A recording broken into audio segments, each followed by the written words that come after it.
It is predicted that on August 17th, 2024, former President Jimmy Carter will die. I do realize that no skeptic will believe that predicting the date of Jimmy Carter's death will be anything more than luck or coincidence, given his age of 99 years old and him currently being in a hospice. That is why it is also being predicted that on August 21st, the date of Jimmy Carter's predicted funeral, is the predicted death of James Earl Jones. And Jimmy Carter's full name is James Earl Carter. James Earl Jones is the voice of Darth Vader and the voice of the Lion King. Jimmy Carter was born in 1924 and will die in 2024 because the 2424th word, 2424th word, in Strong's Greek Concordance is the word Jesus. Jimmy Carter, JC, hints at Jesus Christ.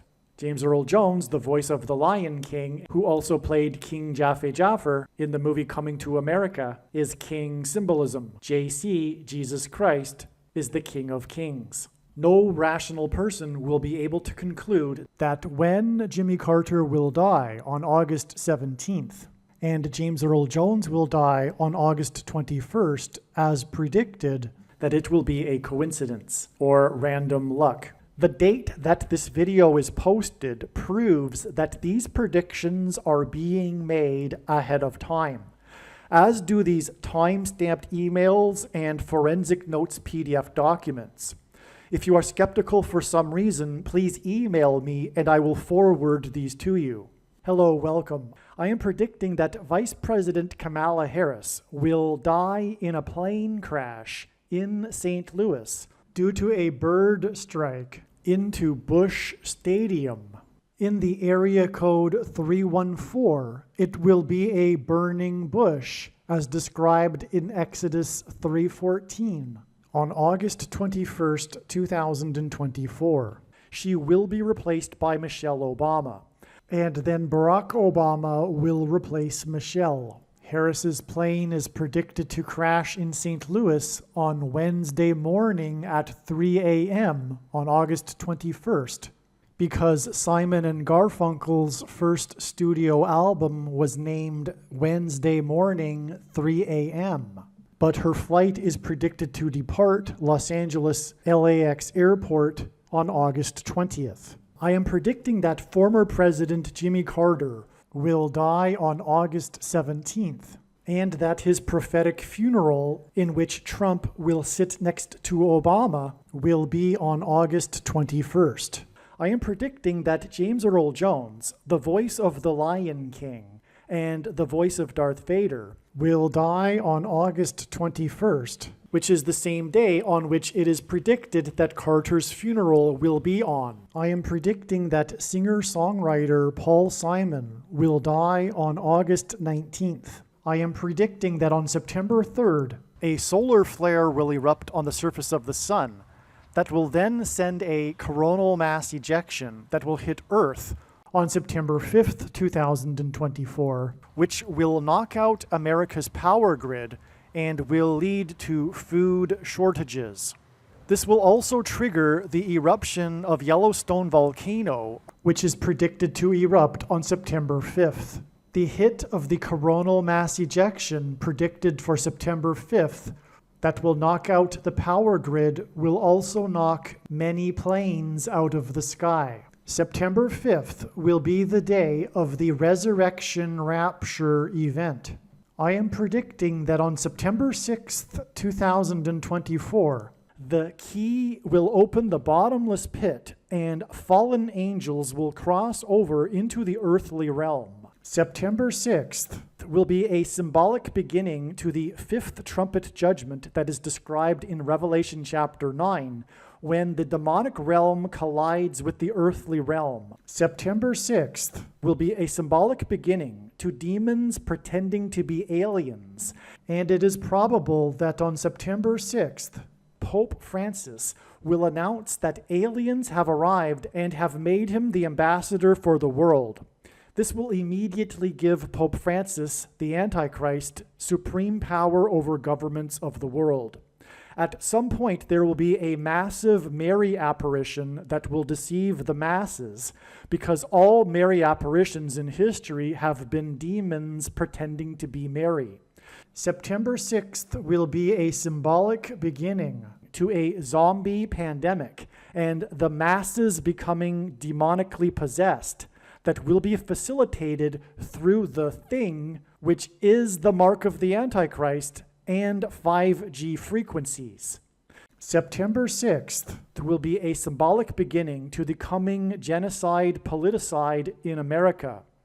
It is predicted that after Kamala Harris's death in a plane crash, Joe Biden will appoint Michelle Obama as his vice president, and this will be announced at the Democratic National Convention, and this will be announced on the last day of the Democratic National Convention in Chicago on August 22nd. And on this same day, the Democrat Party will select Michelle Obama as their nominee for the presidential election. I am predicting that Joe Biden will step down and Michelle Obama will become the 47th president on September 19th. I am predicting that President Michelle Obama will appoint Barack Obama as the 51st vice president on October 12th, 2024. I am predicting that Michelle Obama will step down and Barack Obama will become the 48th president on November 2nd, 2024. It is predicted that on August 27th, the historic barge that has been stuck on the rocks of the Niagara River for over 100 years will finally break free and crash over Niagara Falls. The reason for this is that Niagara Falls is Noah's flood symbolism, and the barge was involved in the most dramatic rescue in the history of Niagara Falls, symbolic of Noah's Ark.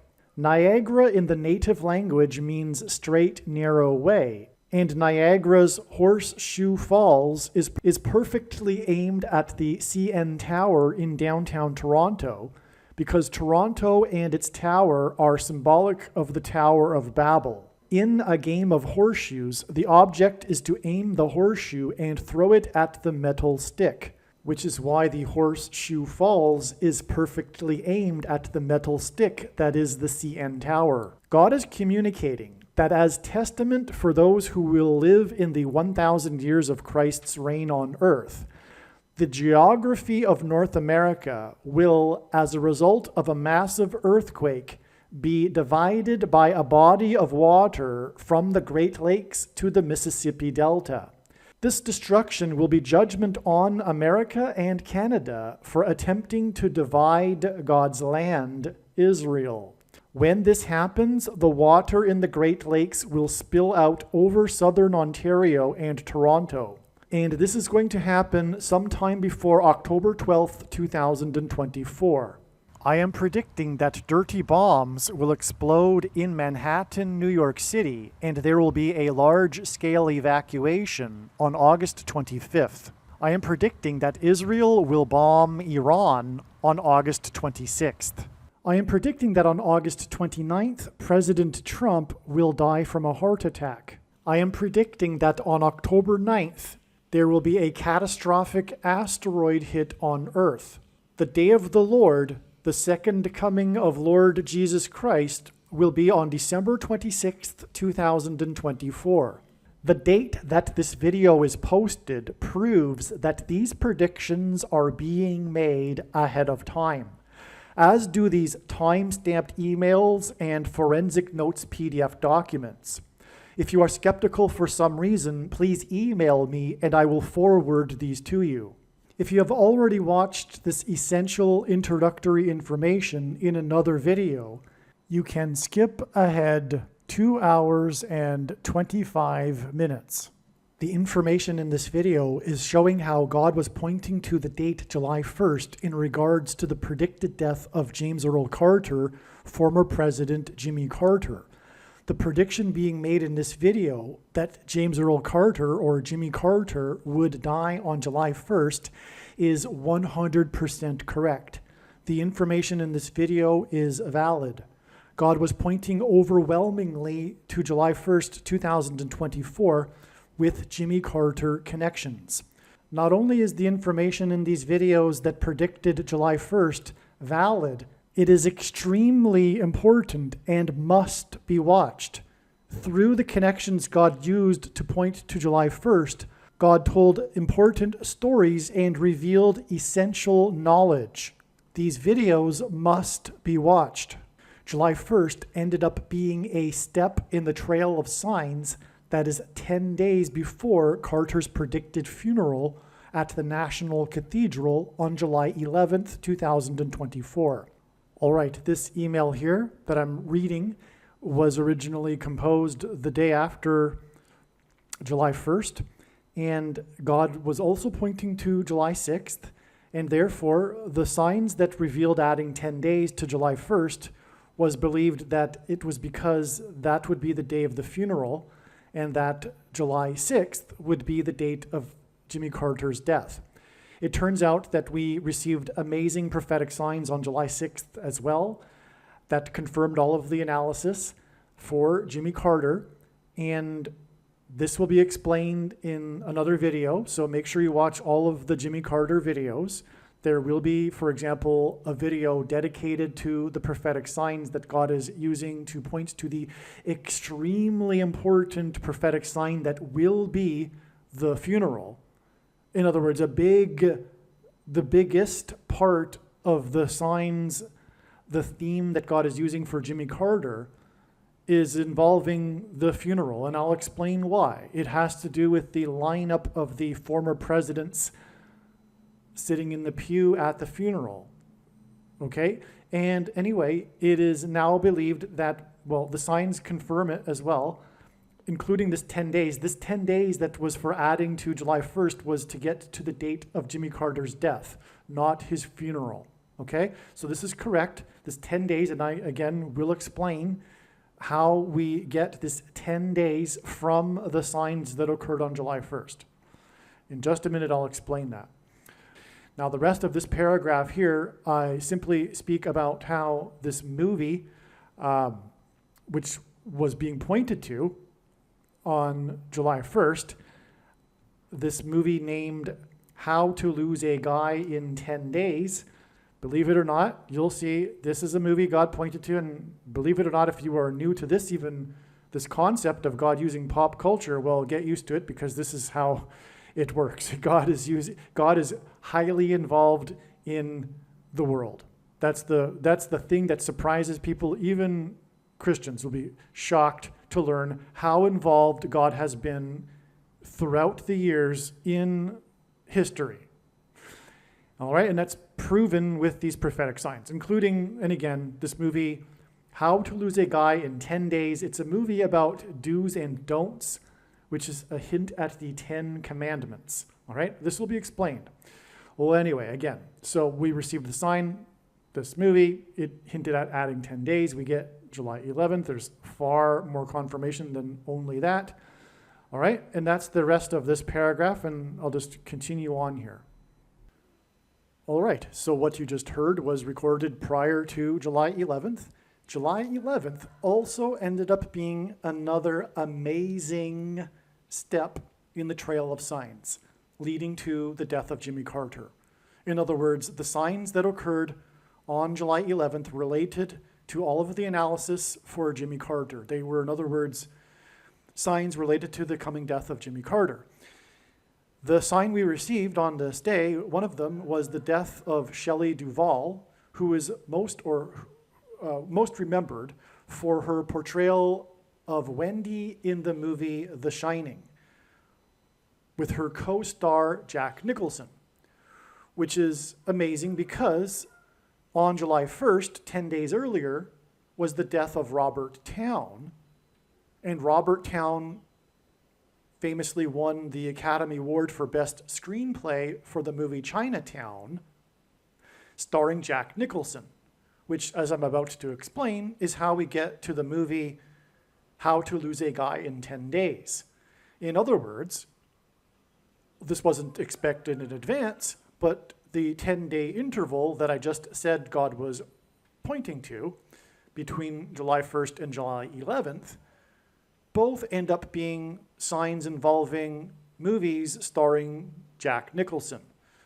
Well, the reason for Jack Nicholson in itself is that God is using men named Nick to point to the Nicolaitan doctrine that in the book of Revelation, Jesus said he hates and is coming to make war with the sword of his mouth on those that teach and have the works that are a product of this doctrine.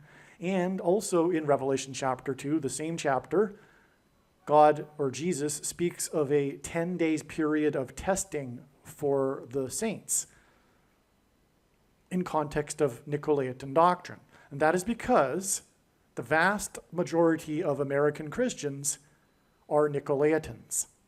And Jesus is coming to make war on this. Please make no mistake. I know far better than you the reason for the purpose of this prediction that is from God for the death of Jimmy Carter. I know what is going on. And the purpose of the prediction is to prove what I am saying, which is that if you are listening to this and you are a Christian, you most likely have the Nicolaitan doctrine. Now, to explain it would require at minimum another 10-15 minutes. So I'm not going to do it because I've explained it so many other times in other videos, and maybe even I do it later in this video.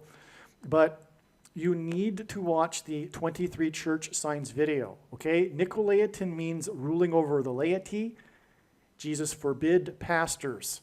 Pastors are the problem, as are priests, bishops, and popes, etc. The warning that Jesus gave, the first one of many people claiming to be anointed, leading many people astray, are pastors. All right, but that's all I'm going to say. Also read the links in the description box below this video.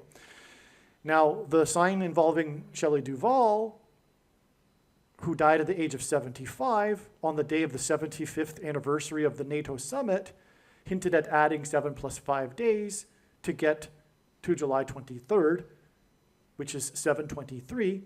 And one of the most referenced things in cinema is from the movie The Shining, Room 237. Room 237 hints at 7/23. Outside the US, the date 7/23 is written as 23/7, which hints at room 23/7. And also, 2 + 3 = 5, and then 7 gives us a 7 and a 5, just like the death of Shelley Duvall at the age of 75.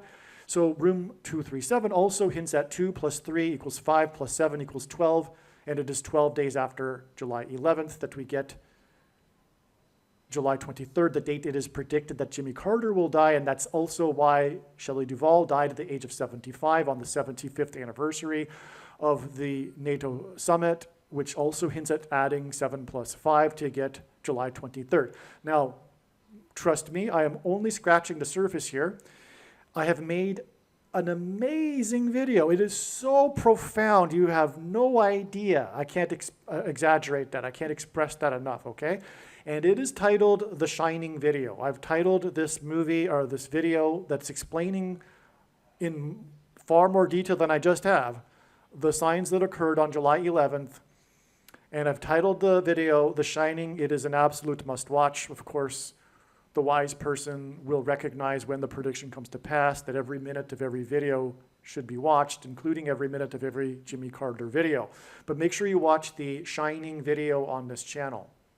And by the way, the reason why every minute of every video should be watched is because it is through these trails of signs and these stories that God is telling through the connections of his prophetic signs that God is revealing very extremely important knowledge, information that everyone needs to know. All right, I am now recording this after July 23rd.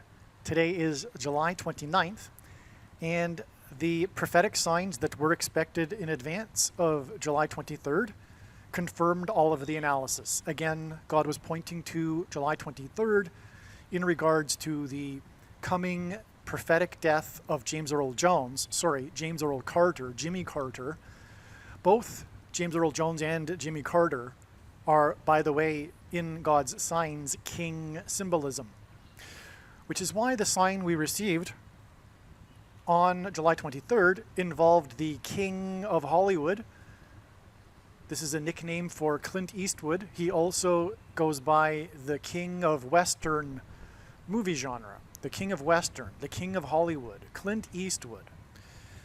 We had more movie signs, and so much was opened up.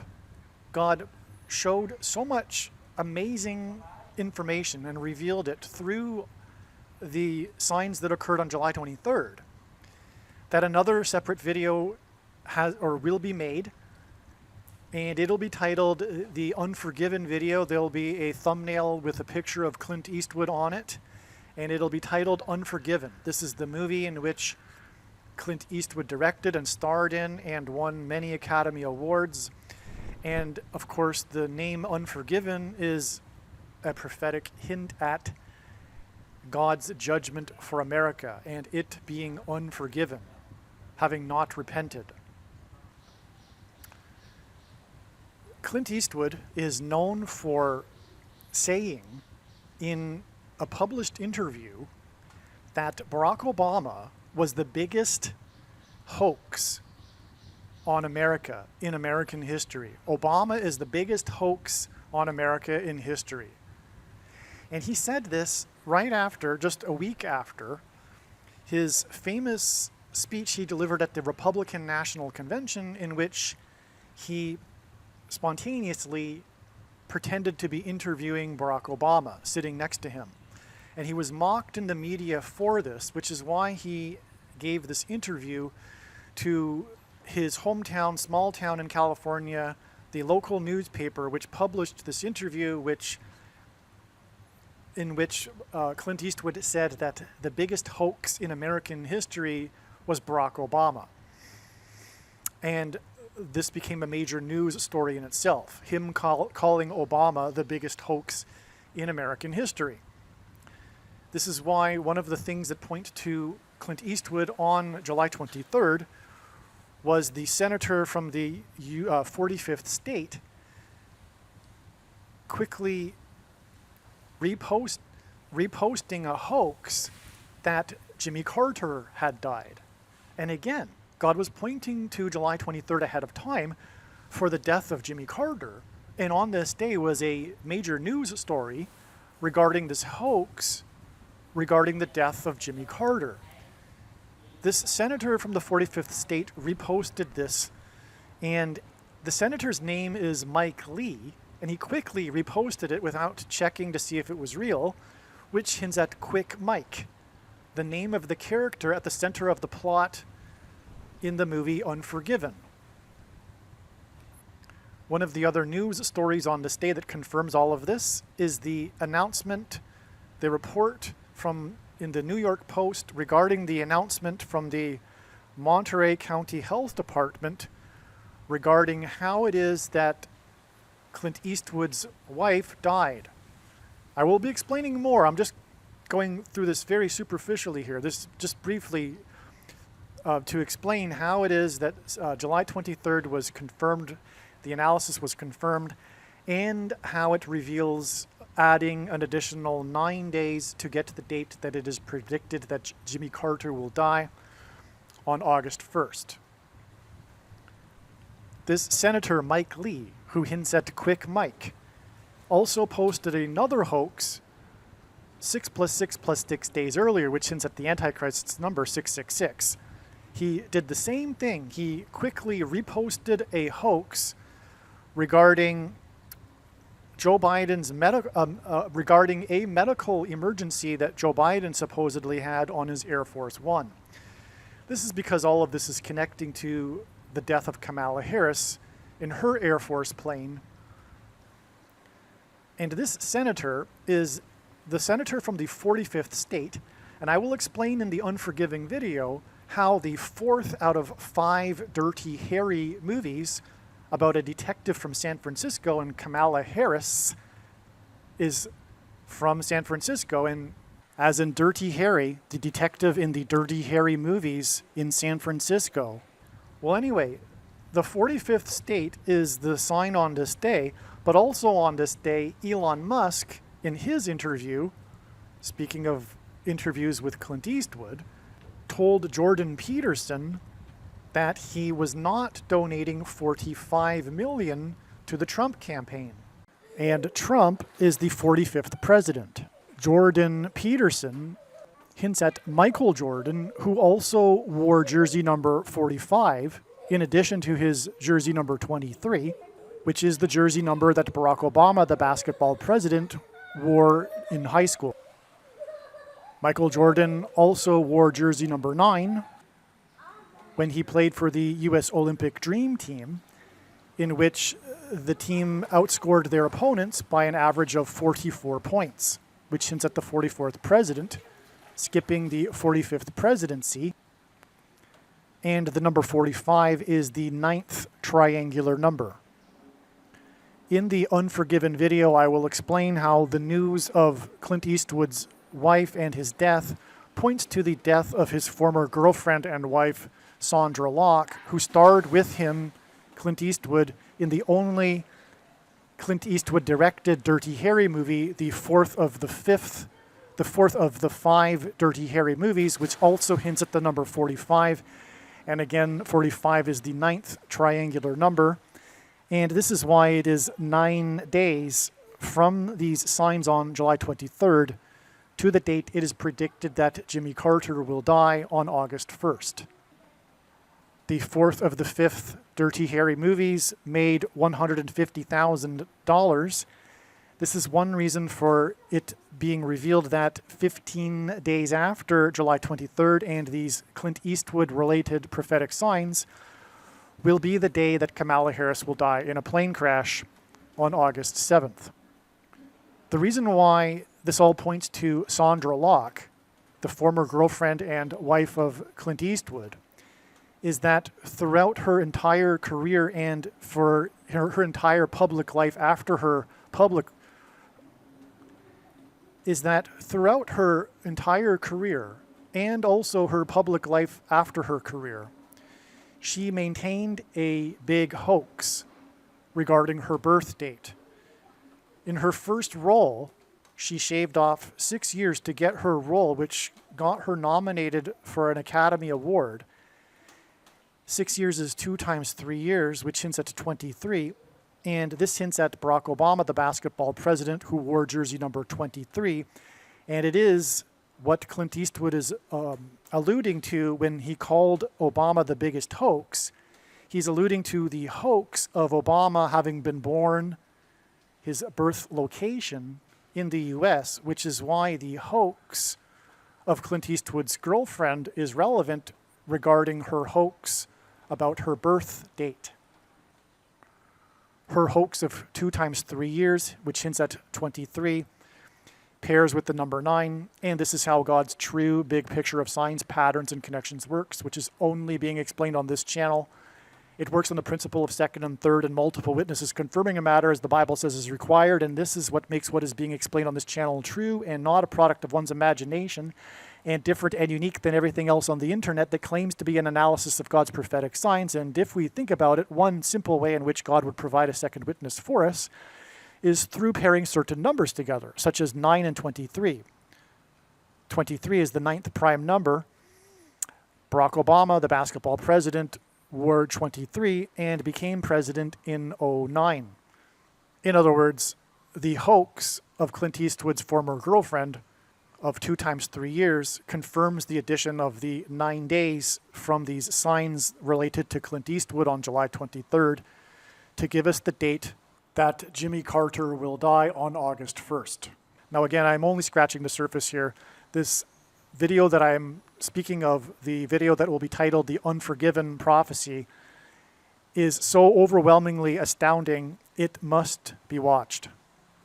And the reason is because through this story that God is telling, there is extremely important knowledge that everyone needs to know. All right, I am now recording this on August 3rd. The signs on August 1st confirmed all of the analysis. The story is amazing. God provided more prophetic signs that revealed an entirely different story, as each step along the way does. And the story that God told through the signs that occurred on August 1st brought in the story of President Gerald Ford, who Jimmy Carter beat in the 76 election, 1976. Gerald Ford was the football president. And one of the signs we received on August 1st that confirmed all of the analysis was a football game, the first preseason football game of the season, and I'll explain this in another video. It'll be a truly amazing video. Make sure you watch it. I don't know what the title of it will be yet, but it'll explain what I'm about to just briefly, the point here is to just tell you that the signs confirmed all of the analysis and revealed adding 4 more days. One of the signs was a football game that pointed to Gerald Ford, the football president, who Jimmy Carter beat. But one way in which God did this was through the football games one football game in particular in which Gerald Ford participated in, which was the Chicago Charities College All-Star football game, which was an annual football game played between the winner of the Super Bowl and an all-star team made up of college players. That ended in 76, the year that Gerald Ford was beaten by Jimmy Carter in the election. That was the last year of this annual tradition. And Gerald Ford played in one of these games. That game was against Chicago. It's also titled the Chicago Charities football game because it was played annually in Chicago, but it wasn't always involving the Chicago Bears. But anyway, the Antichrist is the 44th president who is from Chicago. One clue for adding 4 days. Also, the football game score, the one that occurred on August 1st, 2024, had a point difference of 4 points. The score which confirmed adding 4 days to get August 5th, the date it is now predicted that Jimmy Carter will die. The score was 21-17, and 21 hints at 3. The 17 hints at 8, which together hint at 38. Gerald Ford was the 38th president. Okay, also, the sports media story of this game regarding this first football game of the season was about how there is a new rule for kickoffs, which is symbolic or hinting at the kickoff, if you will, of the end times and the destruction of America. And that is what Jimmy Carter symbolizes, which is explained in these videos. I have, importantly, let me see. Yes, extremely importantly, the Jimmy Carter funeral video. All of the videos that are making the prediction for Jimmy Carter's death should be watched, and the wise person will recognize this when the prediction comes to pass. But the funeral video is, unlike the other videos, it's the only one that's really talking about the prophetic signs pointing or regarding the funeral, which will be a massive prophetic sign. Anyway, Jimmy Carter is symbolic of Methuselah, and the name Methuselah means when he dies, destruction. Methuselah died in the Bible at the time of the flood, when it began. Methuselah was Noah's grandfather. Okay, so anyway, that's what is hinted at with the kickoff, but it's also hinting at the kickoff event of the demons pretending to be aliens and Jimmy Carter is the UFO president. That's explained in other videos. Okay, so the thing about the new rule for the kickoffs in the NFL, and the reason why they made the rule, changed the rule, is because kickoffs were the most dangerous play in the game when the players rush down the entire field aiming to tackle the person that catches the ball. And the NFL has a controversy over how it is an unhealthy sport and people suffer brain damage, particularly when they are hit hard, and that's what happens on kickoffs. So this was for safety reasons, and that's also prophetic because we are also looking at the event prior to the beginning kickoff event of the alien deception, of the rescue and rapture of God's faithful, which is symbolized with this safety aspect of this story. Now, the new rule has it that the team's players are lined up on the 40-yard line when the kickoff is kicked. So before the new rule, the players were lined up somewhere on their side of the field, but now they are lined up on the 40-yard line of the opposing team. Well, anyway, there's lots to this. I'm not going to get into any more details because I want to save it for another video, and believe me, there's so much more than just this anyway. More than just even the kickoff rule. I'm talking far more. You have no idea. It's going to be an amazing video, as all of the Carter videos are.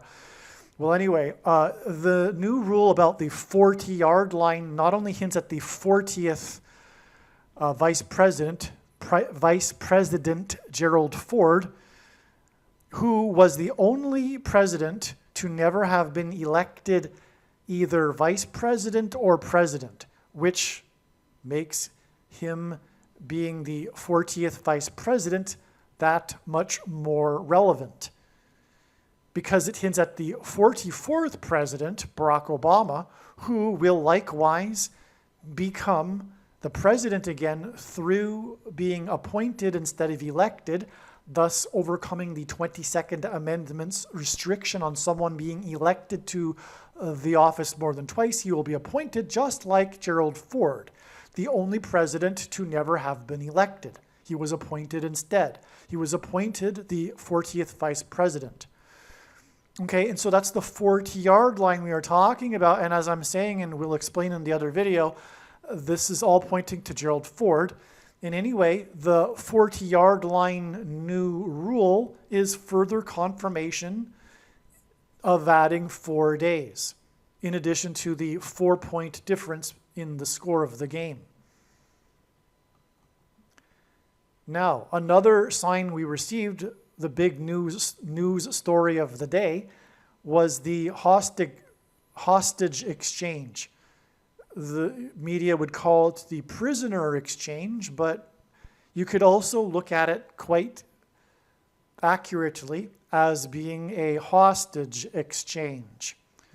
Jimmy Carter was known for the Iranian hostage crisis. That was one of the biggest things about his presidency. The Iranian hostage crisis, which, by the way, is an extremely prophetic sign in God's signs, and one will know this if they've watched the videos on this channel. I've talked about this in many occasions, including other Carter videos, and how it plays into God's big picture in so many different ways. But this Iranian hostage crisis is also known as the 444-day hostage crisis, because it lasted for 444 days. Furthermore, it began on the date 11/4, November 4th, which hints at 11 times 4 equals 44.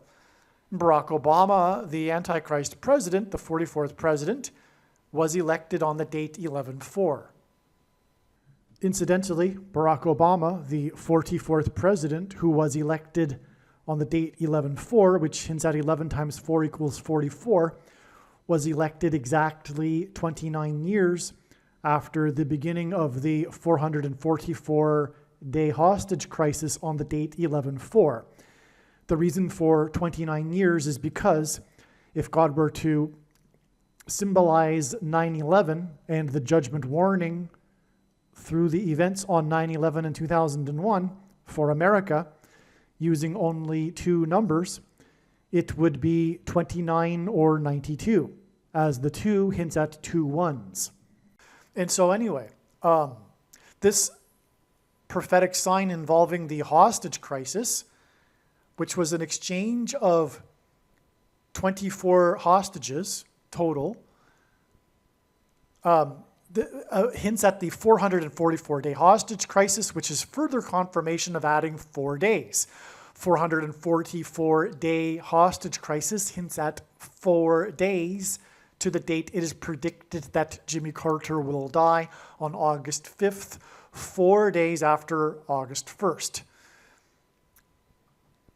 The last thing to mention here before just moving on here is that it was 24 hostages, and Jimmy Carter was born in the year 24 and is predicted to die in the year 2024, born in 1924.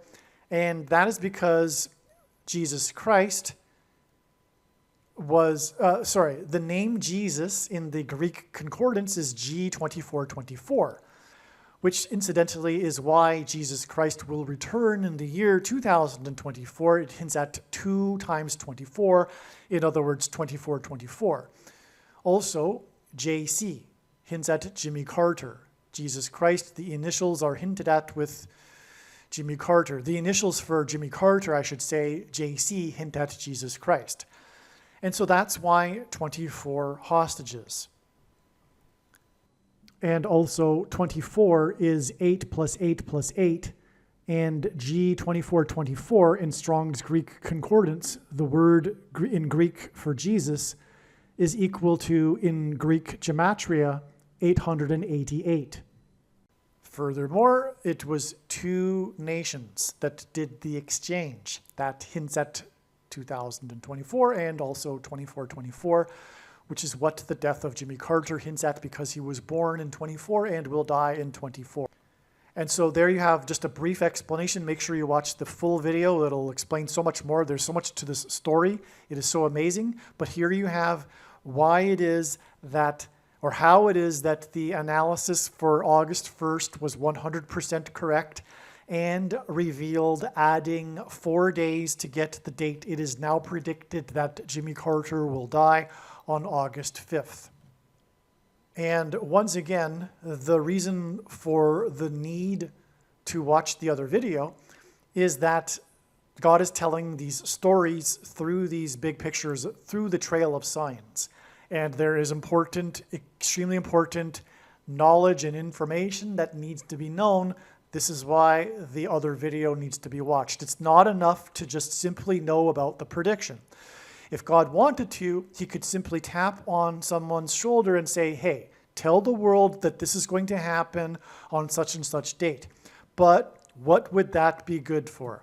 It would be good for very little. There would be very little learned from it. The knowledge and learning comes from the big picture of signs that is only being explained on this channel. And it is through these trails of signs that involve these steps in the trail of signs that God is able to tell these stories. And so that's why the other video needs to be watched. One more basic thing I should add here to make it all relevant is that Gerald Ford had his college uniform number retired. That's why he is the football president. He was very good at football, and his university retired his uniform number, but of course that was partly because he became the president. But anyway, his jersey number is 48, and that is because all of this is pointing to the predicted 48th president, Barack Obama, who, like Gerald Ford, will be the unelected president. And also, by the way, Barack Obama is also known for his jersey number because he is the basketball president. So that's another reason why the football president is relevant. Also, Barack Obama was the first affirmative action black president who was born in 1961.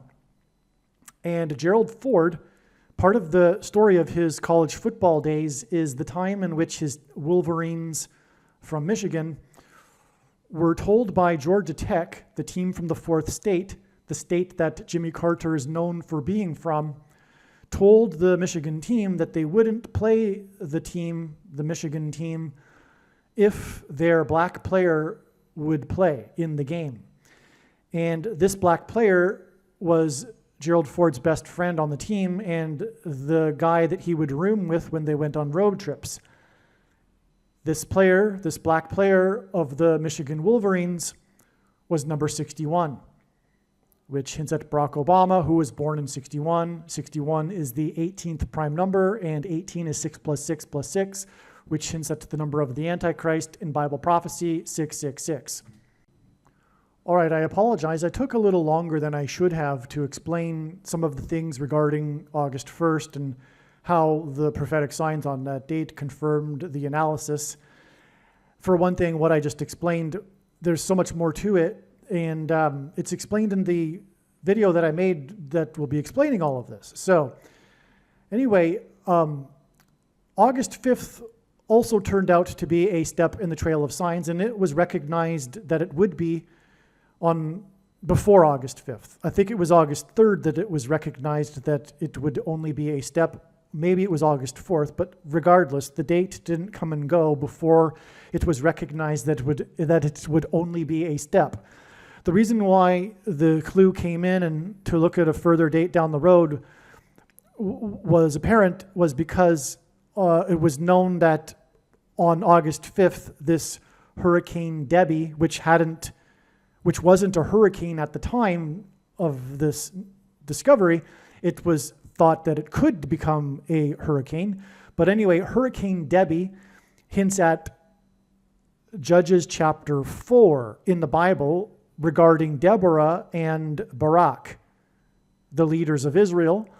And the story about Hurricane Debbie, it was known that it would first hit Florida and then Georgia, the fourth state, which confirmed adding the 4 days.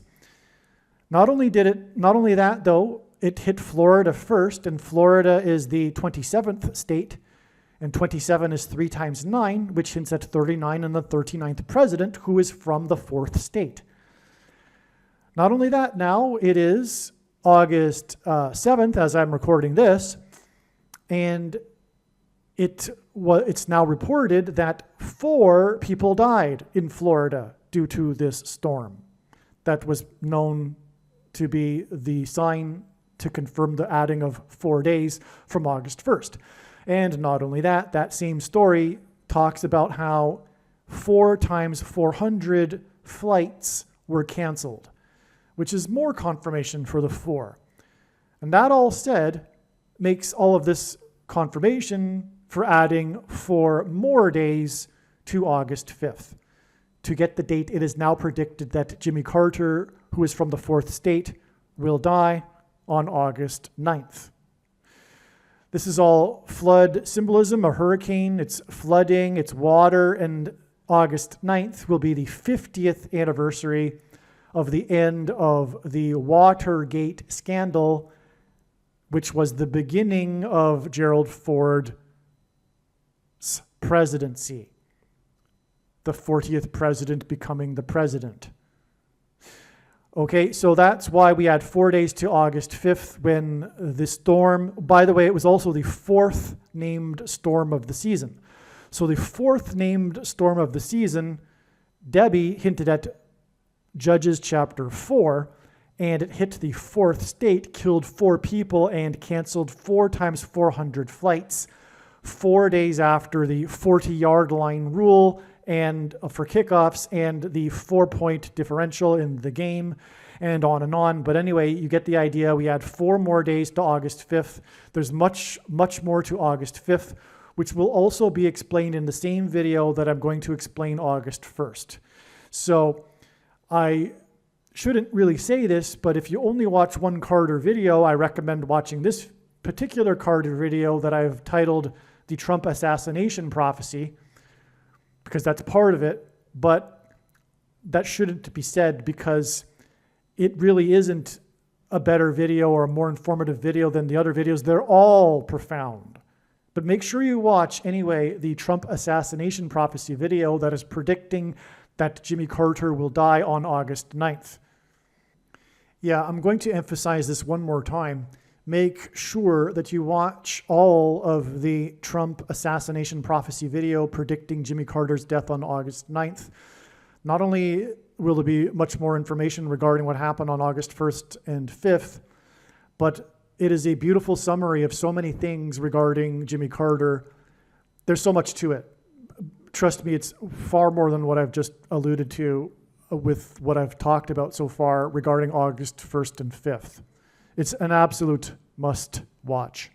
All right, August 9th ended up being another step, a very important one, in the trail of signs that is leading, among other things, to the death of Jimmy Carter.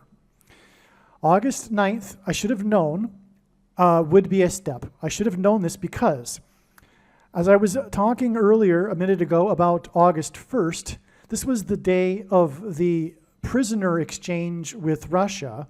A total of 24 prisoners were exchanged between the two nations, which hinted at Jimmy Carter. And again, August 1st was known ahead of time to be a step in the trail of signs leading to the death of Jimmy Carter.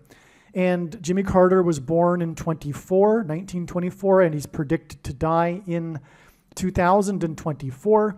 And that hints at G2424 in Strong's Greek Concordance, which is the word that means Jesus. And this is why Jimmy Carter has the initials JC, stands for Jesus Christ. Jesus Christ, when he returns, will lead the captives free. This is a phrase, if you will, in the Bible regarding the second coming of Lord Jesus Christ. And so, Jimmy Carter, his presidency was, of course, known for the Iranian hostage crisis. The prisoner exchange was symbolism for hostages because that's essentially what these prisoners were. And that's part of the story, in fact, although the media doesn't use the word hostage. The media stories talk about how these, especially on the Russian side, these American prisoners were held for no legitimate reason, and so they were essentially hostages. And literally, okay, and so Jimmy Carter's presidency was known for the hostage crisis, which eventually led to their release, and on the last day of Jimmy Carter's presidency. Okay, so this is, and the Iranian hostage crisis, which is synonymous with Carter's presidency, is also known as the 444-day hostage crisis. And that is because it lasted for 444 days. That was the length of time that the hostages were held hostage.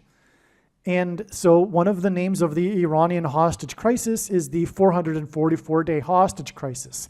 Well, this is clearly a prophetic sign that points to the 44th president.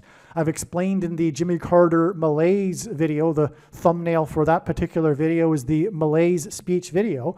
I've explained how Jimmy Carter has many parallels with Barack Obama, the 44th president. Furthermore, the 444-day hostage crisis began on the date 11/4, November 4th, which hints at 11 times 4 equals 44.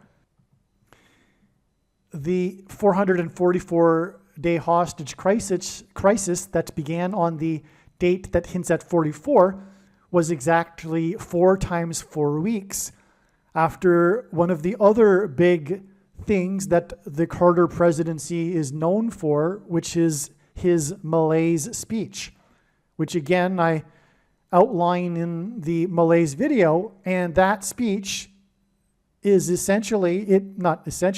is in proper light, with the eyes to see, a judgment warning from God. I recommend reading that speech and interpreting it as a warning from God regarding the state of America and the coming judgment and destruction. And so that's why it should have been recognized that August 9th would be a step in the trail of signs ahead of time, because it was 4 plus 4 days after all of what I explained that began on August 1st, which was also not only the day of the football game in which the score difference was 4 points and the kickoff rule was changed to the 40-yard line, it was the day of the hostage exchange, or rather the prisoner exchange with Russia, which hinted at Jimmy Carter, and it was a 444-day hostage crisis, which could have easily been added to August 1st ahead of time, as 4 plus 4 plus 4 days, because August 13th, furthermore, was already known to be a very significant date that God is pointing to. It is the 9th of Av in the Hebrew calendar, which incidentally, the 9th of August is a play on. And the 9th of Av is a prophetic date in the Hebrew calendar because of its association with destruction. And again, Jimmy Carter in God's signs is symbolism for Methuselah, whose name means when he dies, destruction. This is why we received on August 9th these signs that pointed to Yellowstone volcano, which is in the 44th state, and the caldera lies on the 44th latitudinal line. Much needs to be said about these signs that occurred on August 9th and their context regarding the coming predicted eruption of Yellowstone volcano on September 5th. But this was the day that Trump's airplane made an emergency landing in Montana as it was on its way to Bozeman, which sits on top of the Yellowstone volcano plume of lava underneath. Montana is the 41st state. On this day, Kamala Harris was in the 48th state, and that is because the 48th president will be Barack Obama, the 44th president, after he replaces Kamala Harris, who is predicted to die in a plane crash, which is why the emergency landing of Trump in his plane. Now, there are so many things to say here, but I will just say this. August 13th will also be a step in the trail of signs. Although it is amazing that it is 4 plus 4 plus 4 days after August 1st, it is yet still another step according to the analysis and what God is pointing to and communicating. And it is predicted that Jimmy Carter's death will be on August 15th. Okay, and that day will be 2 times 3 days after August 9th. August 9th was exactly 2 times 300 days after the sign involving the 48th state, which is why 2 times 300 days exactly after it was the day that Kamala Harris was in the 48th state, and we had a plane emergency sign because exactly 2 times 300 days earlier on December 18th, 2022, was the flight that departed the 48th state and made an emergency landing due to severe turbulence, or rather encountered severe turbulence just as it was coming in for a landing in Hawaii. And from what I recall, there were 11 people that needed to go to the hospital. I forget the details. But regardless, this was a clear sign that was communicating the death of Kamala Harris in a plane crash due to turbulence. I've explained this date way back in 2022 and many times since. The reason for the exact first, also on December 18th, we had other signs that confirmed all of this. One of the other amazing signs we had on December 18th, 2022, which was expected in advance to be a major date, and it was, with the signs that confirmed all of the analysis, including how it is part of the trail of signs that is leading to the day that Barack Obama will become the 48th president, which is why the flight departed from the 48th state on that day, Well, anyway, one of the other signs we received on that day, and I won't get into all of the details on December 18th, 2022. That's another video. But the other sign, one of the signs was the release, the beginning first episode of the new Yellowstone television series, 1923. 1923 hints at 23. And that's why it is 2 times 300 days exactly to the day that Kamala Harris was in the 48th state on the day of a plane sign. Furthermore, she flew her plane to the 48th state. And that in turn is 2 times 3 days to the date it is predicted that Jimmy Carter will die. Now, one other reason why this is relevant is that, as I said, Jimmy Carter's name, or rather, sorry, in God's signs, Jimmy Carter is symbolism for Methuselah, whose name means when he dies, destruction. Methuselah died at the time of the flood, which was the time that Noah was 600 years old. As it says in the text, the beginning of the flood, at that time, Noah was 600 years old. Well, 2 times 300 days is 600 days. And so from the Yellowstone television series, oh, and by the way, the 1923 Yellowstone series stars Harrison Ford, and God is using Harrison Ford and his aviation mishaps to point to Kamala Harris and her aviation mishap. That's why the many prophetic Harrison Ford aviation mishap signs. Also, Harrison Ford is known for his many roles in his acting career of him being a pilot, and he's also known for his aviation hobby. He is, in fact, the spokesperson for the aviation community. He narrated the IMAX documentary Age of Airplanes, and on and on. So, in Harrison Ford, his 2 names, Harrison and Ford, are 2 names of presidents, and that's because the only president to serve non-consecutive terms skipped the 23rd presidency of Benjamin Harrison. And Gerald Ford, who Jimmy Carter beat in the election, was the only president to never have been elected vice president or president, which is how Barack Obama will become the president again through being appointed instead, and thus overcoming the 22nd Amendment. He will be unelected just like Gerald Ford. That's another reason for Harrison Ford.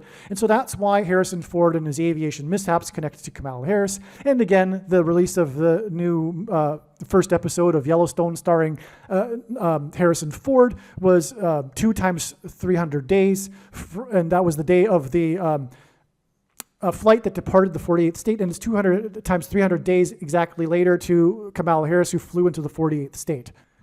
And then 2 times 3 days later to the date it is predicted that Jimmy Carter will die. Now, I've only scratched the surface of this information regarding what happened on August 9th. I just wanted to interject this here to give some continuity here in this attempt to explain how it is that it is known ahead of time that Jimmy Carter will die on August 15th. Incidentally, also, speaking of Kamala Harris, she is predicted to die on her flight on her way back from Los Angeles to Washington, D.C., in order to attend the funeral of Jimmy Carter. That's the other reason for the association. And that day is predicted to be August 21st. She's predicted to die at 3 a.m. on August 21st because of Simon & Garfunkel's album, Wednesday morning, 3 a.m. Anyway, that's the day that it is predicted that Jimmy Carter's funeral will be in the Washington National Cathedral.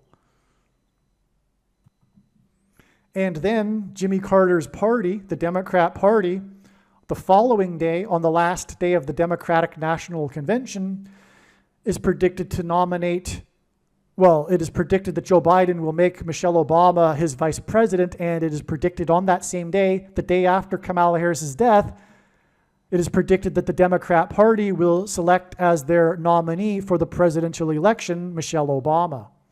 All right, God was not done establishing his trail of signs. I spoke just a second ago about August 13th and August 15th. August 13th was known to be a step on the trail of signs. August 15th was also recognized to be a step in the trail of signs and not the day that Jimmy Carter is predicted to die before the day ended. It was recognized around 7 p.m.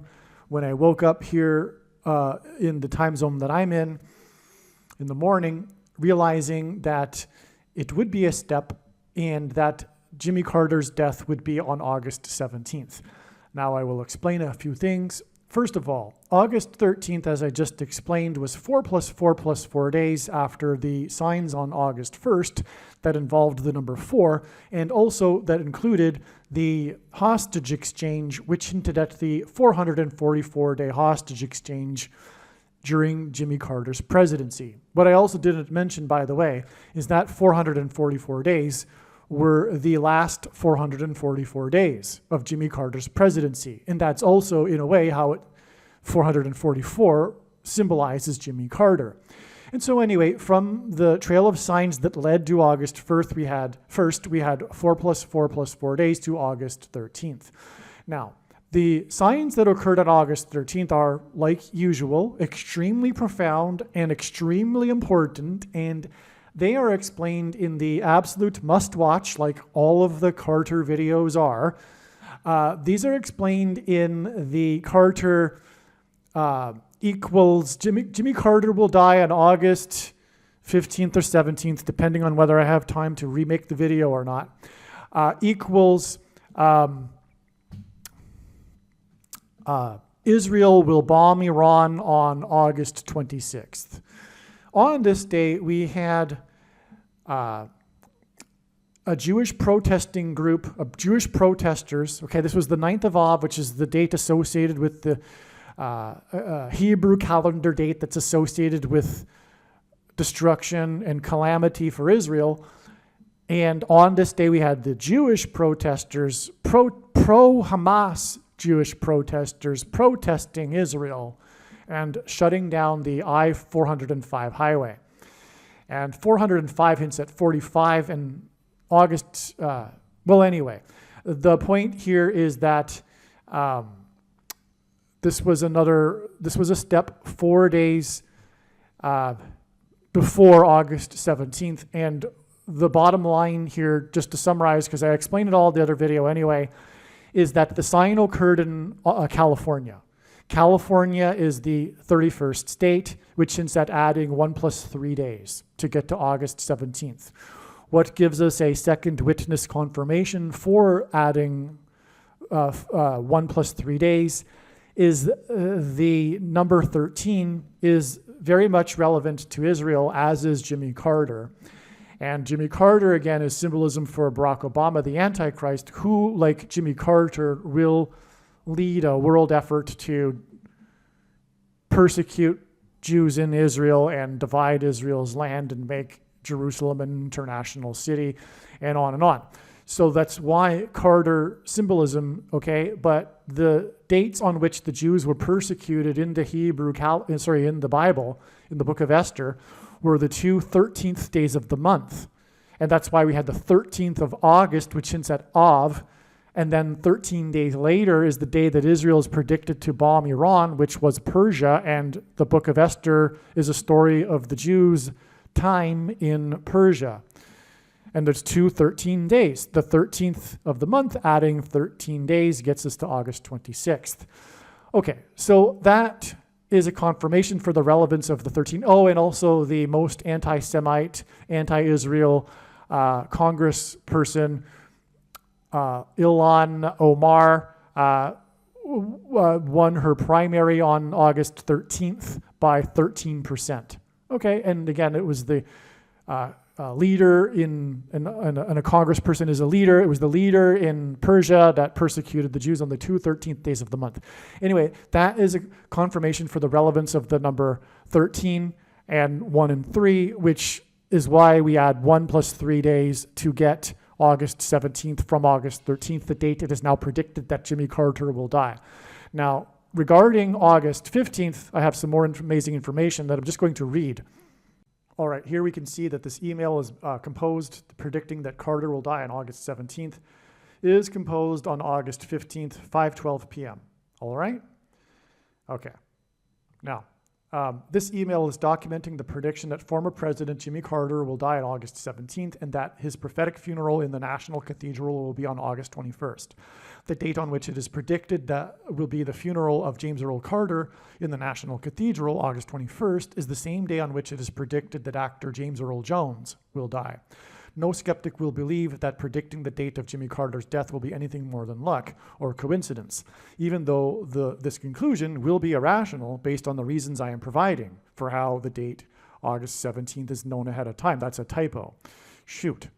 Therefore, God has designed it so that two predictions are tied together: the predicted deaths of James Earl Carter and James Earl Jones, 4 days apart on August 17th and August 21st, respectively. No rational person will be able to conclude that predicting the dates of the deaths of both of these men, 4 days apart, will be a coincidence.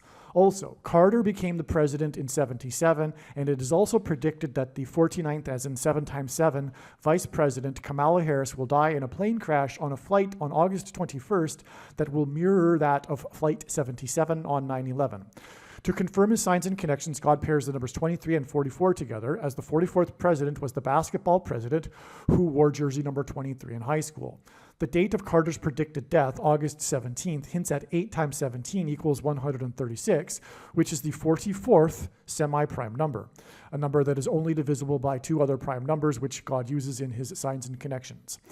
It is predicted that 2 plus 3 days, which hints at 23, after Carter's death, Michelle Obama will be appointed the vice president and the presidential nominee for the Democratic Party on the last day of their convention in Chicago, which will lead to the return of the 44th president as the 48th president.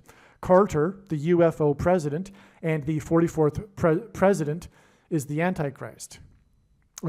Carter is the UFO president, and the 44th president is the Antichrist. Carter is predicted to die 4 times 4 plus 4 days before Pope Francis will announce that aliens, demons pretending to be aliens, have arrived and have made him the ambassador for the world on September 6th. If not, it'll be something symbolic in this regard. This connection is also 9 plus 11 days, and this hints at the fallen angels crossing over into the earthly realm in Revelation 9:11. The reason that Jimmy Carter will die on August 17th is that August 17th hints at the area code 817, which is the area code for Fort Worth, Texas. Fort Worth is known for the seminary schools that churn out the nation's paid pastors that teach the heretical and Gnostic doctrines. Jimmy Carter's death on August 17th will communicate that Jimmy Carter, is a quote-unquote Christian who is not going to make it. He is symbolism for quote-unquote Christians that are not going to make it, at least not the rapture, which is the vast majority of quote-unquote Christians. Matthew 24:4-5, quote, "And Jesus answered and said unto them, Take heed that no man deceive you, for many shall come in my name, saying, I am Christ, and shall deceive many," unquote. Christ is Greek for Messiah, which is Hebrew that simply means anointed one. It does not mean Lord Jesus Christ. There are examples in the Bible of Messiahs, anointed ones, that are not a reference to Lord Jesus Christ. Okay? So, and ignore the Calvinist translations, the translations that promote pastors and teachers that say the Christ. Okay? It's just anointed one. Okay? Many anointed ones will come and deceive many. There have been few people that have come claiming to be Lord Jesus Christ, and they haven't led many people astray, nor will they, because it is recognized by people that those people are in poor mental health. What has led many people astray over the centuries and continues to, and today it is more dangerous than ever to be following a pastor, is pastors, priests, reverends, and bishops and popes. Okay, so anointed is what pastors, reverends, and priests, and popes, and bishops, and popes claim to be. Jesus said in the book of Revelation that he hates the Nicolaitans and their teachings and works, and that he is coming to make war on the Nicolaitans with the sword of his mouth in the end times, which is now. Jesus' reference to Nicolaitans includes the sycophant followers of the so-called anointed ones, quote-unquote pastors. The word Nicolaitan comes from Greek and means ruling over the laity. Jesus forbid calling anyone your teacher or leader. The writings of Paul on this subject flatly contradict the writings of Jesus, Peter, and John. The question is, what are you going to make of the contradictions? Because they clearly do contradict. We have a problem here with those that believe that the Bible is inerrant. Okay, that's the issue. But if you do believe the Bible is inerrant, what are you going to make of the passages that Paul wrote that clearly contradict the other passages that Peter, John, and Jesus wrote? And I will leave a link in the description box below. If you're not familiar with these passages that contradict Paul's teaching on this subject, you'll have your eyes opened. All right? Now, so Jesus forbid this. Okay? There is only one teacher and one flock, Jesus' flock. As he said, there would be one flock. And he is angry with the 45,000 denominations, the 45,000 different Christian denominations that are the direct result, the consequence of the monetization, preaching for money, which pastors do, which Jesus forbid, the monetization of the church. The only thing that Jesus got violently angry for when in his first coming was when he got angry and violently at the monetization, the people that had monetized the church, and anointed ones. The 45,000 denominations are the institutionalization of the errors that are within these denominations, because they all claim to be correct, and so none of them are correct, obviously. And the errors that are institutionalized because of this, for the most part, would not be with us today if it weren't for the institutionalizing of these through paid pastors and through paid pastors, through leaders preaching for money, which Jesus forbid because he knew this would happen. Jesus hates this. Okay, that's why Carter will die, who is symbolism for Methuselah, whose name means when he dies, destruction. The thing is that the reason why God has given me a voice through this prediction, the reason why this channel is providing so much knowledge that other channels do not, the reason for the many predictions here, the reason why this channel knows what's happening and the other channels don't, for the most part, is because this is really the only channel that is talking about what God is really angry with. The focus of his creation is his church. And the reason for the state that America is in today is because of the church. The Nicolaitan church. The American evangelical church. It's not just evangelicals, of course, but Jesus it reproves whom he loves. And the Church of Laodicea is most definitely the American evangelical church. And it's because of the pastors and their doctrine that comes out of Fort Worth. And make no mistake, I know far better than you the reason and purpose for this prediction, that Jimmy Carter will die on the date 8/17. It points to Fort Worth because God is very angry, because Dallas-Fort Worth is the capital of evangelicalism. And God is coming to make, or Jesus is coming to make war with the sword of his mouth on this, on the pastor system that teaches the heretical Gnostic, and I mean that literally, and John called the Gnostics antichrists, the Gnostic doctrine, the Nicolaitan doctrine of our day. You, if you are a Christian, will know that you should, I recommend anyway, watching what would be probably the most important video on this channel for you, the 23 church signs video. That'll explain more regarding doctrine, which is very important, and I guarantee you that if you are a Christian, there's a very good chance that you have this doctrine that Jesus hates and is coming to make war on. Okay. Now, the 39th president is predicted to die exactly 39 weeks after his wife of 77 years died. The 39th president was inaugurated in 77. In God's signs, Carter is symbolism for the prophecy in the book of Revelation that regards a 7th and 8th king. Carter is predicted to die exactly 78 weeks after he was admitted into a hospice.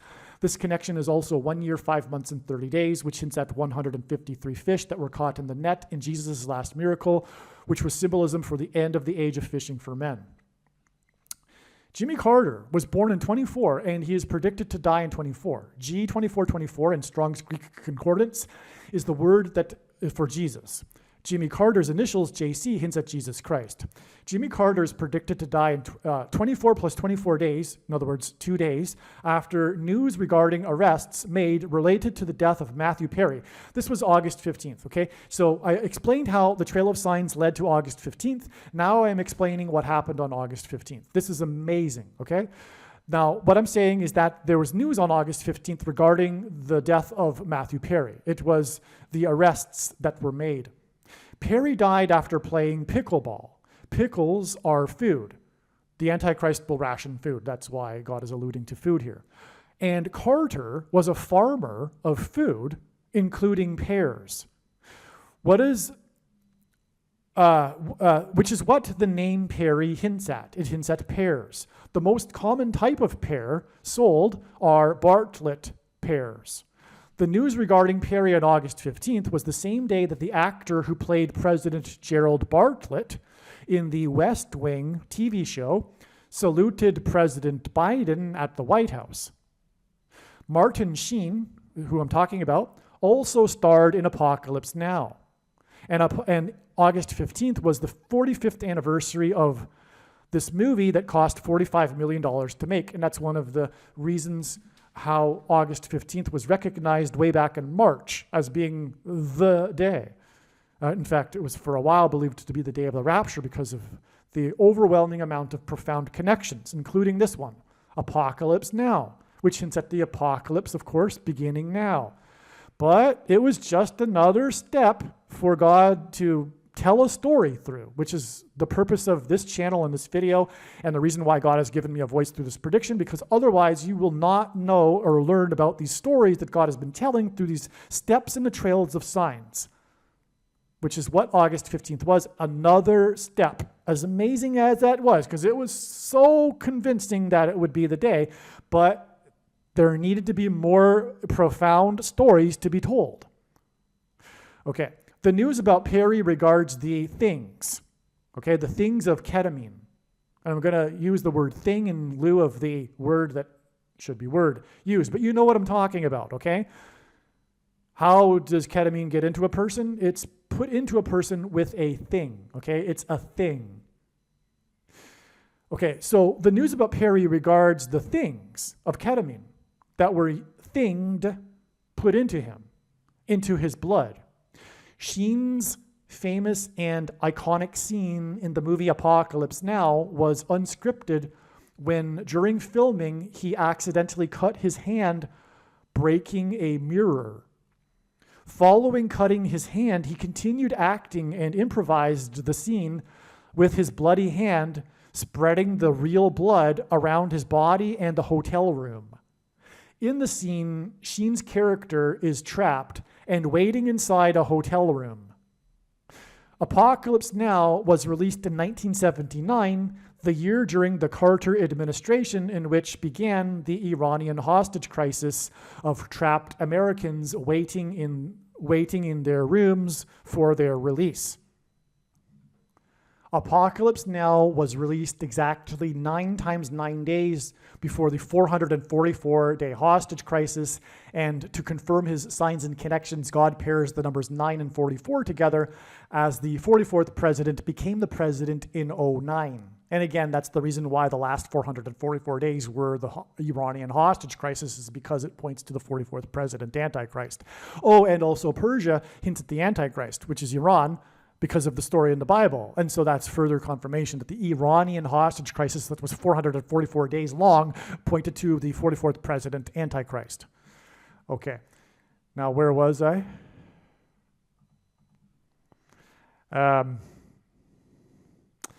Okay, so yeah, he spreads his blood. It's all. He was trapped in the room in the movie, just like the Iranian hostage crisis people, and the movie was released in '79, just as the year of the hostage crisis. The prophetic sign at the White House on August 15th involving Martin Sheen, when he shook hands and saluted the president, because Martin Sheen played the president in the West Wing TV series. The prophetic sign at the White House on August 15th involving Martin Sheen, known for his bloody hand scene, was the same day that the ketamine queen was arrested in connection to Matthew Perry's blood being thinged with ketamine. The ketamine queen hints at Carter, who in God's signs is symbolism pointing to the prophecy about the 7th and 8th kings. So that's the king sign we would expect in advance. We were expecting such a thing in advance, a king-related symbolism sign, and so we got the queen, or the ketamine queen, on this day, okay? Carter was known for committing transgression against the God of Israel when he pressured Israel into giving land to Egypt in the name of peace. Daniel chapter 12 mentions a period of 1,335 days after an abomination is set up in Israel. August 15th, the day on which the ketamine queen was arrested for things into Matthew Perry's blood, was exactly 1,335 days after the CVD disease thing in Israel was first administered, and the thing was put into the blood of the prime minister of Israel. That was the first one, okay? 1,335 days later. And that's relevant because also 1,335 days is 45 days after 1,290 days, which got us to July 1st, which was the beginning of this trail of signs that is being explained in this video. Now, the reason why 1,290 days is relevant also regarding Jimmy Carter is because Jimmy Carter's Camp David Accords regarding Israel in 1978 were 1,290 years after the abomination was set up, the beginning of the construction of the Dome of the Rock on top of where the Temple Mount, on top of the location that the Jewish temple once stood before it was destroyed on the 9th of Av. And then we get all of this to the 9th of Av on, August 15th, arguably. Anyway, okay. And in the Bible and in Bible prophecy, a day is symbolic for a year. And so the 1,290 days in Bible prophecy is confirmed with the 1,290 days to the abomination. And giving the land back to Israel was an abomination. But what also further confirms this is that in Daniel chapter 12, we have three different numbers of days, the first one being 1,260 days, and when we add 1,260 years to 688 AD, the beginning of the construction of the Dome of the Rock, we get 1948, the year of the rebirth of Israel. And so you can't get the date of the rebirth of Israel from the ancient text without it being not a coincidence and designed by God. And so also that is a second witness confirmation to the 1,260 years to Jimmy Carter in 1978, which is another confirmation from the abomination, the spiritual abomination, which is the thing, the mark of the Antichrist. In its current form, it does not need an additional something, such as an additional technology or false form of religious worship to go with it, to be the mark of the Antichrist, or does it not need an additional age of dispensation after supposedly all quote-unquote Christians will be raptured. In fact, one of the main reasons why the vast majority of quote-unquote Christians have already taken the mark of the Antichrist is, in fact, it is judgment for this particular doctrine from the pastors, okay? And so anyway, the spiritual abomination was first taken in Israel 1,290 days before July 1st, the beginning of this trail of signs, and also 1,335 days after this beginning of the abomination was taken was August 15th, okay? Now also on August 15th, we had the singer, the band leader of the band Great White, died at the age of 63, which hints at three sixes, which is 666, the number of the Antichrist, and he died exactly 1,121 weeks after the one of the deadliest fires in American history, which was a Great White Concert. Okay, and the Great White Concert killed 230 people, which hints at 23, the number of the Antichrist. Also, 2 divided by 3 equals 0.666, the number of the Antichrist. Also, taking the thing, the mark of the Antichrist, is tantamount to denying Jesus, which is why Jesus said to Peter that the rooster would not crow twice before Peter would deny him 3 times. Okay, and so it injured 230 people. Sorry, not killed 230 people. Well, anyway, the 1,121 weeks is hinting at the number 1,121, which is the 328th semi-prime number, and that hints at Daniel 3:28, the verse in the Bible that is symbolic of the mark of the Antichrist, which is just further confirmation that these ketamine signs and the 1,335 days from the abomination, it's confirmation that the reason for the prophetic significance of Matthew Perry and the ketamine queen and all this is because of the things, because things were used to put the ketamine into Matthew Perry, which is symbolism for all of this. And that's why Apocalypse Now was the 45th anniversary of the movie that cost $45 million to make, and on and on. Okay, so that's just more confirmation for you for all of this. But again, August 15th will be 45 days after July 1st, and it could be said that all of this trail of signs that is leading from July 1st that have gone through here, it could have all been overpassed with the connection of 1,335 days from the date in 2020 in which the spiritual abomination was first taken in Israel. We didn't necessarily need to go through the 1,260 days, and then we could have just gone even then from there to July 1st, and then 45 days to the 45th anniversary of the Apocalypse Now movie, etc., because of the 45 difference of days between the 1,290 days and the 1,335 days.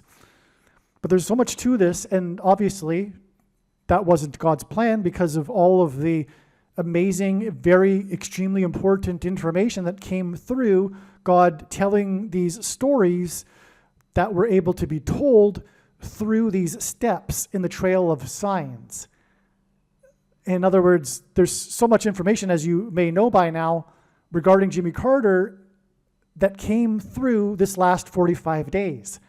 And that wouldn't have been possible had it not been for these intermediary steps, although, as I'm now explaining, weren't even necessary, including even July 1st for that matter, because we could have simply added 1,335 days from December 19th, 2020 to get August 15th, and that would be the end of the story. But that would be tantamount equivalent to God tapping someone on the shoulder and saying, tell the world that such and such is going to happen on such and such date.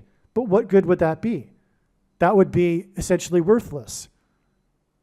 It is through his big picture of signs that develops these trails of signs and steps along the way that God is able to tell these stories and thereby communicate extremely important knowledge that everyone needs to know. Which is why the wise person will recognize when the prediction comes to pass that they need to watch every minute of every Jimmy Carter video and every video on this channel furthermore. All right, now these signs that clearly point to Jimmy Carter, as I've explained now, Martin Sheen, Bartlett Pear, Matthew Perry. By the way, Jimmy Carter's name, Jimmy Carter, is equal to 45 plus 45 plus 45 in simple English gematria. And this was the 45th anniversary of the movie that cost $45 million to make. So it's clearly Jimmy Carter here, queen of ketamine, etc. Okay. Now, Jimmy Carter, as I explained, mentioned that he will die in 24. He was born in 24, which hints at G2424. August 15th will be 24 plus 24 hours before the date it is predicted that Jimmy Carter will die on August 17th. By the way, the reason why I've been talking a little bit as if I've got a physical issue is because I do. Today I have a very, very upset stomach and I'm struggling here. And so that was the reason for the tone of my voice in the recent minutes. Anyway, one of the other things too about the signs involving Matthew Perry is that these arrests were in California. Just like the sign, as I mentioned, on August 13th was in California, which gave us the clue, the 31st state, to add 1 plus 3 days or 3 plus 1 days to get August 17th. The signs on August 15th were likewise in the same area of California because the highway was shut down in West Hollywood and Matthew Perry died right near there. Okay, so the story regards the 5 arrests. There were 5 arrests. Part of the story involves 50 vials of the ketamine, and part of the story involves Matthew Perry paying a $55,000 cash payment. That's a bunch of 5s that hint at Kamala Harris dying in a plane crash after her plane departs from California 5 days later, after August 15th on August 20th. Now, her plane will crash in the early hours of the 21st in St. Louis, but it will depart California 5 days later on August 20th. Okay? And so that in itself is also confirmation of the 2 California signs. And on this day, August 15th, the S&P 500, another hint at another 5, and the S&P 500 also hints at the 500th word in Strong's Greek Concordance, which is the word Antichrist in Greek. The S&P 500 gained 88.00 points. Okay, another website says it gained 88.01 points. So it gained 88 points. Well, California in simple English gematria is equal to 88. Another word that is equal to 88 in simple English gematria is Trump. Whether it be a capital T or a smaller lowercase t, before the walls of security collapsed in God's judgment, the Israelites of Jericho, the Israelites blew trumpets. That's why Trump's presidency has been synonymous with his border wall of security, including his election campaign. Trump has been trumpeting the walls of security of America collapsing in God's judgment.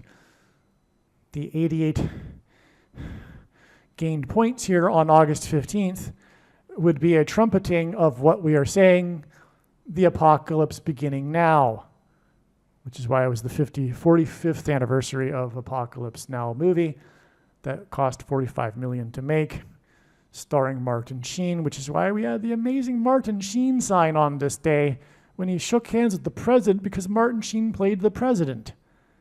And it was Bartlett, the president's name, and Bartlett Pears, and Carter grew pears, and Matthew Perry. Okay, so anyway, that's the reason for the confirmation for 5 days to the day. It is predicted that Kamala Harris's plane will depart California, which is equal to 88, 5 days after, on August 20th.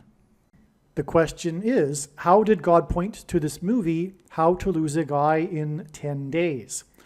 One of the extremely profound ways in which God pointed to July 1st was that it was 1,290 days after the first Israeli took the thing on December 19th, 2020. This was also the day that the leader of Israel, Benjamin Netanyahu, took the thing. In the last verses of the prophetic book of Daniel, there is a mention of a period of 1,290 days following the setting up of a spiritual abomination on the Temple Mount. The Al-Aqsa Mosque on the Temple Mount is a spiritual abomination, as is the Dome of the Rock. In fact, this is a typo. I really, in fact, mean to refer to the Dome of the Rock. The Al-Aqsa Mosque and the Dome of the Rock are the 2 mosques on top of the Temple Mount, but I'm specifically referring to the Dome of the Rock, the golden dome in the iconic images of the Temple Mount, the mosque with the golden dome. Okay, so the Dome of the Rock on the Temple Mount is a spiritual abomination, and it was completed in 688 AD. 688 AD plus 1,290 years was 1978, the year of the Camp David Accords that were brokered by President Jimmy Carter. The giving back of the Sinai Peninsula to Egypt with the Camp David Accords was an extreme transgression against God. In the prior verse in Daniel, there is a mention of 1,260 days. 688 AD plus 1,260 years was 1948, the year that Israel was reborn after 19 centuries. In other words, the 1,260-day years connection to 1948 is a second witness that confirms the relevance of adding 1,290 years to 688 AD to get 1978, the big year prophetically for Jimmy Carter. And that is why this number 1,290 is relevant with Jimmy Carter and in context of a spiritual abomination, which is why after the first Israeli and the leader of Israel took the spiritual abomination, which is the thing, was July 1st. And this was one, again, of the ways that God was, extremely profound ways in which God pointed to July 1st in regards to Jimmy Carter. Here is the text that I was referring to in Daniel chapter 12, the last chapter of the very prophetic book of Daniel, in the last verses. Here's this 1,290 days I was mentioning. And again, from the prophecy in Ezekiel, where God told Ezekiel to do something for a number of days that it would symbolize a number of years, we know that this can be interpreted as a period of years. And anyway, we are also here in this passage, there is a mention of this abomination, all right? So there's a spiritual abomination happening in this passage in context of the 1,260 days. What I am referring to, of course, is not the primary fulfillment of this prophecy. This is just a symbolic secondary fulfillment that God is using in his big picture of science. It's very important.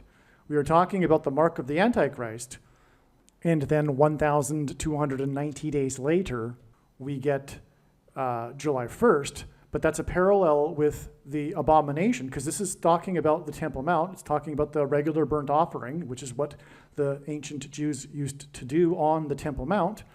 It's talking about the temple, the Jewish temple, and it's talking about an abomination. And today, the Dome of the Rock sits directly on top of where the former Jewish temple stood.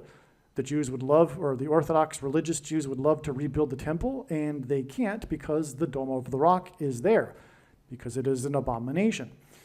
And that was completed in 688 AD, and when we add the 1,290 years, we get 1978, which was the year of the abomination orchestrated by Jimmy Carter, with the pressure to have Israel return land for peace, the biggest transgression against God. Here is the 1,260 days I mentioned. It's mentioned 7 times in Bible prophecy. Sometimes it's mentioned as 1,260 days, and sometimes it's mentioned as time, times, and a half time. That's because the time is 1 year, and times is 2 years, and a half time is a half year. So that's a total of 3.5 years.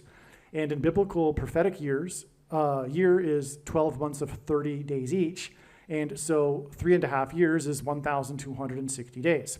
And if we add this to the Dome of the Rock, just like we added the 1,290 days, we get 1948, the year that Israel was reborn. And you can't get 1948 in the Bible unless it is the inspired word of God. What I meant a minute ago about what Jimmy Carter did with the Camp David Accords, which is when Israel gave back the Sinai Peninsula to Egypt. What I meant by it being the biggest transgression is that this is the biggest transgression that the world collectively will do in the end. The division of Israel and the making of Jerusalem an international city, led by a world body led by the Antichrist, Pope Francis and Barack Obama. There are 2 Antichrists. Now, upon further consideration, I need to be more precise about what I said earlier about this 1,290 days that I'm describing not being the primary fulfillment. What really needs to be said is that, contrary to what most people that are interested in Bible prophecy still believe, is that these numbers of days are actually literal, and they are to have a literal fulfillment. They are only symbolic, and they are used in multiple ways. And this is, again, one way. And I would actually say that this is the primary way because of what is now known, which is that the 1,290 days before the Day of Atonement, the day of the Lord's return, was in 2021. And there was no symbolic beginning. There was a symbolic 1,260 days beginning on May 2nd, 2021, which is explained in other videos. But this is actually a primary fulfillment. And one thing to add to this is because the next verse speaks of this 1,335 days, and what it is referring to is the date, the event of the resurrection rapture. And that will be 1,335 days after the same starting point that we add the 1,290 days to, which again was December 19th, 2020, the date that the first Israeli and the Israeli leader took the spiritual abomination, the mark of the Antichrist. 1,335 days after that date is August 15th, and that will be the date of the resurrection rapture, the first of two raptures, the first fruits rapture. The second rapture will be on September 5th. And the prediction being made in this video will prove this, and this is the purpose of this prediction that is from God. Make no mistake, I know far better than you the reason for this prediction. It is to prove that the resurrection rapture event will be on August 15th, 1,335 days after December 19th, 2020. And anyway, this is how important July 1st is. God pointed to this, you'll see, as I will explain. And it is, July 1st was 1,290 days after the spiritual abomination in Israel. And also, this is how creative God is. If we think about it, this is one major reason why God established July 1st as a step in the trails of signs that are leading to the death of Jimmy Carter. Like I said, it was clear God was pointing to July 1st, and you'll see, I'll explain what happened on July 1st, and you will agree. But one reason being for doing that is in order to establish this, what I just mentioned, the extra 45 days. God needed to establish July 1st in order to add the 45 days, which will also be explained, by the way, in these videos. And that could only have come through establishing July 1st and this 1,290 days connection related to Jimmy Carter. In other words, God wanted to establish and prove that the resurrection rapture event will be on August 15th, 1,335 days after the abomination was taken in Israel, the first one. And that needed to be done with this context of the abomination and the 1,290 days getting us to July 1st. So there you have it. That's one reason for what I'm about to be explaining, which is what happened on July 1st. All right, before we continue with this explanation, this truly amazing and very essential, important, necessary explanation for what happened on July 1st, there's more to be said. That is that it is now known that August 15th, the end of the 1,335 days from the date that the thing was first taken in Israel, the spiritual abomination, the mark of the Antichrist, will not be the day of the rapture. That has been known for a while now, and it will instead be the date that it is predicted that Jimmy Carter will die. This is amazing. It will be the 45th anniversary of the release of the movie Apocalypse Now that cost $45 million to make. And what I'm going to do is read a brief paragraph here before continuing with this explanation for what happened on July 1st. I'm just going to explain a few more things here that are truly profound. But again, August 15th will be 45 days after July 1st. And it could be said that all of this trail of signs that is leading from July 1st that have gone through here, it could have all been overpassed with the connection of 1,335 days from the date in 2020 in which the spiritual abomination was first taken in Israel. we didn't necessarily need to go through the 1,260 days, and then we could have just gone even then from there to July 1st, and then 45 days to the 45th anniversary of the Apocalypse Now movie, etc., because of the 45 difference of days between the 1,290 days and the 1,335 days. But there's so much to this, and obviously that wasn't God's plan because of all of the amazing, very extremely important information that came through God telling these stories that were able to be told through these steps in the trail of signs. In other words, there's so much information, as you may know by now, regarding Jimmy Carter that came through this last 45 days. And that wouldn't have been possible had it not been for these intermediary steps, although, as I'm now explaining, weren't even necessary, including even July 1st for that matter, because we could have simply added 1,335 days from December 19th, 2020 to get August 15th, and that would be the end of the story. But that would be tantamount equivalent to God tapping someone on the shoulder and saying, tell the world that such and such is going to happen on such and such date. But what good would that be? That would be essentially worthless.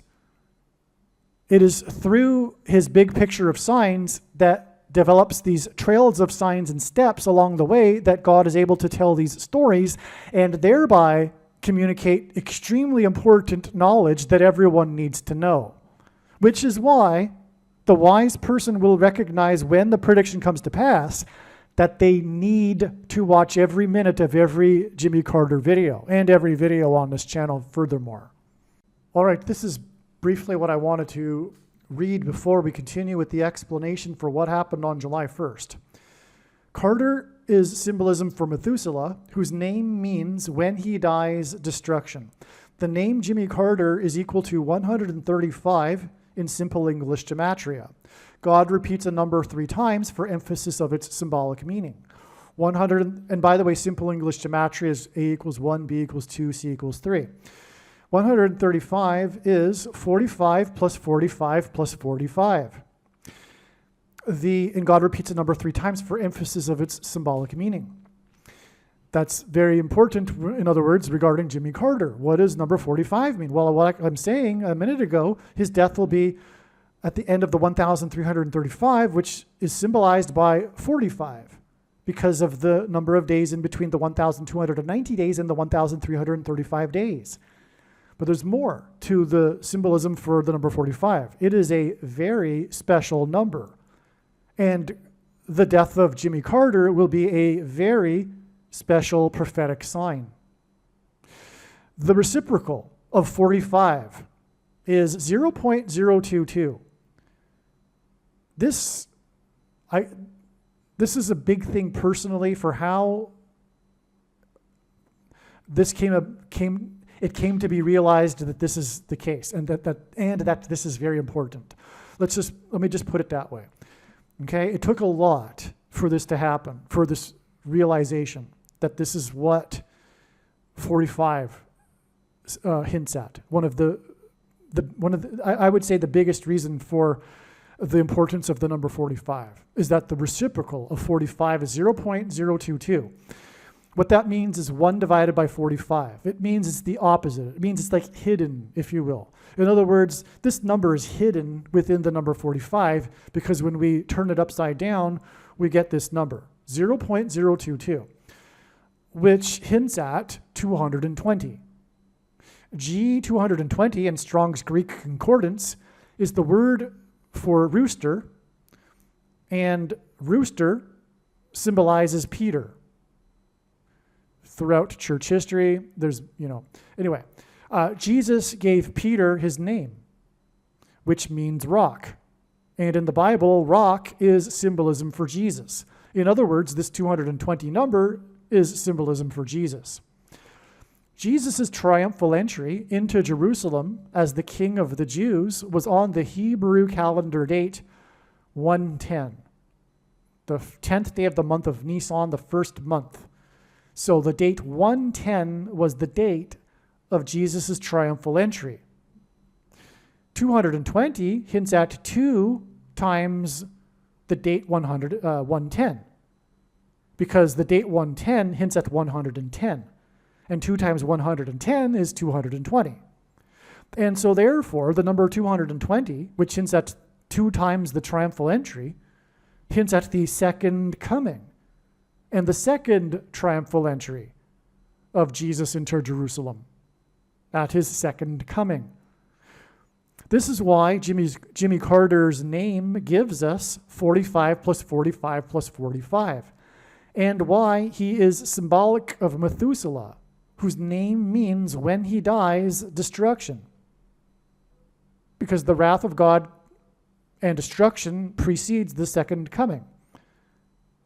This is why Carter is predicted to die on the 45th anniversary of the release of the movie Apocalypse Now, a movie that cost $45 million to make, $9 million of which was spent on promotion, and 45 is the 9th triangular number.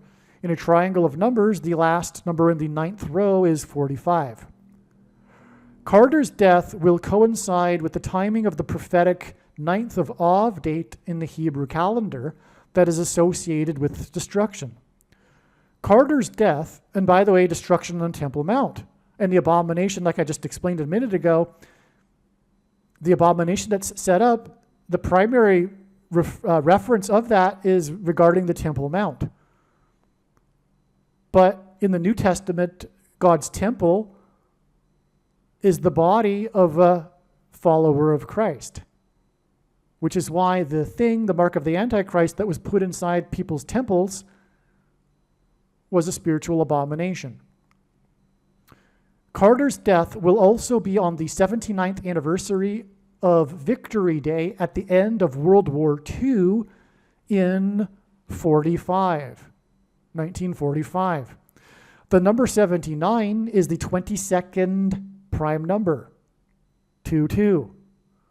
World War II ended in 45, which hints at 0.022, and hints at the second coming, as in the second coming. 2, as in World War II, as in 79 years, 22nd prime number. To confirm his signs and connections, God pairs 9, 23, and 44 as the 44th president and basketball president who wore jersey number 23 became the president in 2009. Carter's predicted death on August 15th will be 2 times 3 days after the related prophetic signs on the 9th of August, which hints at the 9th of Av, involving Yellowstone volcano in the 44th state. The 9th of Av was the 79th.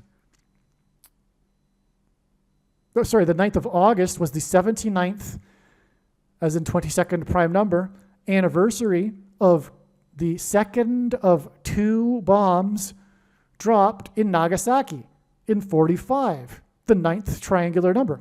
I'll repeat that. So there were 2 bombs, and the second of the 2 bombs was dropped exactly the 22nd prime number of years before August 9th, 2024.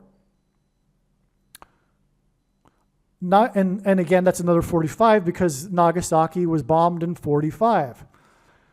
Nagasaki is the location of the Hidden Christians UNESCO World Heritage Sites, which God will hide, as in rapture, his faithful Christians from the Antichrist and tribulation on the date 9/5, September 5th in 2024, and 9 times 5 equals 45, which hints at the second coming, which is why the rapture, the resurrection rapture event in the second coming will be on the date that hints at the number 45.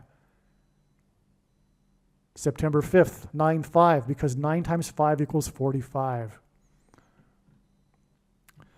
In the final prophecy in the book of Daniel that regards the quote-unquote time of the end. That's typed, written incorrectly. The final prophecy in the book of Daniel regards the time of the end. This prophecy describes a period of 1,290 days from the time that an abomination is set up on the Temple Mount in Jerusalem, as well as a period of 1,335 days from this time that an abomination is set up on the Temple Mount. The difference between 1,290 days and 1,335 days is 45 days. Jimmy Carter pressured Israel to give land to Egypt in exchange for so-called peace. This was transgression against God, as clearly outlined in the Bible.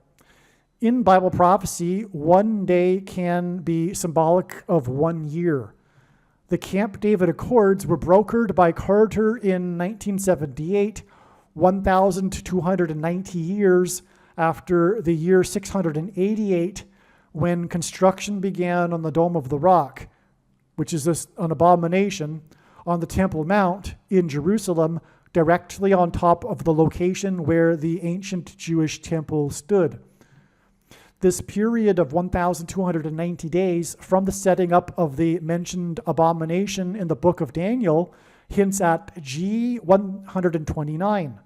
Okay, so again, in the prophecy, a period of 1,290 is in context of the setting up of the abomination, which is why from the setting up of the abomination, the Dome of the Rock, we get Jimmy Carter and him pressuring to give land back to Egypt.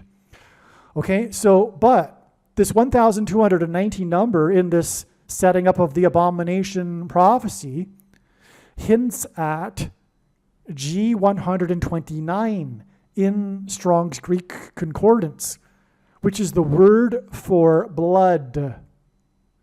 The mark of the Antichrist is a spiritual abomination, and it is the CVD thing that affects people's blood. In the New Testament, it is said that God's temple is the physical body of a follower of Christ. The first injection administered into a human body in Israel was on December 19th, 2020. On this day, the Prime Minister of Israel publicly took the thing. The word abomination hints at Obama nation. 1,290 days after December 19th, 2020. Oh, and you know what? If you have the eyes to see it, that date hints at 1,290 and 129. Look at it. That's amazing. And you know what? You really do need the eyes to see that, because I know so fully well and so confident am I that it is relevant to add this number to this date. I'm now able to see it. That date, the 12 and followed by the 9, cancel out the 1 because it's repetitive, and cancel out the 2 and the 0 because it's repetitive. Well, zeros cancel out anyway because they're zeros. You've got 129. Anyway, so 1,290 days after December 19th, 2020 was July 1st, 2024, which I'm about to continue explaining. The day that Obama's Supreme Court pick, Justice Sotomayor, in response to the Supreme Court's decision regarding immunity for the 45th president, said that America now has a king. Likewise, on July 1st, Biden delivered a speech in response to the decision and said that America was founded on the premise that it does not have a king, which is rich given that he is a dictator king because of everything that he is and the shoplifted referendum. God is using Jimmy Carter as a prophetic sign that points to the prophecy in Revelation chapter 17, verse 11, that regards a series of successive kings. This prophecy regards 5 kings and a 6th and 7th king that are followed by an 8th king. The number 1,711 hints at Revelation 17:11 that regards the 5th through 8th kings prophecy. 1,711 is the 58th triangular number, and 58 hints at this prophecy in Revelation 17:11 regarding the 5th through 8th kings. The reciprocal of the number 89 is 0.01123, and 1123 is the 188th prime number. And God uses this in his connections to point to H188, the word in the Hebrew concordance that means woe! This word is used in the Bible in the context of extreme judgment from God. July 1st in 2024 was also the day that Robert Town died at the age of 89, 1,711 days after Robert Evans died at the age of 89, which hints at woe! As I just explained. The two men worked together on the famous movie Chinatown, which in turn hinted at the Manchurian Candidate, who is Barack Obama, Obama Nation. July 1st is 1,290 days after the first abomination that affects a person's blood was put into a human temple in Israel.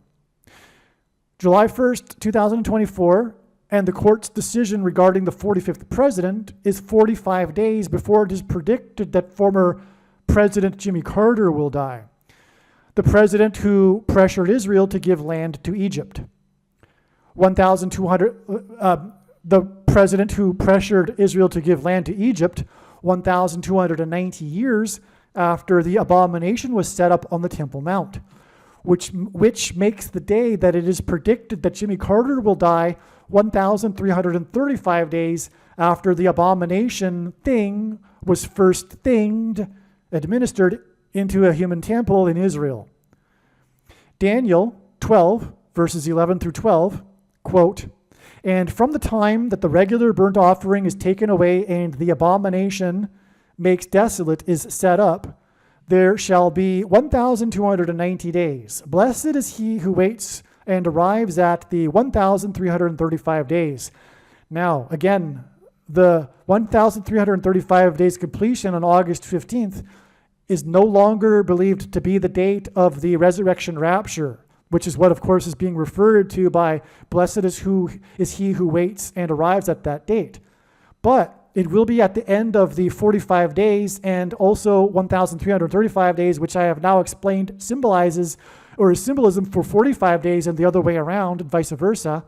And that is because the resurrection rapture event will be on the date that hints at the number 45, September 5th. 9 times 5 equals 45. And in the Bible, 3 sets of 7 is symbolic of destruction. The Israelites enacted a symbolic 3 sets of 7 when they marched around the walls of security of the ancient city of Jericho before the walls of security collapsed in God's judgment, which is why it was 7 times 7 times 7 firefighters that died when the World Trade Center towers collapsed. And by the way, it was 2 110-story towers, which hinted at the second coming, as I explained, the number 220, 2 times 110 stories, which again is hinted at with the number 45. Also, the second plane had 7 plus 7 times 7 passengers, and in fact, the symbolic enacting of the 3 sets of 7 in the book of Joshua by the Israelites before the walls of security collapsed on Jericho was in fact more accurately a 7 plus a 7 times 7. From the date it is predicted that Jimmy Carter will die, and again, when he is symbolism for Methuselah, which means when he dies, destruction, it is 7 plus 7 plus 7 days to the resurrection rapture event, which is why we have the 1,335 days connection to the date it is predicted that he will die, which again hints at the resurrection rapture event because that's what the 1,335 days refers to in Bible prophecy. And then it is 7 plus 7 plus 7 days to the resurrection rapture on the date that symbolizes 1,335 because the number 45 symbolizes 1,335. All right, now I'm going to continue with the explanation for what happened on July 1st that was written shortly after July 1st. Because of this connection, it was expected that there would be a prophetic sign involving a spiritual abomination and the Antichrist if Jimmy Carter were to not die on this date. So if Jimmy Carter if it isn't the end of the trail of signs leading to the death of Jimmy Carter, it means that it would be a step, and therefore we would expect a sign involving a spiritual abomination and the Antichrist on this July 1st date. God is demonstrating that Jimmy Carter is symbolic of the first of 7 kings in Bible prophecy. In Revelation chapter 17:11 in the Bible, there is a mention of a series of 7 kings followed by an 8th king. A secondary fulfillment, a secondary symbolic fulfillment of this prophecy, not the primary fulfillment of this prophecy, is Jimmy Carter, who was inaugurated in 77, as in 1977, began a succession of 7 presidents that leads to the identification of the Antichrist, who is the 6th and 8th presidents, and therefore the symbolic 6th and 8th kings in the prophecy.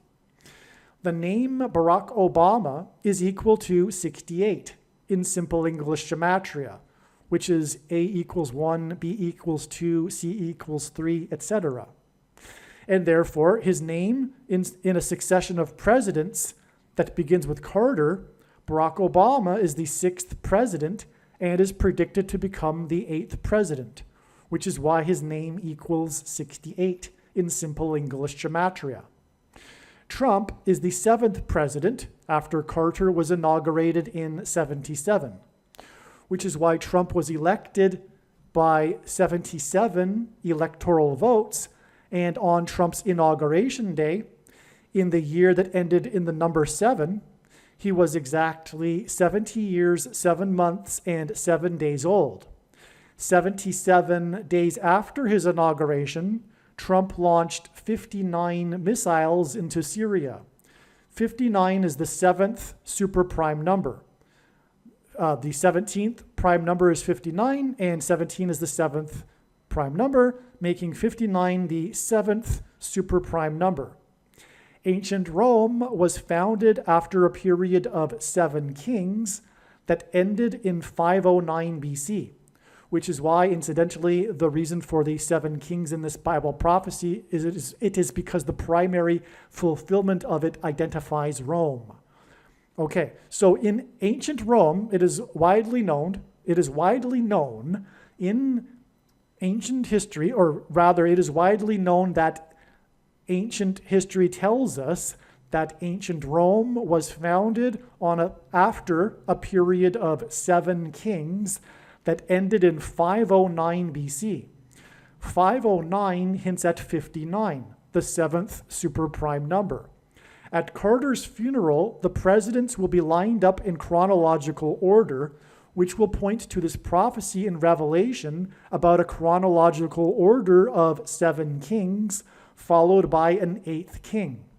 Trump, the 7th king, and Obama, the 8th king, are predicted to sit next to each other at Carter's funeral.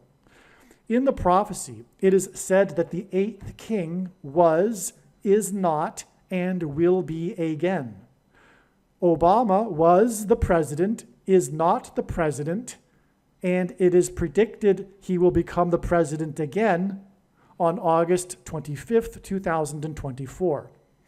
The predicted funeral on July 11th will be exactly 509 days after Carter first went into a hospice, and this hints at the succession of kings in Rome that ended in 509 BC. George W. Bush will also be sitting in the row of presidents at Carter's funeral, and Bush will turn 78 years old. In other words, his 78th birthday will be the date it is predicted that Jimmy Carter will die on July 6th. His age of 78 will hint at the 7th and 8th kings in the prophecy. George W. Bush is the 5th king in this fulfillment of the prophecy, and it's only symbolic, and it's a secondary to the primary one, as I said. But George Bush was the 5th king after Carter in this fulfillment of the prophecy. And the prophecy speaks of the first 5 kings being similar and having left the scene before the 6th through 8th kings. As mentioned, on July 1st, it was expected that either Jimmy Carter would die or there would be prophetic signs that provided king and spiritual abomination symbolism. On July 1st, the Supreme Court ruled that the president is entitled to immunity from prosecution for official acts of his duties as president. President Biden is not the symbolic 8th king in this prophecy because he is a puppet of Obama's people in the permanent government ruling class of Democrats in Washington, otherwise known as the deep state. In response to the Supreme Court's decision, acting President Biden delivered a speech about how America was founded on the notion that it would not have kings, which is ironic and prophetic because, like everything the left claims these days, the opposite is true, and Biden, the puppet of Obama and his people, is America's first king dictator. Also, in the Supreme Court's dissenting opinion, Justice Sotomayor, Obama's first appointee, said that America now has a king. She used the word king for America's leader on the date it was expected there would be a symbolic Antichrist king sign. Prior to July 1st, we also expected a sign with spiritual abomination symbolism. On this date, famous Hollywood screenwriter Robert Towne died at the age of 89. So, Robert Towne died on July 1st, this date that we were expecting a spiritual abomination. And he died at the age of 89. Robert Towne died at 89, exactly 1,711 days after the death of famous Hollywood movie producer Robert Evans died at the age of 89. So they both died at the age of 89. 89 is the 24th prime number. These two men worked together in Hollywood, and their two deaths at the age of 89, which hints at the 24th prime number, hints at Jimmy Carter, who was born in 24, as in 1924, and will die in 24, as in 2024. Jimmy Carter's initials, JC, hint at Jesus Christ, and G2424 in Strong's Greek Bible Concordance is the word Jesus. Robert Towne's death on 7/1, July 1st, 7/1, 1,711 days after the death of Robert Evans, hints at the prophecy in Revelation 17:11 about the 7 kings followed by an 8th king. All right, so the 1,711 days hints at Revelation 17:11, which is why Robert Towne died on the day the Supreme Court Justice said that America now has a king. This hints at the coming Antichrist king, who will be defeated by the King of Kings at his second coming in 2024. If the starting date is not included in the calculation, this period of 1,711 days in between the deaths of Robert Evans and Robert Towne is also 1,710 days, and 171 is the 18th triangular number, and 18 is equal to 6 plus 6 plus 6, and 666 is the number of the Antichrist in Bible prophecy. In Bible prophecy, the period of the Antichrist's rule is symbolized by 7 years. Robert Evans is credited with making Paramount Studios a major success after ruling as its chief for 7 years, as in the Antichrist's period of 7 years. Robert Towne won the Academy Award for Best Screenplay for his movie Chinatown, which Robert Evans produced.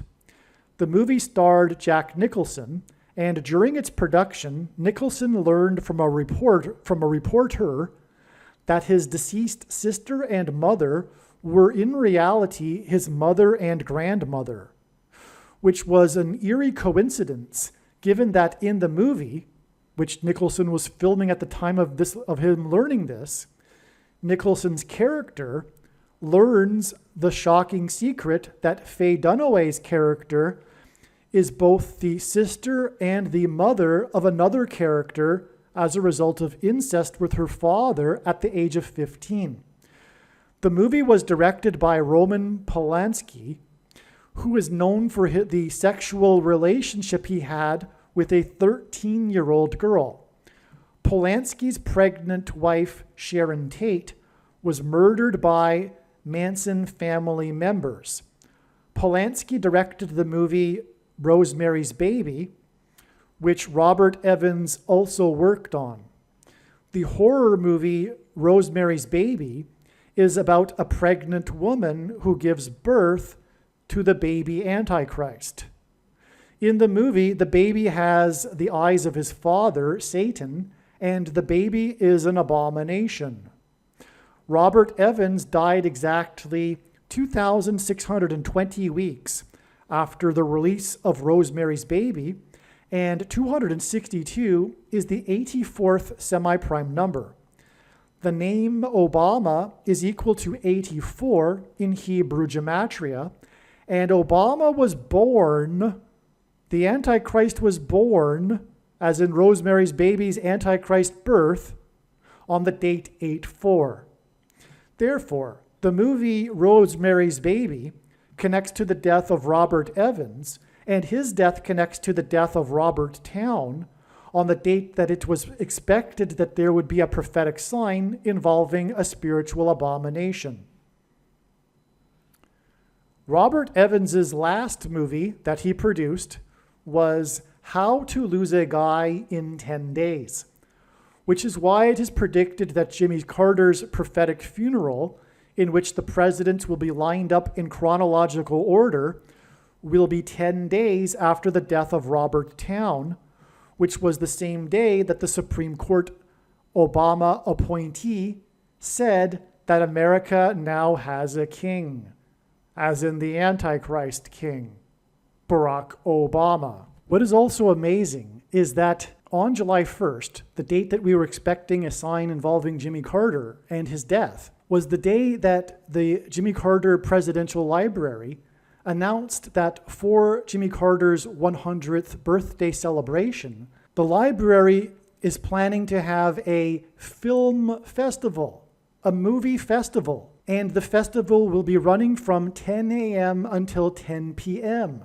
which hints at the movies that I just mentioned, including the movie How to Lose a Guy in 10 Days. In other words, the 100th birthday celebration with a film festival hints at the movie How to Lose a Guy in 10 Days. 100 hints at the number 10. What is also interesting too is that Jimmy Carter set up the Georgia State Film Office after the success of the movie Deliverance during the time that Jimmy Carter was the governor. Georgia went on to become a place where movies are made, and this started when Jimmy Carter was the governor of Georgia. Deliverance hints at the deliverance from the Antichrist of God's faithful through JC, which is why Jimmy Carter's initials, JC, hint at Jesus Christ. Robert Towne got his start in movies through working under Roger Corman. Roger Corman is said to be the Pope of pop cinema, the spiritual godfather of the new Hollywood, and the king of cult. Corman is also known for his Poe cycle of 8 movies. These 8 movies were inspired by 8 different writings of Edgar Poe.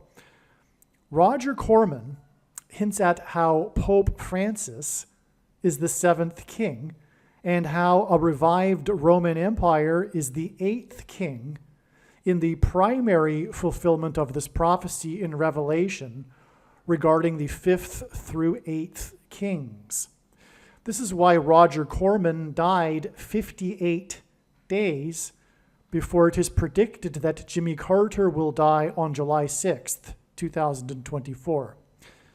In the secondary fulfillment of this prophecy, Obama is the eighth king, and 8 movies in the King of Cults Poe cycle also hints at 4+4 and the 44th president. Robert Towne also wrote the screenplay for the Tom Cruise movie Days of Thunder. The name Barak in Hebrew means lightning. In Luke 10:18 in the Bible, Jesus said that he saw Satan falling like lightning from heaven. The name Barack Obama in Hebrew means lightning from heaven. Barak means lightning, Bama means high place, which in the Bible is a metaphor for heaven, as it is said that Lucifer fell from the high place, and O, in the language Jesus would have spoken, Aramaic, is the word from. And so Barack Obama means lightning from heaven. Either Jesus didn't know what he was saying when he said this, or he knew that there would be a famous president named Barack Obama and said this anyway, knowing that it would confuse us, or he was revealing the identity of the Antichrist. Obviously, the latter option is the only one that makes any sense. Days of Thunder was released on June 27, 1990, exactly 34 years and 1 month before what is predicted to be Seven Thunders Day on July 27, 2024. July 27, 2024 will be a symbolic beginning of the 7 thunders of judgment that are mentioned in the book of Revelation. In other words, 7/27 or July 27, 2024 will be the beginning of the Days of Thunder. The 7 thunders will be supernatural phenomena such as demons pretending to be aliens and the demonic possession of the masses. 34 years and 1 month hints at 341, the 110th semi-prime number, and 110 is symbolic of the walls of security of Jericho that collapsed in God's judgment. Joshua, who led the Israelites before the walls collapsed, died at the age of 110, and this is why the Twin Towers that collapsed on 9/11 were 110 stories high. 34 years and 1 month is also 409 months, and 409 is the 40 plus 40th prime number, which hints at the 44th president, whose name means lightning. And again, this 409 months is a connection from the release of the movie Days of Thunder. To confirm his signs and connections, God pairs the numbers 23 and 44 together, as the 44th president is also the basketball president who wore jersey number 23 in high school. Robert Towne's Days of Thunder cost 2 times 30 million, which hints at 23, to make, and it was released 44 days before the release of Robert Towne's sequel to his Chinatown movie, The Two Jakes. More than a decade after the release of the movie Chinatown, Robert Towne and Robert Evans collaborated again on a sequel named The Two Jakes. It is said that The Two Jakes faced a troubled production and went through several years of development hell. The name The Two Jakes hints at the two Antichrists. The two Roberts that made the two Jakes further confirms this. A sequel movie is symbolic of the second presidency, a sequel for Barack Obama, the second of the two Antichrists in Bible prophecy. The Two Jakes was directed by Jack Nicholson.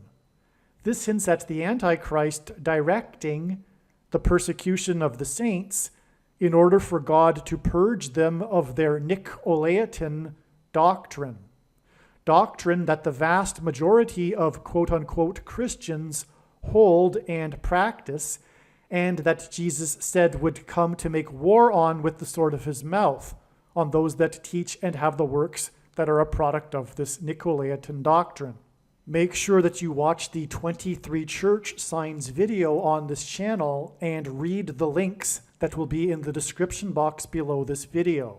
The reason for the coincidence in the names of Robert Towne winning the Academy Award for Best Screenplay for the movie Chinatown is that Robert Towne and Chinatown point to China.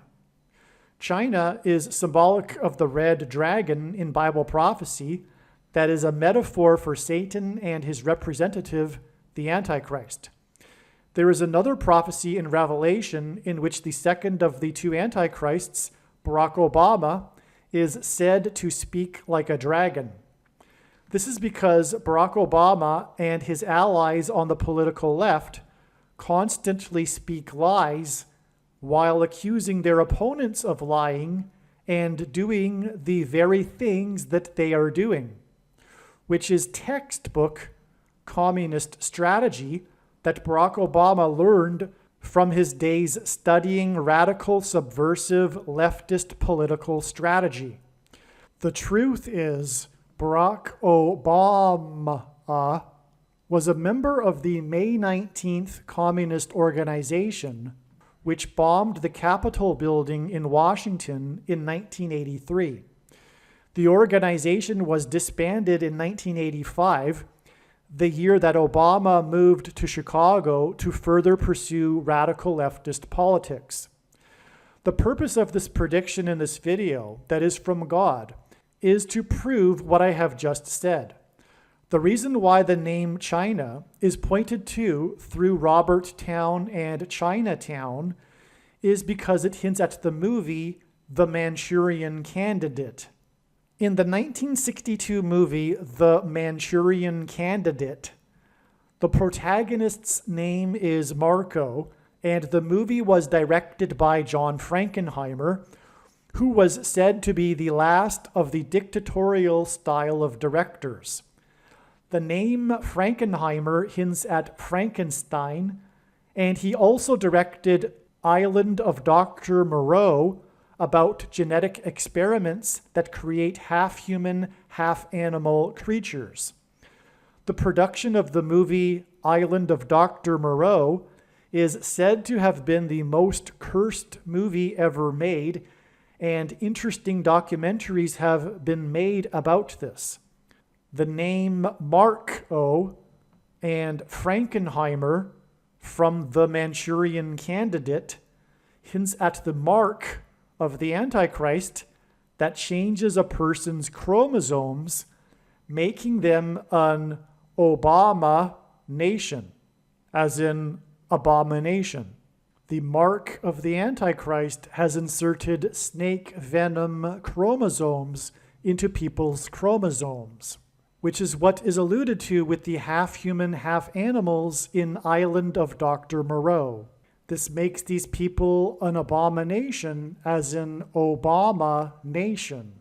The number 22 is symbolic of the mark of the Antichrist, and Frankenheimer's The Manchurian Candidate cost $2.2 million to make. John Frankenheimer died exactly 22 years before it is predicted that Jimmy Carter will die on July 6, 2024. At Carter's funeral, Joe Biden will sit in the row of presidents, followed by Trump and Obama. Biden and his brain dementia is symbolic of the character in The Manchurian Candidate that is brainwashed by communist operatives within the U.S. government and who isn't fully aware of what he is doing. Obama is symbolic of the communist Manchurian Candidate in the movie The Manchurian Candidate, who is waiting for the death of someone in order to gain the president's office and usher in an authoritarian regime in the US. This awaited death will be the predicted death of Kamala Harris in a plane crash on July 22nd, 2024, which will be 4 times 4 days, which hints at the 44th president, after the predicted death of Jimmy Carter.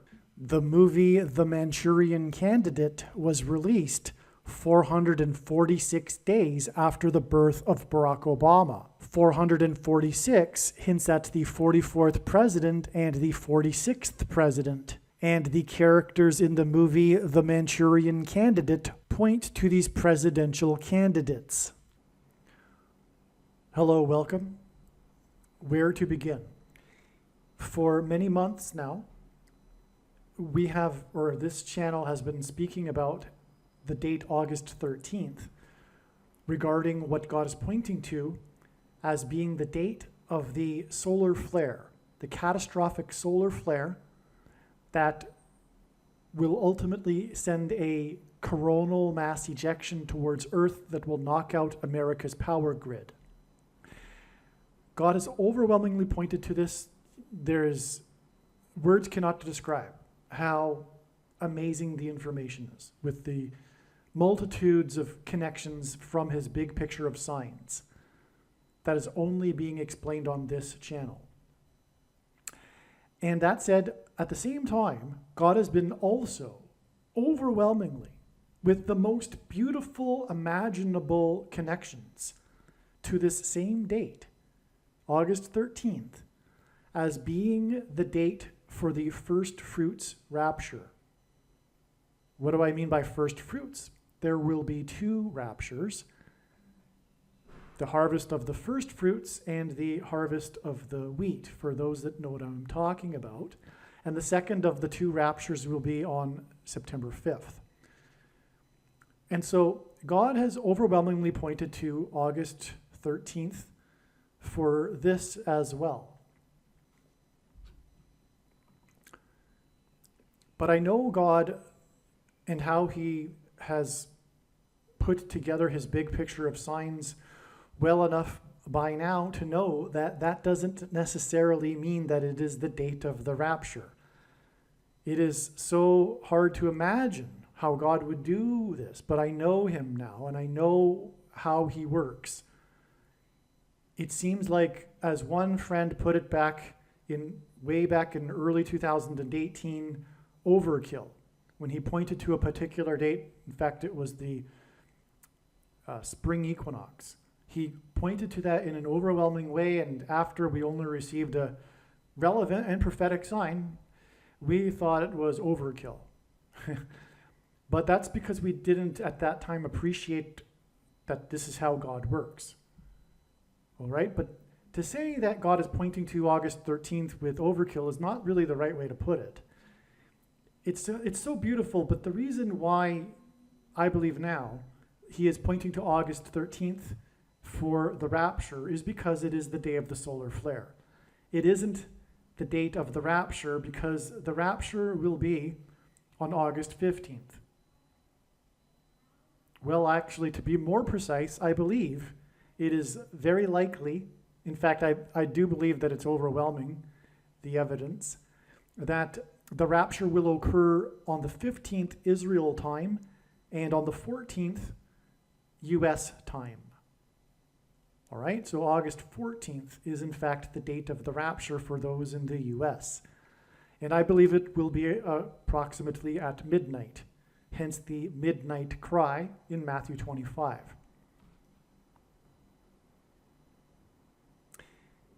It is said that solar flares, or rather coronal mass ejections that are a result of solar flares, speed through space and they take time to reach Earth. The fastest ones take 15 to 18 hours is what I have read. And so if the solar flare will happen on August 13th as God is saying it will, through his big picture of signs, and I mean that literally, God is saying that, and it is possible to know these things, as Amos 3:7 says, God does nothing without his servants first knowing. And God is saying that the solar flare will happen on August 13th, but it does take a couple of days, or rather even the fastest ones take a day and a half to reach Earth. And so hypothetically, we can see how easy it is for the rapture to coincide when the coronal mass ejection will hit Earth and the power gets knocked out. And that makes perfect sense.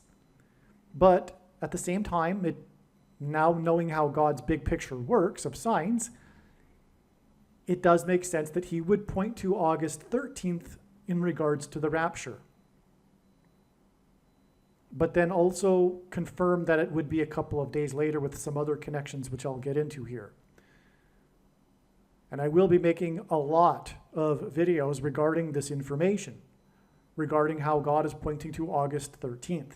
And there will be these rapture videos talking about the rapture symbolism that is pointing to August 13th, but it won't be, I don't think now, on August 13th. It will be a couple of days later when the coronal mass ejection will hit Earth. And I'll just give you something to start with, and believe me, it is only nothing. It is only, I don't say nothing, but I mean it is only one little thing because of it being a thing among many, many other amazing things. But the date, August 13th, gives us the 13th of the month, and it is the 9th of Av in the Hebrew calendar. I personally spent a few years, a couple of years at least, over 2 years, in an Airbnb setup in Poland where I had been renting a room in which the apartment had 2 other rooms that were vacated and moved in with people from renting on Airbnb on a daily basis. It gave me an opportunity to speak to new people and tell them about the evidence for the God of the Bible and Jesus Christ on a daily basis. And I would do this through using the back door. I would never tell someone, hey, can I tell you about the evidence for Jesus? Because the conversation won't happen, as we know. So I give them probably over an hour worth of information without them even realizing that I'm giving them information that confirms that the Bible is true. But I tell them, I get into this story, I start with the story about how all of the calamities in Jewish history, and for anyone, most people, history is interesting, and especially something like this, because I tell them how, about the coincidence that all of the calamities, and there have been about 12 of them in the last 2,000 years, have all coincidentally started symbolically on this 9th of Av date in the Hebrew calendar.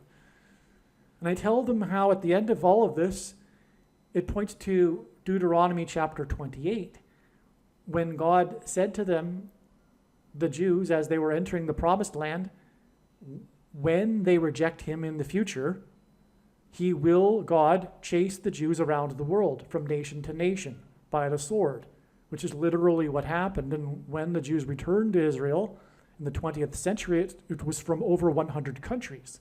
They were literally spread out all over the world by being chased around the world by the sword. If we read the text, it's clear that in the prophecy, God is also describing Auschwitz and the Holocaust. It's clear. And just on that note, for just one example, the Grass Action Warsaw policy had an official start date, which was when they rounded up Jews and put them into the ghettos. That memo put forth by the commandant was dated the 9th of Av in the Hebrew calendar. And the date that they first started rounding up Jews and putting them onto death trains to the death camps was also on the 9th of Av in the Hebrew calendar.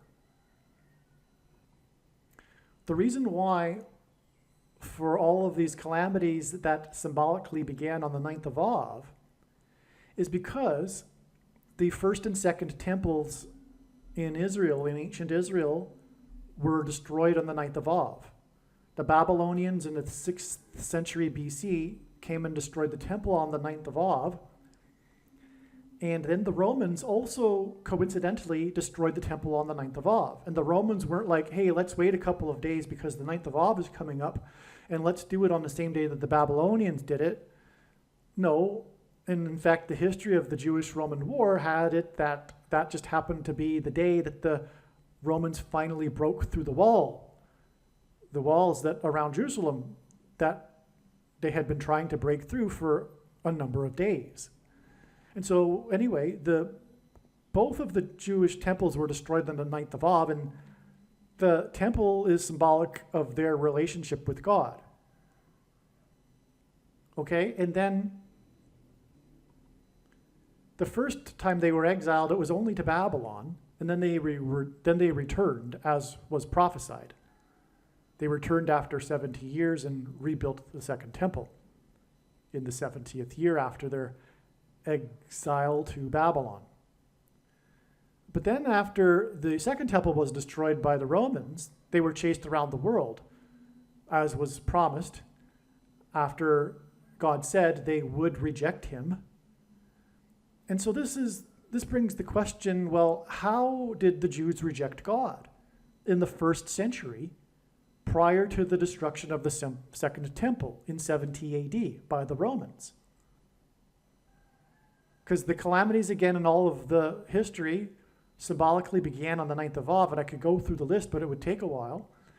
And that's because of the first and second temples. And so they were chased around the world after the second temple was destroyed. Well, the question is, again, how did the Jews reject God in the first century AD, just prior to the destruction of the second temple? And the answer is by rejecting God, Jesus. That's how the Jews rejected God, because Jesus claimed to be God, and the Jewish leadership rejected this and had him crucified. And then they were chased around the world for rejecting God, Jesus. And there's no other explanation for how the Jews rejected God in the first century AD before 2nd AD. That's the only explanation that makes any sense.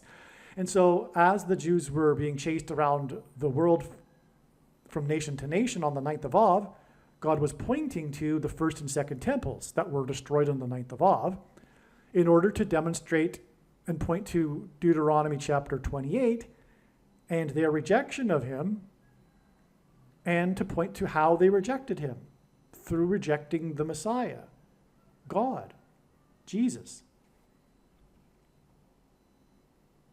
And by the way, I've had a Jew or a Muslim tell me that Jesus didn't claim to be God, but they are ignorant and have no knowledge at all regarding the New Testament. I can clearly show you the passages where it's very clear that Jesus claimed he was God. And so either Jesus was lying or he was crazy, but no one believes that. Even the atheists say that Jesus was a good person and had wise teachings, so he wasn't a liar or crazy, so obviously he was telling the truth.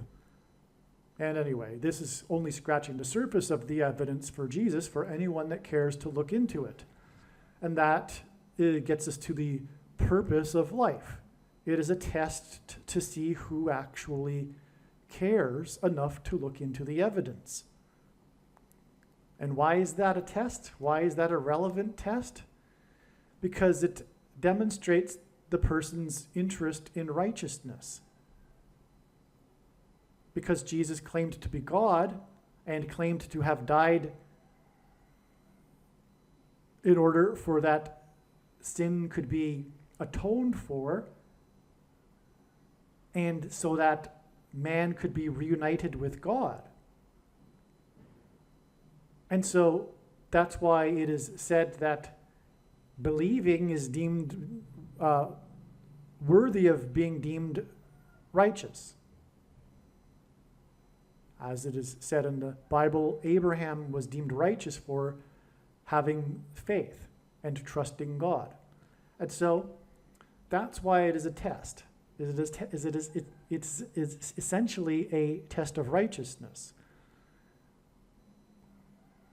There are many quote-unquote Christians that will also say that that's where it ends, but it doesn't.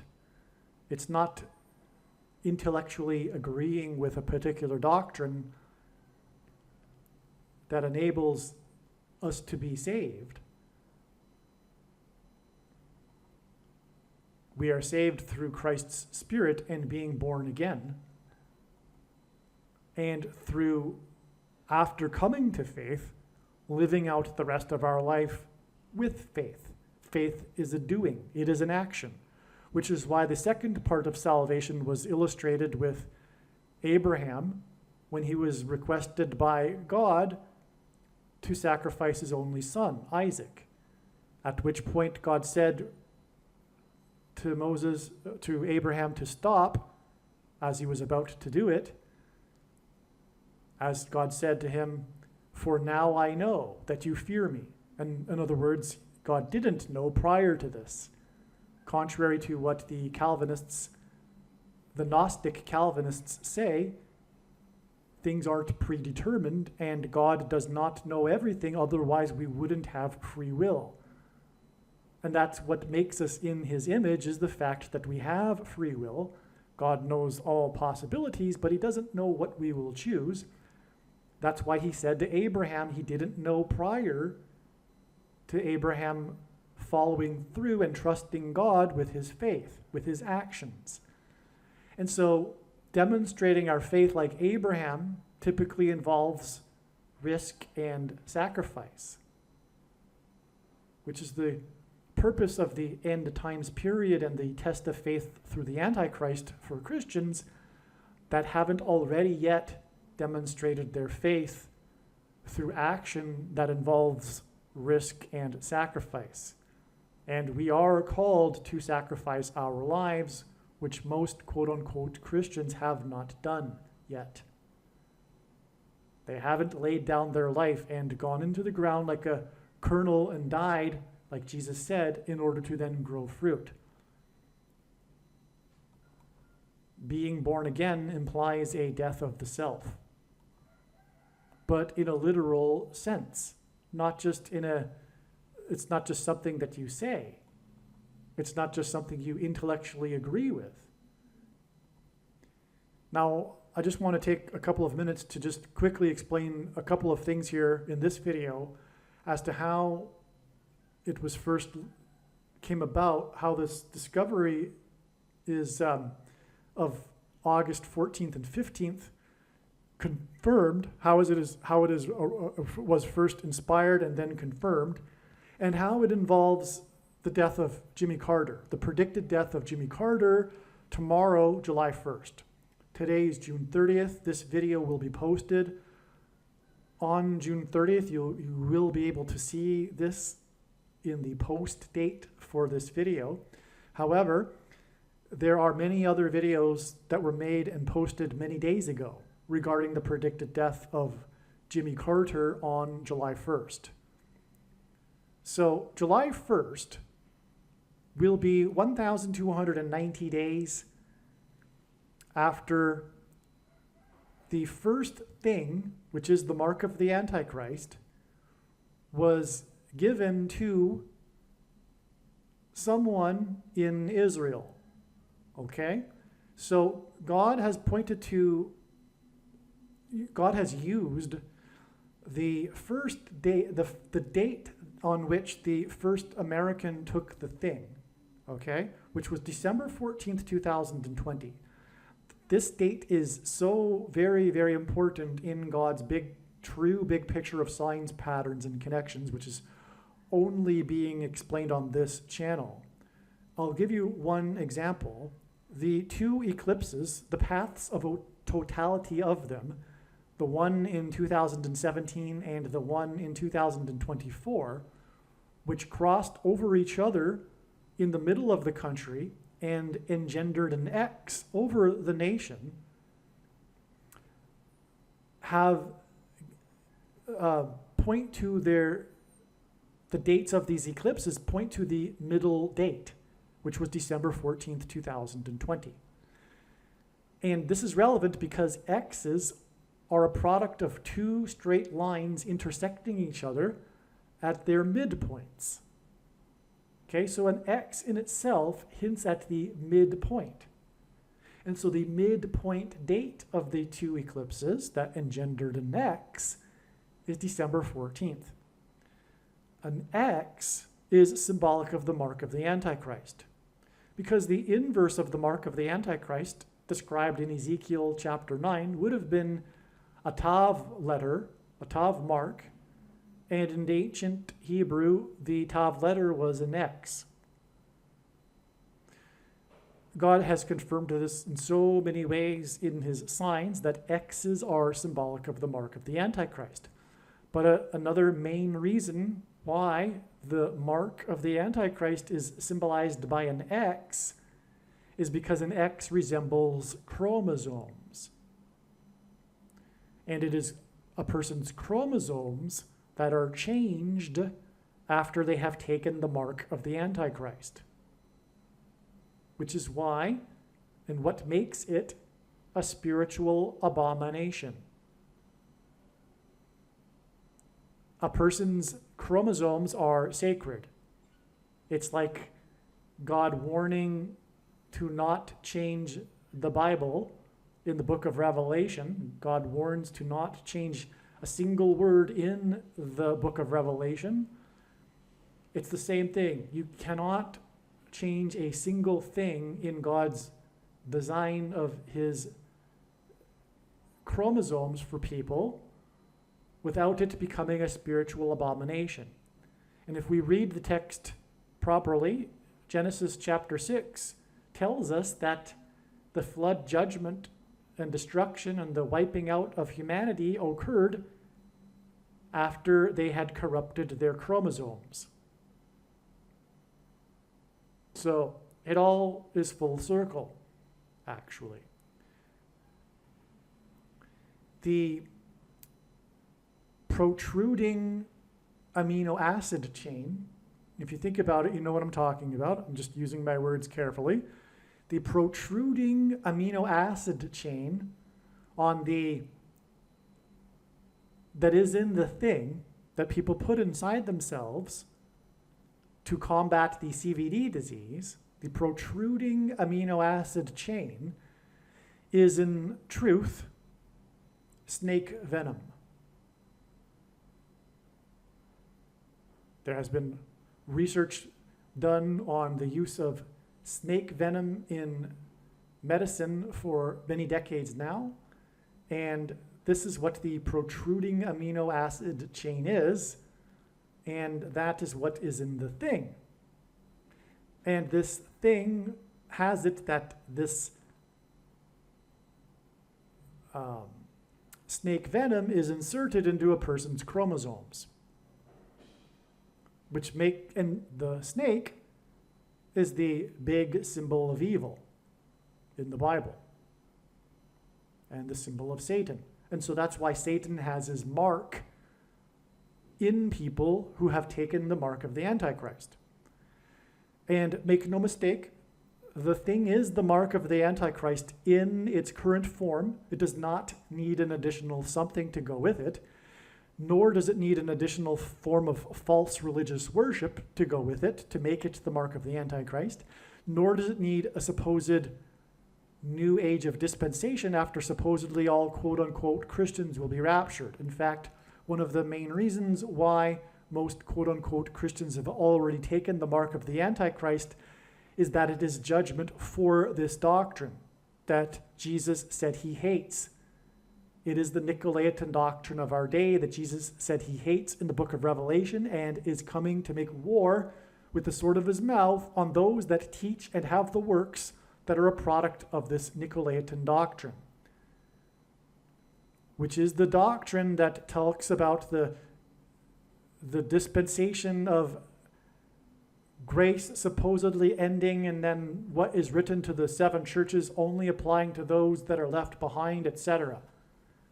Obviously, that is ridiculous because those letters were written to the churches in Asia Minor, but the people that follow the Nicolaitan doctrine simply believe what they want to believe. They do not want to believe what is the Bible clearly saying, and this is just one example.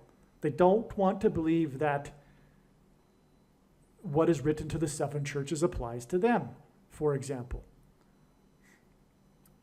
And so, God hates this. Anyway, in Bible prophecy, a period of 1,290 days is in context of what is described as being an abomination. All right? There is a passage in Daniel chapter 12 that speaks about the setting up of the abomination, and what I am speaking of isn't the literal application for that, but that's how God's true big picture of signs, patterns, and connections works. It's simply symbolism in this context that I'm describing, but nonetheless, 1,290 days appears in context of what, in the same sentence as what is an abomination. And it is an end times thing, this abomination that's being talked about. I won't talk about what it is really talking about literally. We're just talking about this particular connection. And 1,290 days after the first Israeli took the thing, which, if I'm correct, was the day that the leader of Israel took the thing. And I think at the time the leader was Benjamin Netanyahu. And that was December 19th, 2020. Okay? So it was December 14th, the mid-date between the two eclipses, that was the first American, but it was December 19th. Now, December 19th was also the day of another very important prophetic sign involving the Space Dragon, SpaceX's Dragon crew and the Dragon capsule, which will be explained in other videos. It's very, very important, actually. Well, I'll reframe. It's actually, it regards aliens. Demons will be pretending to be aliens very soon. And this will be another major test for quote-unquote Christians, because obviously if you are a Christian, it's impossible that there be aliens, because Jesus was God and he didn't go around the universe hopscotching, dying on crosses for the sins of other species of aliens. In other words, you're not a Christian if you believe it's possible there be aliens. They're not compatible. But that's why there will be aliens, because it's designed to fool people that don't really have a biblical worldview and are pretty much superstitious about their faith, like the majority of quote-unquote Christians. Okay, so if we add 1,290 days to the day that the first Israeli took the abomination, which is the thing, then we reach July 1st. Now, as you know, maybe, I have made many videos in the past, posted many days ago, talking about how July 1st is the predicted date that Jimmy Carter will die. And that is relevant in the context of Israel, because Jimmy Carter brokered the Antichrist Camp David Accords when Israel was pressured to return the Sinai Peninsula to Egypt. But God said in the Bible that this territory belongs to him, Israel, and the Jews. But this is symbolic because this is what the Antichrist will be doing very soon, leading a world effort to make Israel a divided land and to make Jerusalem an international city. And so that's what Jimmy Carter hints at, which is why he will die 1,290 days after the first abomination was taken in Israel. Now, what is astounding beyond words also is that the Al-Aqsa Mosque on the Temple Mount in Jerusalem, which sits directly on top of where the Jewish temple once stood, which the spiritual enemy put there because of this. In other words, Satan put the Al-Aqsa Mosque on top of the location where the Jewish temple stood because it is Satan's prerogative to frustrate the restoration of Israel. Okay? So that Al-Aqsa Mosque was completed in 688 AD. And if we add 1,290 years, we get 1978, which was the year of Jimmy Carter's Camp David Accords. And that hopefully has dropped your jaw if I have explained it well enough. Okay, again, we are talking about the predicted death of Jimmy Carter 1,290 days after the first Israeli took the abomination. The number 1,290 occurs in context of the last verses of the last book of the book of Daniel regarding the temple and the Temple Mount. And in fact, it speaks about the abomination that will be set up on the Temple Mount. And it speaks of this 1,290 days. We also know from Bible prophecy that the days are symbolic of years. And when we add 1,290 years to the abomination that is on the Temple Mount, which is the Al-Aqsa Mosque, we get Jimmy Carter and the Camp David Accords, which is about Israel and its land, just as is the Temple Mount is. Because the final stage of the restoration that has yet to occur is the Jews taking control of the Temple Mount and rebuilding the temple, which is going to happen shortly. Because first they got restored and they got a state, but they didn't have East Jerusalem. Then in 1967 they got East Jerusalem, but they still didn't have the Temple Mount. So there's a three-stage process here. There's parallels with this three stages, by the way, in the Bible too. And also there's the three stages of pressing olives to make olive oil and on and on. And there's the three stages of Jesus' crucifixion too, which began in the Garden of Olives.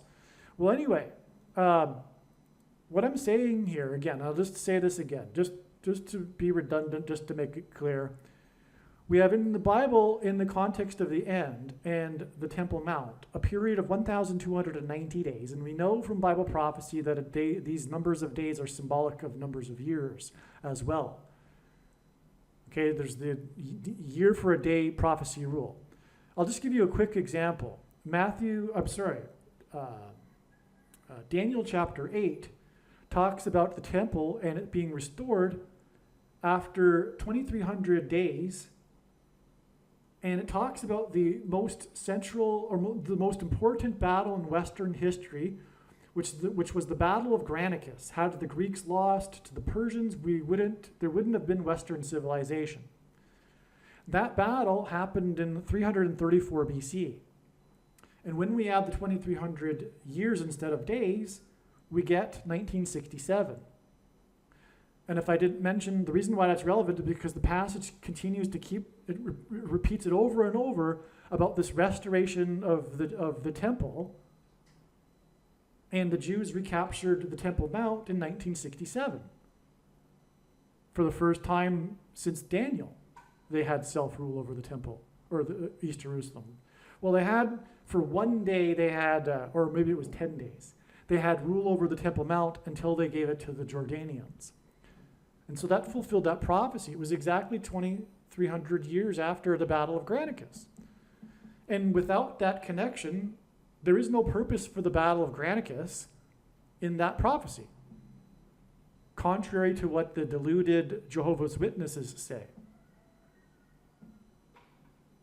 Okay, so we have the year for a day rule in Bible prophecy.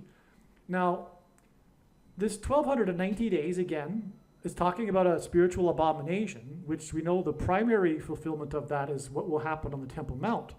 But the mark of the Antichrist, is also a spiritual abomination. And the thing was taken for the first time in Israel on December 19th, 2020. And when we add 1,290 days, we get July 1st, the predicted date of the death of Jimmy Carter. But the Al-Aqsa Mosque, which is also symbolic of what is coming on the Temple Mount and a spiritual abomination, because it is in itself a spiritual abomination, when that was completed in 688 AD, and when we add 1,290 years, we get 1978, the year of Carter, and the Camp David Accords, which was an abomination. The biggest transgression against God that's described in the end that the nations will do is exactly what Carter did. This dividing of God's land and giving the land back in the name of peace. But there is no peace with the spiritual enemy. You can't make peace with Satan. And that is the spiritual force behind Islam, obviously. And when this prediction comes to pass, it'll prove Christianity, and therefore it will prove what I just said, that Islam is a force from Satan. And that's why you can't make peace with it. And any attempt to make peace simply emboldens the enemy, because they will never stop. Their goal, the goal of Islam, is to destroy God's people, which includes Israel. For anyone new to all of this and perhaps was confused about the conflict in the Middle East, well, there's a reason why you're confused, or there's a reason why you had the wrong beliefs, is because the only way this conflict can be properly understood, like anything in the world, is through a spiritual perspective. As it says in the Bible, the beginning of wisdom is the fear of God, the God of the Bible. And you can't understand this conflict without understanding it from the spiritual perspective. No matter how hard you try, you need to understand what is really going on. And what is really going on is what I just described. And that's why Jimmy Carter was not a man of God. I'm not saying he is not going to make the kingdom, I don't know. But I will say that in God's signs, he is symbolism for the spiritual enemy. And his brand of Christianity in God's signs is not true Christianity. In other words, he was in a way a deceiver, which is why the Democrat Party nominated him, by the way, this obscure governor from nowhere that became the president overnight. It's because they thought it would be a good idea to get this lefty guy that basically has the same values as the secular leftists, but presents himself as a Christian from the South, and so, well, this would be a good image. He's going to get some votes for us that we wouldn't be able to otherwise get, was their thinking. So let's nominate Jimmy Carter, because he has our values, but he's a Christian from the South, it'll fool some people. So that's Jimmy Carter. He symbolizes deception, like Satan, the liar, the king of lies. And that's why Jimmy Carter did what he did with the Camp David Accords. He at the very least, he didn't understand God's plan and Bible prophecy, like many Christians today, by the way. Speaking of the Jehovah's Witnesses, just for example, they have what's called replacement theology. They believe that the church replaced the Jews in the prophecy, but God doesn't change his mind like that. What God writes is the way it is. He didn't change his mind after the prophecies were written and the church has replaced the Jews in end times prophecy. That's so out there. But prior to the 20th century, you could be forgiven for believing such a thing because it had been 19 centuries since there had been in Israel. But since Israel has been destroyed, someone that still believes in replacement theology has a serious problem with regards to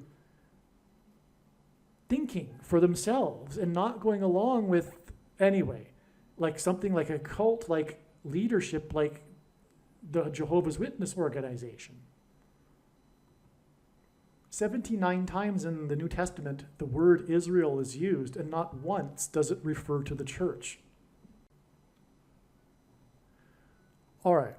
Now, getting back to what I was saying, and to finish this up here, the 12th chapter of Daniel lists 3 periods of time. The second one is the 1290. And by the way, when we add the first of the three, which is 1260, if we add 1260 years to 688 AD, we get 1948, which is the year of the rebirth of Israel. And so you can't get as clear as day 1948 in the Hebrew Old Testament, written over 2,000 years ago. You can't get the year of the rebirth of Israel and it be an accident. All right? Again, it's clear. For someone who's not Christian, has never opened the Bible, you can open it and go to Daniel chapter 12. And it talks about the end. The title of the chapter is The Times of the End, or something to that effect. And it's this last chapter of the very prophetic book of Daniel, and it talks about the end. And it talks about this spiritual abomination that will be set up on the Temple Mount. It's talking about the end, right? And anyway, it talks about a period of 1,260 days, okay? But as I said and explained, there's this day for a year rule in Bible prophecy. And when we add 1,260 years to the year that the Al-Aqsa Mosque was completed in 688 AD, we get the year that Israel was reborn. And that isn't the only way from the Bible we get 1948, by the way. Just quickly, in Ezekiel chapter 4, God told Ezekiel, and this is where we get the year for a day rule, in the prophetic chapter 4, God told Ezekiel to do a certain thing to demonstrate how Israel was going to be punished for 390 plus 40 days, okay? And God told him that this would be symbolic of 390 years plus 40 years, for a total of 430 years. Now, also in Bible prophecy, it was prophesied beforehand that the Jews would be exiled for 70 years and then would be allowed to return to Jerusalem after the 70-year period, which is exactly what happened, and secular history records this did happen as well. After 70 years, literally, exactly. Okay? So the Jews came back after 70 years, which means that 430 years subtract 70 years leaves us with 360 years. So 360 years was remaining of the punishment. Now, in Deuteronomy chapter 28, the chapter I spoke about earlier, in which God spoke to the Jews before they crossed into the promised land, he told them that if they do not repent when they come back, that he will multiply their punishment times 7. Okay, so 360 years of the remaining punishment when they came back in 536 AD, BC, we get, so 360 years is the remaining of the punishment at the time that they came back in 536 BC. Okay, so 360 years times 7, though, is 2,520 years. In the Bible, a prophetic year, is 12 months of 30 days each. And when we times out 30 days times 2,520, we get a total of 907,200 days.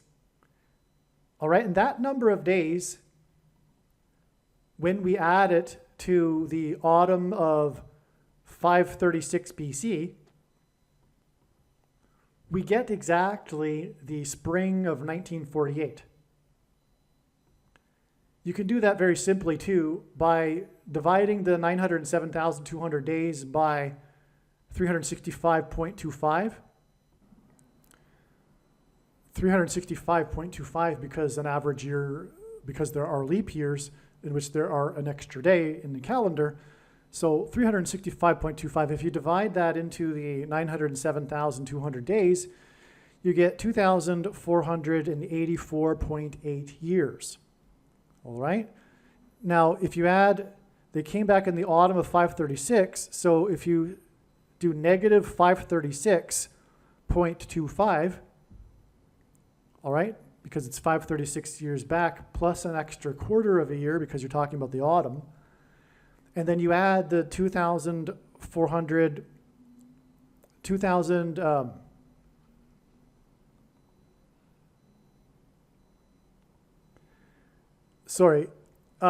the autumn of 536, if you were to do it into a math equation, would make it negative 537.25. Because you go back a complete 536 years, and then you go one quarter more, you're talking about a negative 537.25. Right? That's how it would work. The beginning, January 1st, 536 BC, would only take you back negative in terms of a math equation to 536. But we're talking about the autumn of 536 BC. So it would be negative 537.25, and then you add the number of years, which again was 2,484.8, and you get 1948.5. And Israel was reborn in the middle of May in 1948. Right? So that's the second way in which we get the number 1948. Now I've told you how we got 1948 twice in the Bible. 1967, I told you about it a minute ago, and from Daniel chapter 8. And we're talking about, in this video, the 1,209, the third of the uses of the 1,200 of the three numbers in Daniel chapter 12, 1,290 to give us 1978. And for many years, I thought, that was interesting, but is really God pointing to the Camp David Accords? Well, yes, but the other dates that you get are like the most important years in modern Israel history. The year that they got the nation back in 1948, they became a nation, and then in 1967, which was the year of the Six-Day War, when for the first time in 19 centuries they had rule over their ancient capital. So 1978 doesn't really qualify as high on a scale as those two dates, those 2 years. And so it was debatable as to whether or not how much God was pointing to 1978, or whether it was just a coincidence that was the year of the Camp David Accords. But when the prediction comes to pass that Jimmy Carter is going to die 1,290 days after the thing was taken in Israel, well, that brings up the 1,290 years connection from the year that the Al-Aqsa Mosque was completed to 1978. This video is, by the way, extremely profound. If you are a Christian, make sure you never ever stop sharing this video on social media. Spend hours every day posting it. Work. I know because of the Nicolaitan doctrine, most quote-unquote Christians have somewhat of a phobia regarding the necessity of works. But Jesus hates this doctrine, and this is a bag of gold. And Jesus warned to Christians that don't do anything with their bags of gold, that they would be banished to hell. So, and our bags of gold, by the way, are representative of our opportunities and abilities. This is a bag of gold. Nothing compares to this video and the prediction of Jimmy Carter's death, and having now explained 4 dates in the Bible that prove the Bible. 4 years in the Bible. and disprove things like Jehovah's Witness, even, and replacement theology and Catholicism, because they don't believe in any of this stuff either. Okay, so now the thing is that there's one last number of days in Daniel chapter 12, which is the last verse of the last chapter of the book of Daniel. And that's a period of 1,335 days. And it says, "Blessed is he who waits for and arrives at the 1,335 days." It's speaking about the resurrection rapture. And now we have the fulfillment of it. Now we know what the 1,335 days is beginning from. It's the date on which the first thing, the abomination, was taken in Israel. And when we add 1,335 days to that date, December 19th, 2020, we get August 15th. Now, I believe that the rapture will occur in the AM on the 15th and on the 14th in the US. Now, one reason for why I believe that'll be the case is God is using Trump, his trumpet that he has been using to trumpet and highlight his prophetic signs, who was born on a Sabbath day, a Saturday, when in synagogues around the world, the portion of the Torah that was read on that day, because they read a different portion for every Saturday of the year, was the portion from the book of Numbers about God commanding the making of the trumpet. And that was the day that Trump was made. It was exactly 23 months before Israel was reborn. The Antichrist is Numbers 23. 2 divided by 3 is 0.666. The basketball president wore jersey 23 in high school. And anyway, Paul, the apostle, used the phrase, the last trump, in reference to the resurrection rapture. President Trump was born on the 14th of the month in June in 1946. This will be 78 years and 2 months exactly to August 14th. All right, 2024, the day of the rapture in the US time zone. And 78 years and 2 months hints at the 782nd word in Strong's Greek Concordance, which is the word that means to greet. Okay, it means to greet. And this is because God's people will be greeting the Lord in the air at this second coming event.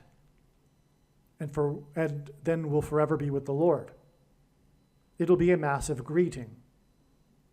The rapture and resurrection. And so that's why the significance of greet in terms of the rapture and why it would come from Trump and his birth date. Now, speaking of greeting in the air, in God's signs, Jupiter is symbolic of Christ, the king planet. But it is also symbolic of the body of Christ. Now, it has been known since 2017 that August 14th and 13th, actually, and I'll explain why the 13th. Well, I'll mention it already. It's the 9th of Av in the Hebrew calendar, which was the day that the Second Temple was destroyed, as I was explaining. But the Second Temple, as it says in history, in historic texts, burned into the 10th of Av as well. And so the 9th of Av is the 13th, the predicted date of the solar flare, which will hit later, I believe, late on the 14th and early on the 15th, depending on what time zone you are in. And anyway, the reason this sign in the night sky. In Genesis 1:14, God said that the lights in the sky are for prophetic signs. This sign in the night sky has been known to be the Revelation 15 sign since 2017. Since 2017, it was known that this would be the fulfillment in the night sky of what is described in the first verse of Revelation chapter 15, which speaks of a sign in heaven.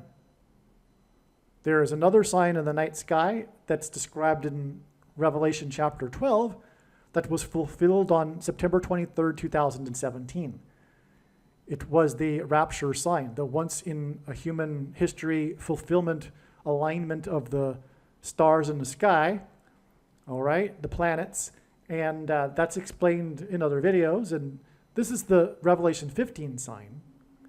And one reason it is known, or was known since this time, is that it occurs on the 9th of Av.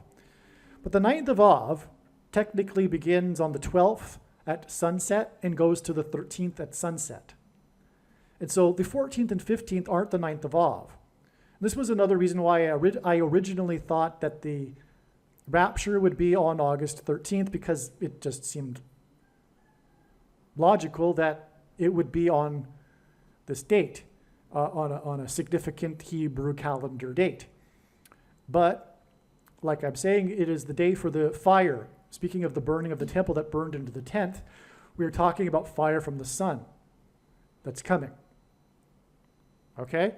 That's why the sign is the conjunction with Mars, because Mars is symbolic of war. In ancient astrology, it's symbolic of war and blood. It's the red planet. And this is meaningful. I know, yes, it was ancient astrology, and God isn't into astrology. Are you sure? Do you know what you're talking about? God said that the lights in the sky are for prophetic signs. They symbolize things, and why can't God use the symbolism of the ancients to portray what he wants to in the night sky, especially the ancient Jews?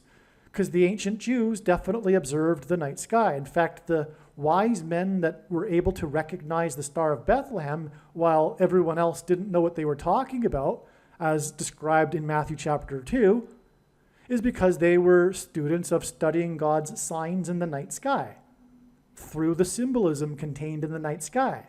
And part of that, a big part of the star, what was the Star of Bethlehem, which we now know what it was Jupiter, being symbolic of the king planet. And it's retrograde around Regulus, the king star in the king constellation, Leo. Well, anyway, here we have Jupiter conjoining with, and also part of the Star of Bethlehem was its conjunction, the closest, brightest conjunction ever in history of it with Venus, which in the Bible, Jesus said represents him. Are you sure God doesn't use astrology? Okay, is this even astrology, or is it watching for the Lord's signs in the night sky? So this conjunction between Jupiter and Mars is this sign, but what makes it the sign is that it occurs exactly in the middle of the two horns of the constellation Taurus. And in ancient astrology, Taurus was symbolic of the coming judge. And Jesus is returning not as a nice guy, but as the judge. That's why we have, and he's coming to make war with the sword of his mouth, as I mentioned earlier. He's coming to make war on the unrighteous. He is the coming judge. And Jupiter symbolizes Jesus and the body of Christ, which will be raptured on this date of this sign. But he's coming to make war, and that's why it conjoins with Mars in between the two horns of the constellation that means the coming judge. All right? Now, if we look at it, the date, so here's the date, right?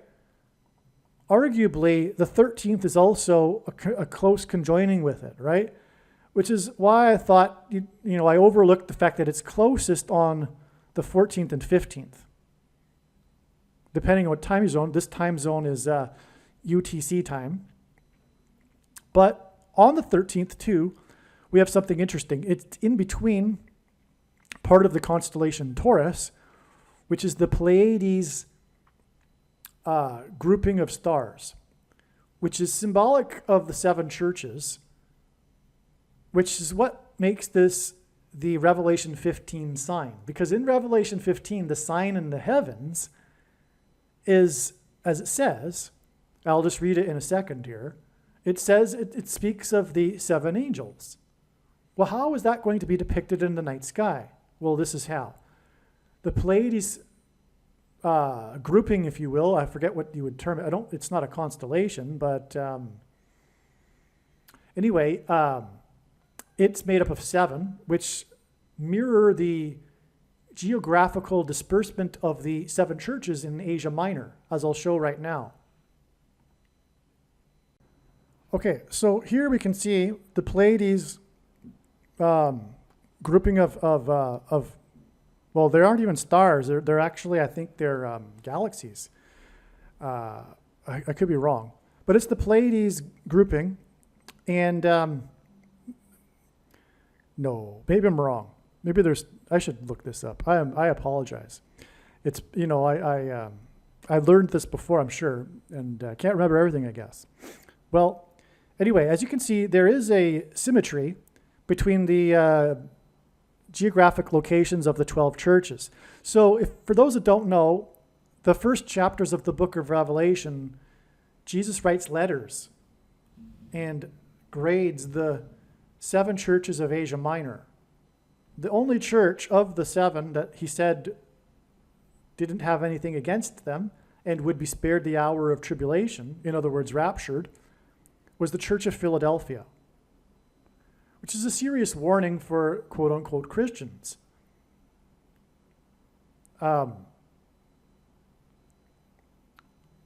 Saying that they're not quite up to par here and that they're not going to make the escape from the tribulation.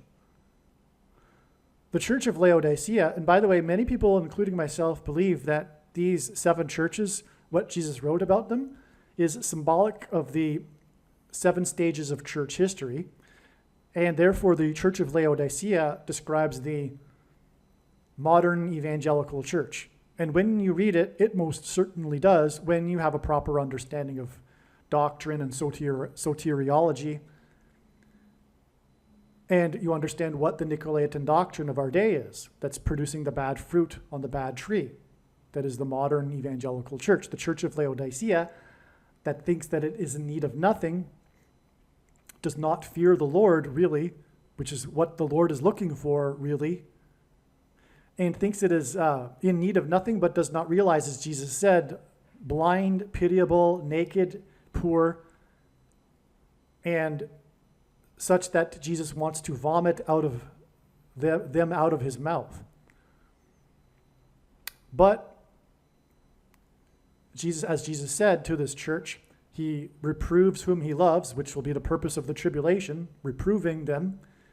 He reproves whom he loves, and he is still knocking at the door, which is quite something because it says that, in other words, Jesus isn't inside this church. He is knocking on the door, and this church isn't letting him inside. They think he's inside, but they're not letting him inside the church. He's knocking on the door. This is the church, the American church, the Church of Laodicea, the evangelical church, the modern church, which doesn't only apply to the evangelical churches in America. America has spread this brand of Christianity around the world, and these churches around the world are likewise deceived. Literally, it is deception from Satan, their doctrine. For example, once saved, always saved. It is rooted in Gnosticism, which is satanic. Anyway, enough of the theology here. Make sure you watch the 23 church signs video on this channel. If you are a Christian, you should recognize, in my opinion, once the prediction comes to pass, that will be the most important video on this channel for you. The 23 church signs video on this channel. Okay, so So back to what I was saying here. So we see the parallel here, right? Between Pleiades and the seven churches. Okay, now here is Revelation 15. And speaking of this sign, and I saw another sign in heaven. He's saying another because the first one was the Revelation chapter 12 sign, which was fulfilled in the night sky on September 23rd, 2017. As I'm saying, this sign will be fulfilled on the 9th of Av in 2024, and it was believed that this would be the case since 2017. Okay, and the reason why I say 2017 is because someone else discovered this connection, and I don't know when they discovered it. I think it would have been, you know what, I really don't know. The late Dan Matson had it on his website, and I'm not sure if he was the person that discovered it. He might have been, but it was discovered before even 2017, that's for sure. And I saw another sign in heaven, great and marvelous, 7 angels having the 7 plagues, the last plague. So it's talking about 7 angels and them having 7 plagues. Well, Pleiades has 7 stars, right?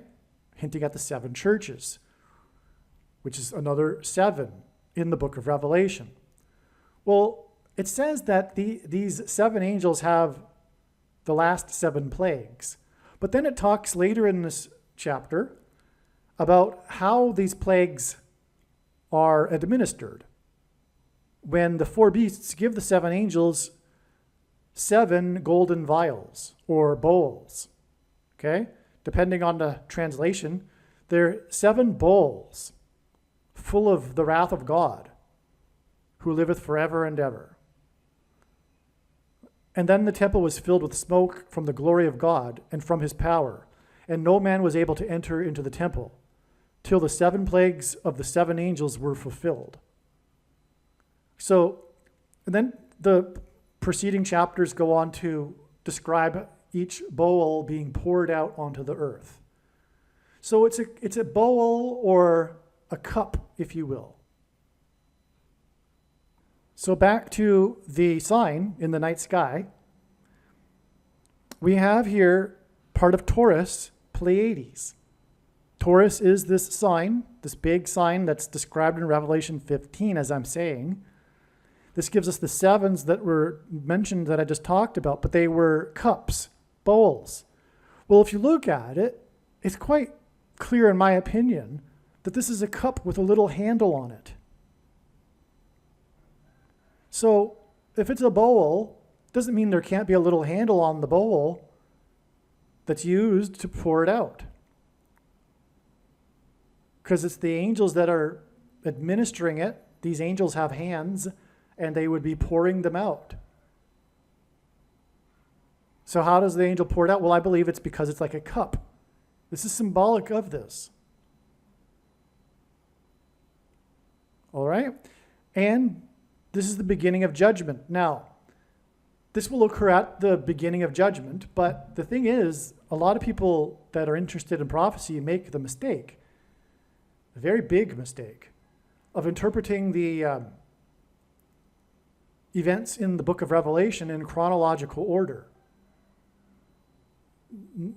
There's no such thing as the chronological order that people claim there is. These 7 trumpets and 7 seals and the 7 bowls, they overlap. It's all allegory. It's all symbolism. I respect Chuck Missler, but the one thing he missed a lot. He was not as wise regarding prophecy as it might have seemed. He missed a lot. And one of the big mistakes is, he said the more he studied the more he studied Bible prophecy, the more literally he takes it. But the opposite should be the case when it comes to the book of Revelation. It's about learning what God is communicating through his symbolism. Well, anyway, they're all overlapping. And so we have here at what will be something like the beginning, because the solar flare, I believe, is the first trumpet as well at the same time. But it's occurring, as we can now see, with the first beginning of the of the bowl judgments as well. So they all overlap, right? And it's just a way for God, it's a method for God to tell what is happening through prophetic language. It's not meant to be taken literally, and not literally in terms of timing either. And speaking of not to be taken literally, neither is the 1,260 days or the 70th seven in Daniel chapter 9. The 70th seven began, there were a number of symbolic beginnings to the final 7 years in 2017, including the inauguration of Trump-et, when he was 70 years, 7 months, and 7 days old, 77 days before he launched 50 missiles into Syria, and 59 is the 7th super prime number.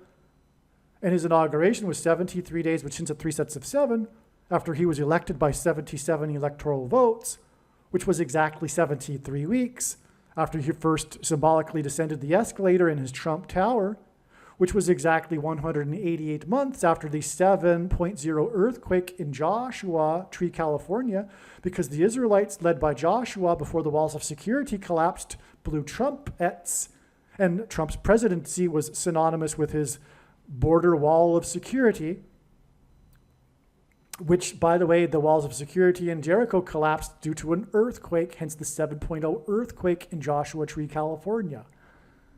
Okay, anyway. So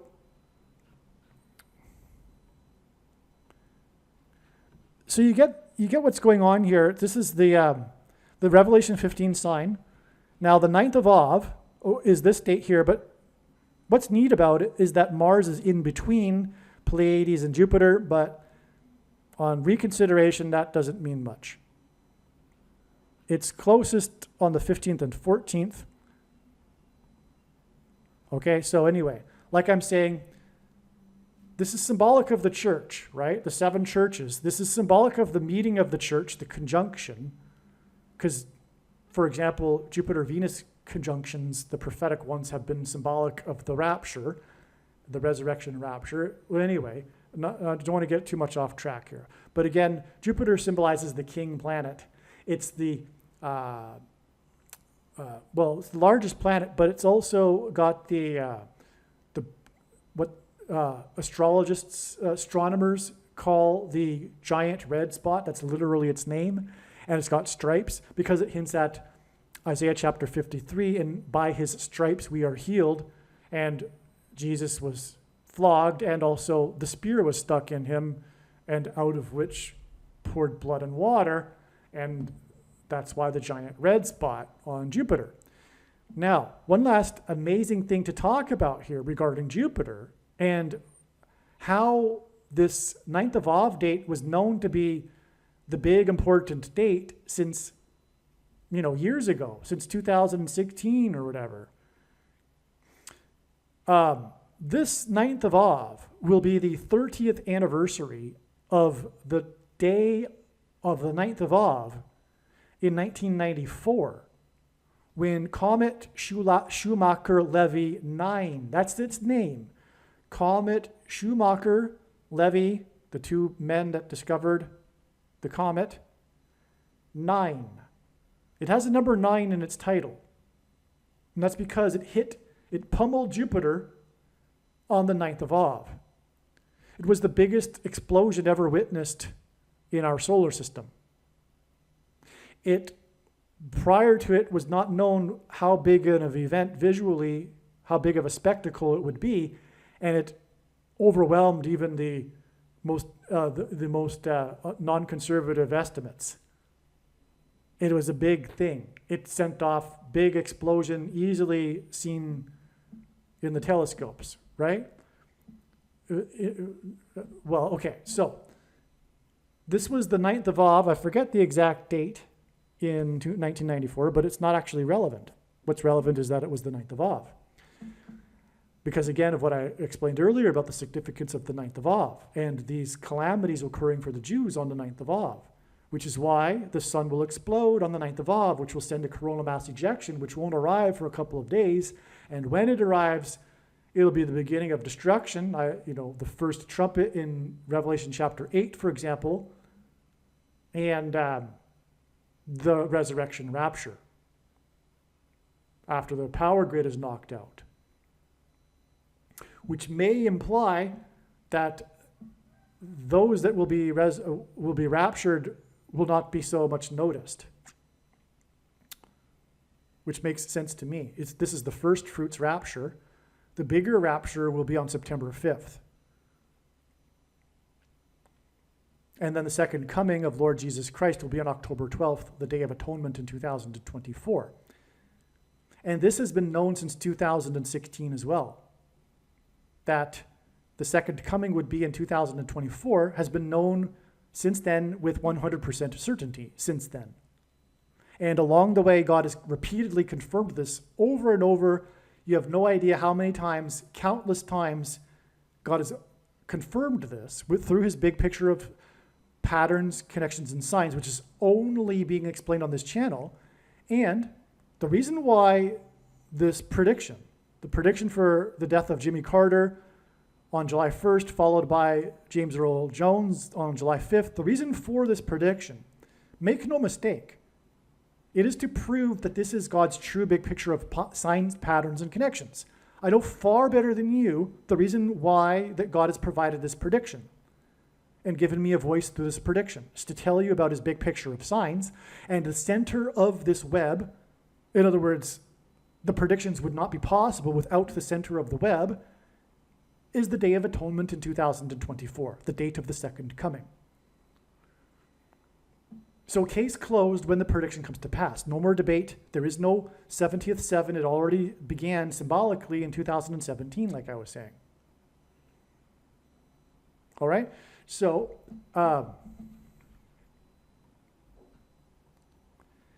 now, this 9th of Av sign here, the Revelation 15 sign, exactly 30 years after the 9th of Av, when, and by the way, it was the comet prior to it hitting Jupiter broke up into 21 distinct fragments, and they labeled them with the letters of the alphabet, and there were 21, which is 7 plus 7 plus 7, and the Israelites enacted a symbolic 3 sets of 7 before the walls of security collapsed on Jericho, which is symbolic of the walls of security collapsing on America, God's Gentile nation that he has blessed and had his hand on. One of only 2 nations in the history of the world that were founded on a relationship with God and founded on the Bible, Israel and America. Okay, so 30 years, because in the Bible, 30 years is symbolic of a king. And so it was known, since 2016, that the 30th anniversary of the king planet getting pummeled by the comet Schumacher-Levy 9 on the 9th of Av would be a 30-year countdown to the final 2 months before the second coming of the King of Kings. That's why the 30 years, which symbolizes a king, that's why the 30 years from the king planet getting hit by comet Schumacher-Levy 9 on the 9th of Av. And again, the 9th of Av is about how God pointing to the first and second temple's destructions in order to communicate to the Jews why they are being chased around the world on the 9th of Av for rejecting him, God, who was Jesus, who is Jesus. Okay. And so, okay, anyway, so this 9th of Av won't only be the 30th anniversary of the planet Jupiter being pummeled by the comet. It will also be the exact 110th anniversary of another prophetic sign in the night sky. Well, it was an eclipse, so I guess that would be the daytime sky. This was the eclipse that began World War I. This eclipse occurred at the beginning of World War I, and this is known as the World War I eclipse. Even at the time, it made the headlines talk about how it could be a sign from God because of the momentous event of World War I. How could this eclipse go over Europe at this beginning of World War I? But not only that, though, the location where it peaked, the greatest maximum of the eclipse, was right over this place in Tannenbaum, a place named Tannenbaum, if I'm saying it correctly, which is in today Poland, but at the time was part of the Prussian Empire. This is the location of the battle that was the only battle in all of the war, which lasted years, that had any consequence on the outcome of the war. Had the Germans, for example, fared a little better or a little worse, the war and the outcome would have been vastly different. This was the only battle that had any consequence. All the other battles were just trench warfare. Nothing really happened, right? There was no consequence in terms of the outcome of the war, except for this one place, which is where the eclipse went over. But the eclipse also traversed over all four of the empires that came to an end as the result of World War I.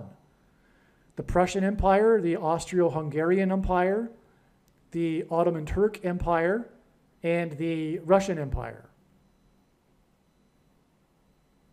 Okay, so these empires met their doom as a result of World War I, and this is where the eclipse went over. All right, and it's because the eclipse also went over Palestine.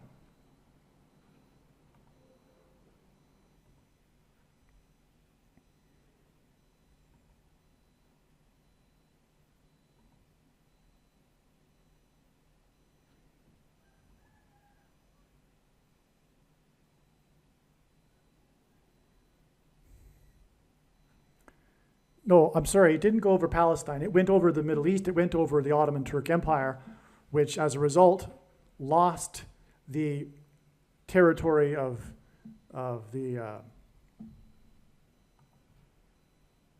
Palestine, and which led to the League of Nations and the British Mandate, which led to the Balfour Declaration, which allowed the emigration of Jews back to the homeland of Israel, declared that Israel be a homeland for the Jews, Palestine. And that was the beginning of the restoration.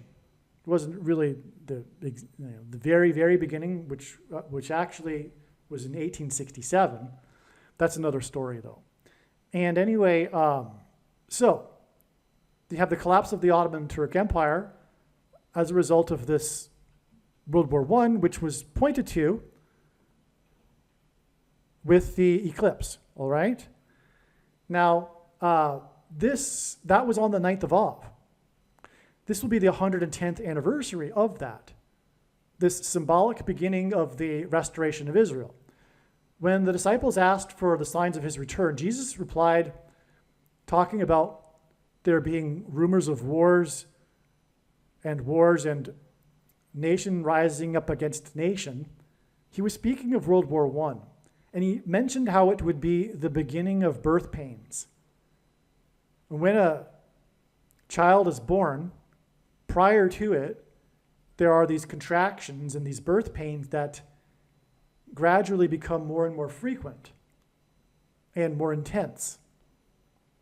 So that's why Jesus used this metaphor of birth pains. This was the beginning of the birth pains of the restoration of Israel, which is birthing the Messianic age and the 1,000 years of peace, during which Jesus will rule while he dwells in Jerusalem in the Temple Mount, in the temple on the Temple Mount, for the 1,000 years of peace.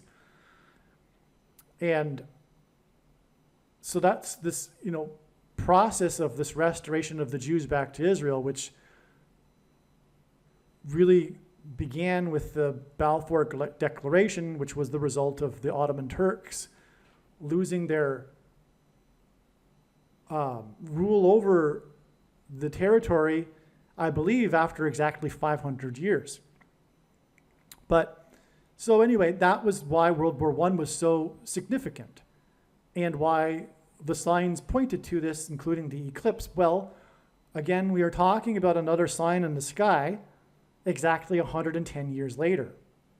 Now, 110 is a very important number in God's signs because the Israelites crossed into the promised land on the 10th day of the first month, the date 110, which hints at 110. Jesus' triumphal entry into Jerusalem, when he officially arrived as the King of the Jews, was also on the 10th day of the first month, Nisan 10, which again hints at 110. All right, and by the way, this is the reason why the Twin Towers, the World Trade Center towers, were 110 stories high, and why there were two of them. Two 110 stories high is symbolic of the second triumphal entry, if you will, the second coming. And also, Joshua died in the Bible at the age of 110 after he led the Israelites into the promised land on the date 110. And Joseph, who was also a type for Jesus, also died at the age of 110. Okay, so the number 110, in other words, is symbolic of Jesus.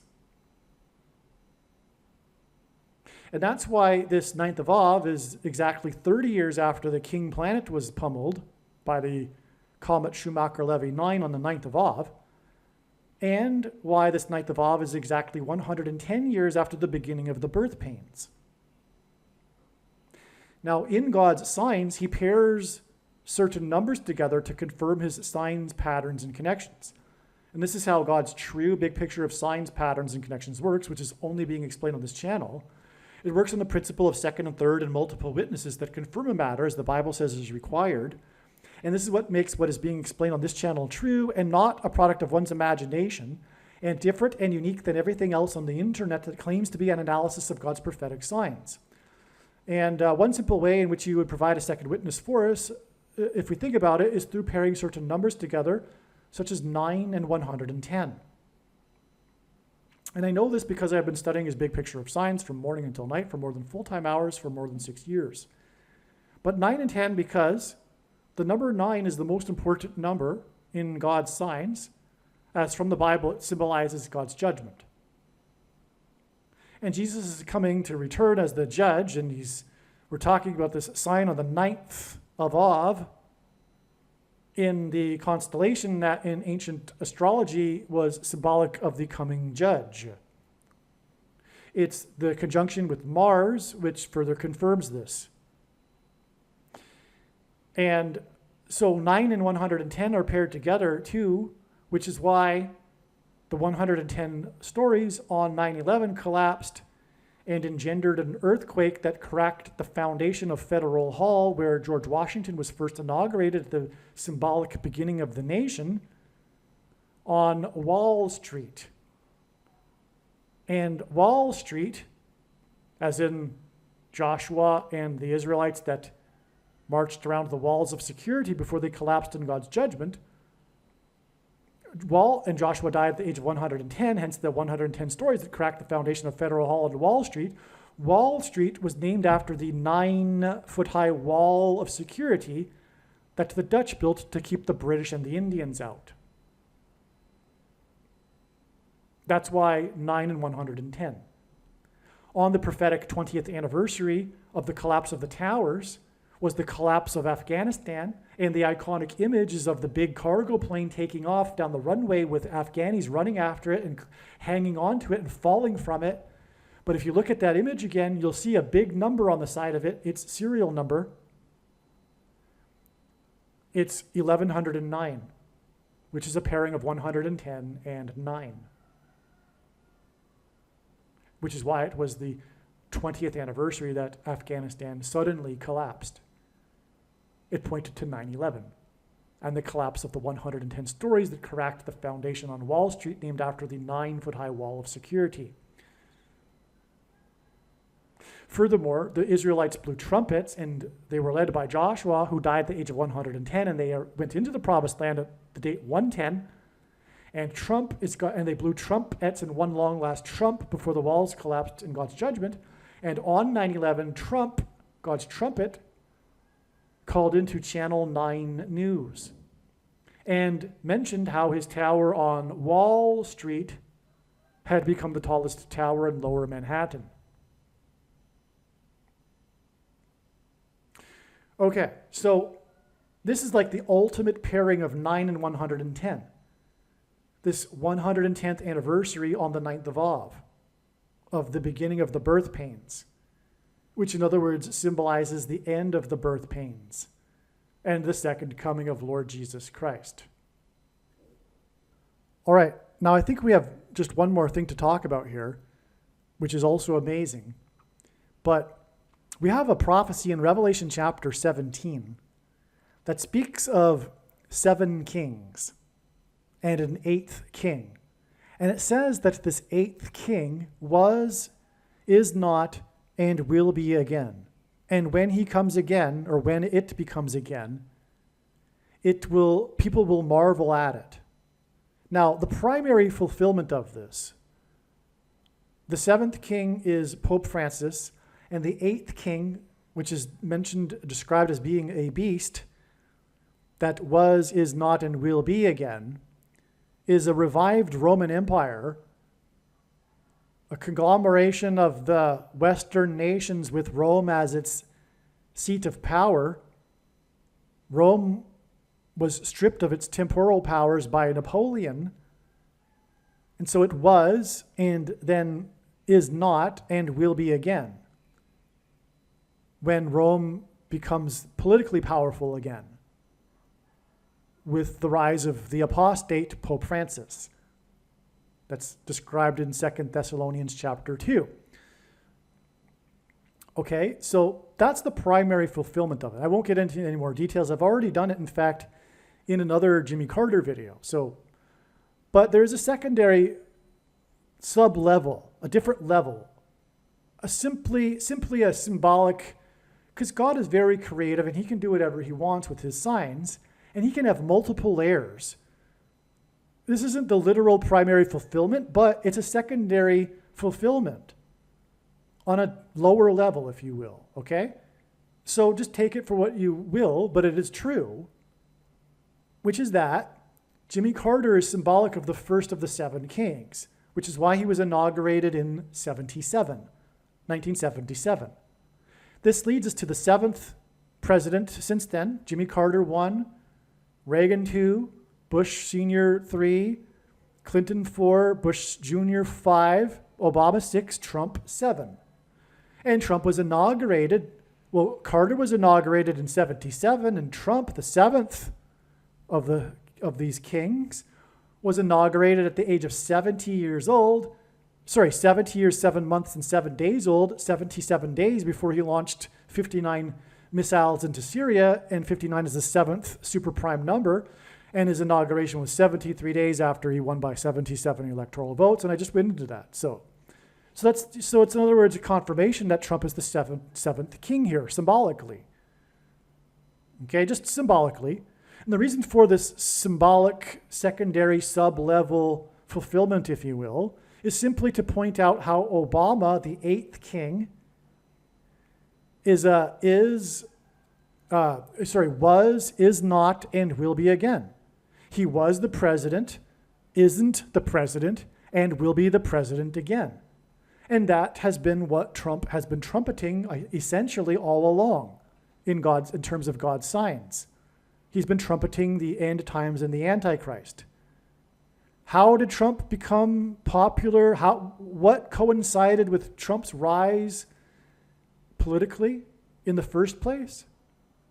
It was calling out Obama for not being born in America and for demanding his birth certificate. Trump was trumpeting the unconstitutional president and Antichrist, which is why Obama becomes the 8th. Now, okay, Biden is, the so-called president, but he isn't. He's just a puppet. He's just a figure person. and everyone knows that now, but I've known that even before he was elected, that he would step down because of his age and make his old pal Obama the president again. I knew that even before the 2020 referendum. Okay? And because of God's signs.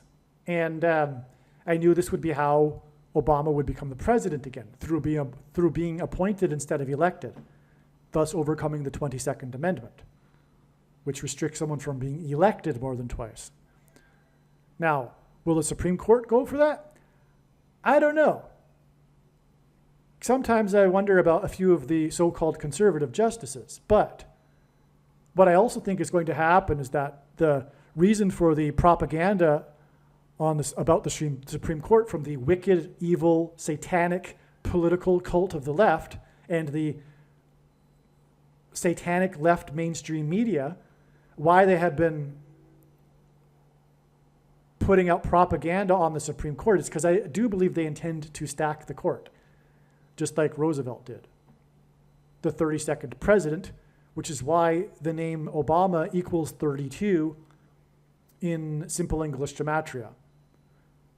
And 32 is 4 times 8, which hints at the 48th president, which is what Obama will be after Michelle becomes the 47th president.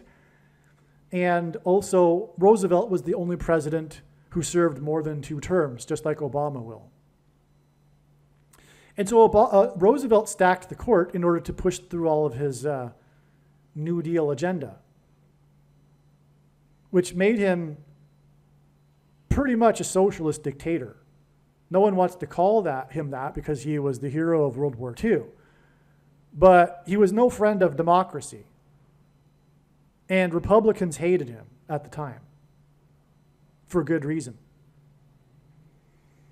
And so anyway, so what I'm saying is that what's very interesting is this secondary layer of this prophecy. And it points to the 7th king, Trump-et, God's trumpet, President Trump, who was the 45th president. And this is why this 9th of Av, well, it's not the 9th of Av. The sign of the Revelation 15 sign will be on the 15th of August, and the power and the coronal mass ejection will hit late night on the 14th or 15th, okay? So, and August 15th is 45 days after the predicted death of Jimmy Carter. Okay, so again, with this 7 kings secondary fulfillment of this prophecy, Jimmy Carter is pointing to the 7th king, the 45th president, which is why the beginning of the end times, if you will be 45 days, or rather I should say the last trump, the resurrection rapture, will be 45 days, as in the 45th president, after the death of Jimmy Carter. Because Jimmy Carter, again, is pointing to the 45th president through this prophecy. And the last trump is a phrase the Apostle Paul used in regards to the resurrection rapture, which is why the resurrection rapture will be 45 days because of Trump at the 45th president after the death of Jimmy Carter. Now, also, August 15th, and I've known this long before this video, and I'm making this video on the day of all of this being discovered, the same day. But what was known for quite a while now is that, because again, at the beginning of this video, I said that I believed the sun would erupt on the 13th and that this would also be the day of the rapture. But now I know that it takes a couple of days for the coronal mass ejection to reach Earth, and that will be when the rapture is. But anyway, what I have known and didn't quite know how to fit properly into the puzzle is that August 15th will be the 45th anniversary of the release of the movie Apocalypse Now. The movie Apocalypse Now is pointing to the now beginning of the apocalypse, which is now known to be 45 days after the death of Jimmy Carter, and August 15th, 45 days after the death of Jimmy Carter, will be the 45th anniversary of the movie release of Apocalypse Now, which cost $45 million to make. The movie Apocalypse Now first came onto my radar in terms of prophetic signs after the prophetic sign involving P. Diddy on March 25th, 2024, when the FBI raided his homes, which is explained in the Apocalypse Now video on this channel, the details of all of this, which is amazing. You need to watch that video. But it made me look at P. Diddy, and it was discerned that his epic video named Victory was a prophetic sign. This video, Victory, is 8 minutes long. It's known for being a long video. It's like a mini movie, if you will, and it's apocalyptic.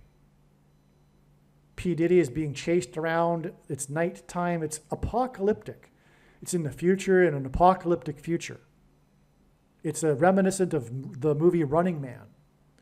So this movie is apocalyptic, and in this video, the video is apocalyptic, and in this video stars Dennis Hopper. Dennis Hopper, who starred in this apocalyptic video named Victory, starred in the movie Apocalypse Now. Okay? And that's how the movie Apocalypse Now came onto the radar, because I realized that through P. Diddy, he was pointing to his apocalyptic video starring Dennis Hopper in order to point to the movie Apocalypse Now.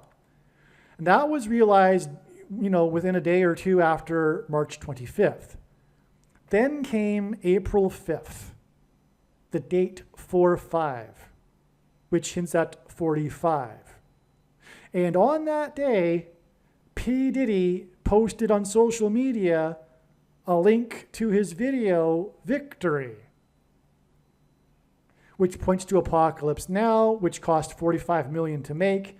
And P. Diddy posted his video, Victory, and that's all his post was, because he was posting it in defiance of the ganging up on him in the media, rightly so, now we know. But anyway, him being charged, he was, fighting back, if you will, saying that he was going to be victorious, whatever.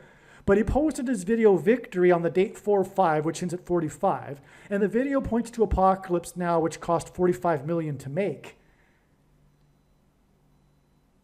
And not only that, $9 million of the $45 million was spent on promoting the movie, Apocalypse Now. The number 45 is the 9th triangular number.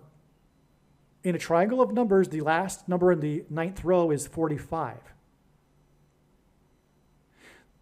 The reason why it's significant that it cost $9 million to promote it is because that's an unusually significant amount. That's why it's mentioned on the Wikipedia page for the movie, for example. It's designed by God, in other words. And so on the date 4-5, which hints at 45, P. Diddy posted his video Victory, which hinted at the Apocalypse Now movie starring Dennis Hopper, which cost $45 million to make, 9 of which was spent on promotion. And on the 45th anniversary of this movie that cost $45 million to make will be the Resurrection Rapture and the beginning of the Apocalypse Now, shortly after the 9th of Av, when the sun erupts. And the movie poster for Apocalypse Now is a blood red sun and a sunset river, which could be interpreted as a river of blood. To close here, I just want to make sure that I said it. Maybe I forgot. I think I might have explained this, but we were talking about Daniel chapter 12 and these numbers of days until the end. We have a 1,290 days period until the end and a 1,335 days period until the end. When we add the 1,290 days to the day that the abomination was first taken in Israel, December 19th, 2020, we get July 1st, the date of the predicted death of Jimmy Carter, as was explained. When we add 1,335 days to the abomination first being taken in Israel, we get August 15th. The date of the resurrection rapture and the beginning of the apocalypse now.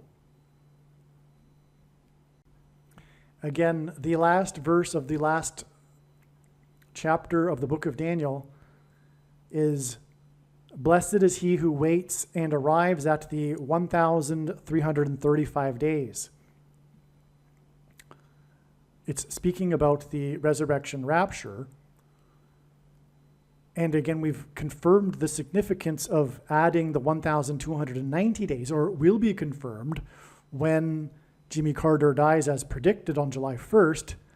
Therefore, this is confirming that the resurrection rapture will be 45 days later and 1,335 days after the abomination was first taken in Israel. All right, there is actually one more thing that I need to add that's very, very important, actually. I alluded to, or I started to get into this, but then reconsidered, but I've reconsidered again and remembered that this is very important and is relevant. Because just last night, so this information that's in this video, this 1,290 days connection, which by the way, I owe credit to Steve Fletcher 222 YouTube channel, and him and the people that he's collaborating with that have pointed out this 1,290 days connection. They don't know that Jimmy Carter is going to die on July 1st. They're expecting something though. And so the thing is that last night, just last night, I was inspired to look up Laura Branigan, the singer from the 1980s whose hit song was Gloria, a very prophetic, important song that God used in his prophetic signs in 2019 with the St. Louis Blues and their Stanley Cup run, and how they used this song in their locker rooms, and it became the anthem after their wins, became the anthem of St. Louis during this period, Gloria. There's so much to say about that. I could talk to you about an hour about the St. Louis Blues sign or more. It's very, very important, but that's already been explained in the hockey heart attack video. If you are able to find it, I highly, highly recommend going and searching for that video. But anyway, so Laura Branigan came to mind, and I looked, and I had earlier learned that her other hit song, Self-Control, was important.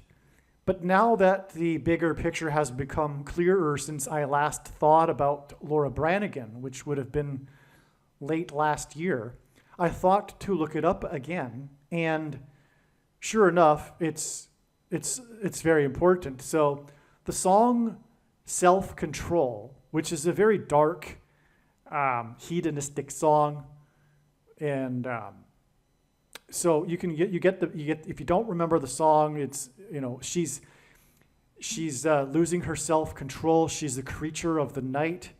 She hasn't got the will to try and fight.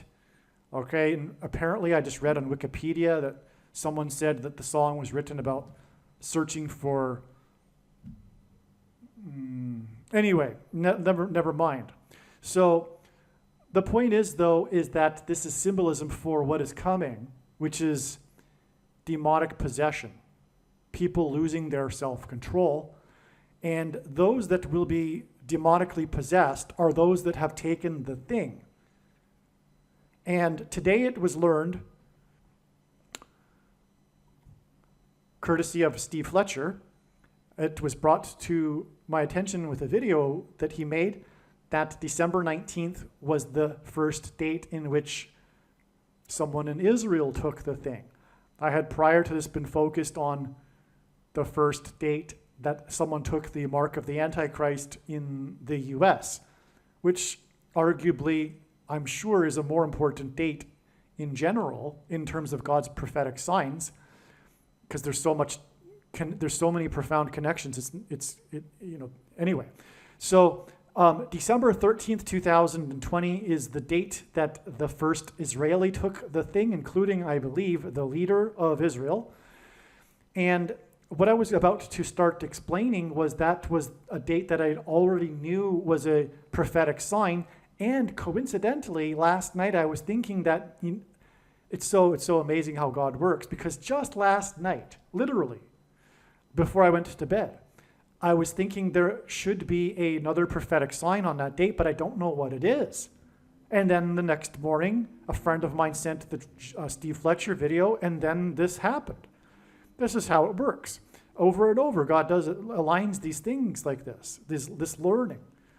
Okay, so the sign that occurred on December 19th, 2020 that I already knew about, which I was starting to get into, which was the double, this was the time in which there were two SpaceX Dragon capsules docked at the International Space Station. That was news. It was news at the time. This was still 2020, so it wasn't like an everyday thing that a SpaceX Dragon capsule had docked at the space station. But there were, at this time, two docked at the space station, and this made it especially newsworthy. And that was symbolism for the two antichrists that are described in Bible prophecy. Revelation chapter 13 speaks of two antichrists, for example. Okay, and so of course the dragon is a metaphor for the Antichrist used in Revelation chapter 12 and Revelation chapter 13, because the second of the two Antichrists, Barack Obama, is said to speak like a dragon. All right, so we had the two SpaceX, and X, by the way, in SpaceX is symbolic of the mark of the Antichrist. Speaking of which, this was the day that the first Israeli took the mark of the Antichrist, and as I explained earlier, X is symbolism for the mark of the Antichrist, and SpaceX is also symbolism for the mark of the Antichrist, and SpaceX and Elon Musk, in the context of a sign for the mark of the Antichrist, is symbolic of transhumanism, which is what the thing is. Okay, and, well, okay. Changing one's chromosomes, which are symbolized by an X. Okay, but there was more to this. On December 19th specifically, on this precise date, because I believe the SpaceX Dragon capsules were docked together at the space station for more than one day. But December 19th, 2020 specifically was this very interesting sign in which there was this new device, not a device, but it was a I don't know, a thing, okay? It was a thing. It wasn't a device, it wasn't a contraption, because it was a large thing that is being installed or was installed on this date for a new method of docking at the space station. It was the installation of a new airlock named the Bishop Airlock. I forget the name of the company that produced this, but they named this new innovation for docking at the space station, they named it the Bishop Airlock. And the company claims that the name Bishop is inspired by chess because of the way that the airlock works. It has something to do with moving diagonally, and that's how a bishop moves on the chessboard. But either they are lying or it's 100% from God. If they are lying, it's still from God. It's just that they knew all along the true meaning of the name bishop. Or it's concealed and they really don't know, and they actually sincerely named it after the chess piece bishop, but I doubt it.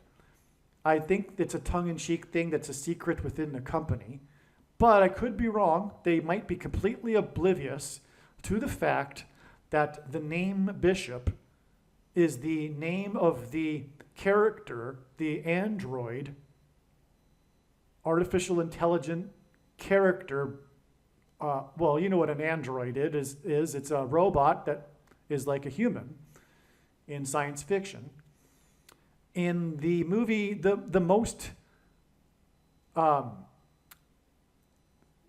biggest, most important aliens movie of all of history, the movie Aliens. There was Alien, and then the sequel was Aliens, which was far bigger than the original, although the original was a popular movie too. But the movie Aliens, I believe, may have been the biggest movie of the year in terms of sales. I could be wrong about that. I forget. It's not relevant. I mean, it is relevant because God works that way to confirm his signs. This was a historic movie in terms of horror. Well, you know what? Maybe I should just read it a little bit from the Wikipedia page for Aliens. Okay, so Sigourney Weaver was nominated for Best Actress at a time when science fiction genre was generally overlooked for this this category of award. The movie was one of the highest grossing films of 1986, and Aliens is now considered among the greatest films of the 1980s and among the best science fiction, action, and sequel films ever made, considered equal or better to Alien, the first movie in the series. It is credited with expanding the franchise's scope with additions to the series' backstory and factions such as, okay, so anyway, it's a significant movie in American movie history. Now, and it was directed by James Cameron, another man that God is using in his prophetic signs, including his movie The Abyss, which is also about aliens. God has used this, but I have already written the script for another video regarding how his movie The Abyss is prophetic. Also, James Cameron directed Titanic, a very important movie in God's prophetic signs. Okay, so anyway, the point is that the climactic scene of the movie Aliens is when the last alien, the mother of the aliens, because it's in the plot, there is the queen, you could say, of the aliens who's laying the eggs, which hatch and later and, hatch aliens, but she's the queen. So anyway, Sigourney Weaver is having a battle with the queen of the aliens species on the ship in space. And as a last-ditch effort to survive this battle, Sigourney Weaver tells the android character, who no longer has a bottom. He's only, his bottom part was cut off. He's just arms and a head and a chest. But he drags himself across the floor, the android, and pulls the lever, opening the airlock and letting all of the air out of the bay, the whatever you want to call it, the area in which the characters are in on the spaceship. And this thus flushes everything out into space that's not locked down. Sigourney Weaver is hanging on to something, and so is the android named Bishop, while the alien is flushed out and then is spat out into space, and this is the climax of the movie Aliens. Okay, so in other words, in the movie, aliens, the character Bishop saves the day with the airlock. Okay, and that's why I have a hard time believing that the company didn't name their airlock after Bishop from the movie Aliens, and instead named it after the chess piece, okay? But the point is that it is a prophetic sign. That ultimately is communicating, like other signs in God's big picture of signs, that demons will soon make them manifest themselves openly, pretending to be aliens. And the Antichrist, Pope Francis and Barack Obama will be all for this. And Pope Francis will claim that the aliens have made him the ambassador for the world. Now, earlier, I think in this video, I mentioned that May 2nd was the beginning of the final 1,260 days, although I could be confused with the video that I made yesterday. But anyway, that day was May 2nd, and that was the splashdown of the SpaceX crew. Long story short, that was symbolic. The Dragon capsule with the Dragon crew splashing down was symbolic of the beginning of the final 1,260 days. That is described in Revelation chapter 12 when the dragon and his minions, his fallen angels, are thrown down from heaven to earth, which is what is symbolized when the Dragon capsule and the Dragon crew fall from the second heaven, outer space, and splash down on earth. Okay, and so that was exactly 19 weeks after the 19th of December in 2020, the Bishop Airlock Day. That was the day that the Bishop Airlock was installed onto the space station. And now we know it was also the day that the first Israeli took the thing, the mark of the Antichrist. The exact 19 weeks is relevant because it hints at 9/11. And Revelation 9/11 is symbolic of the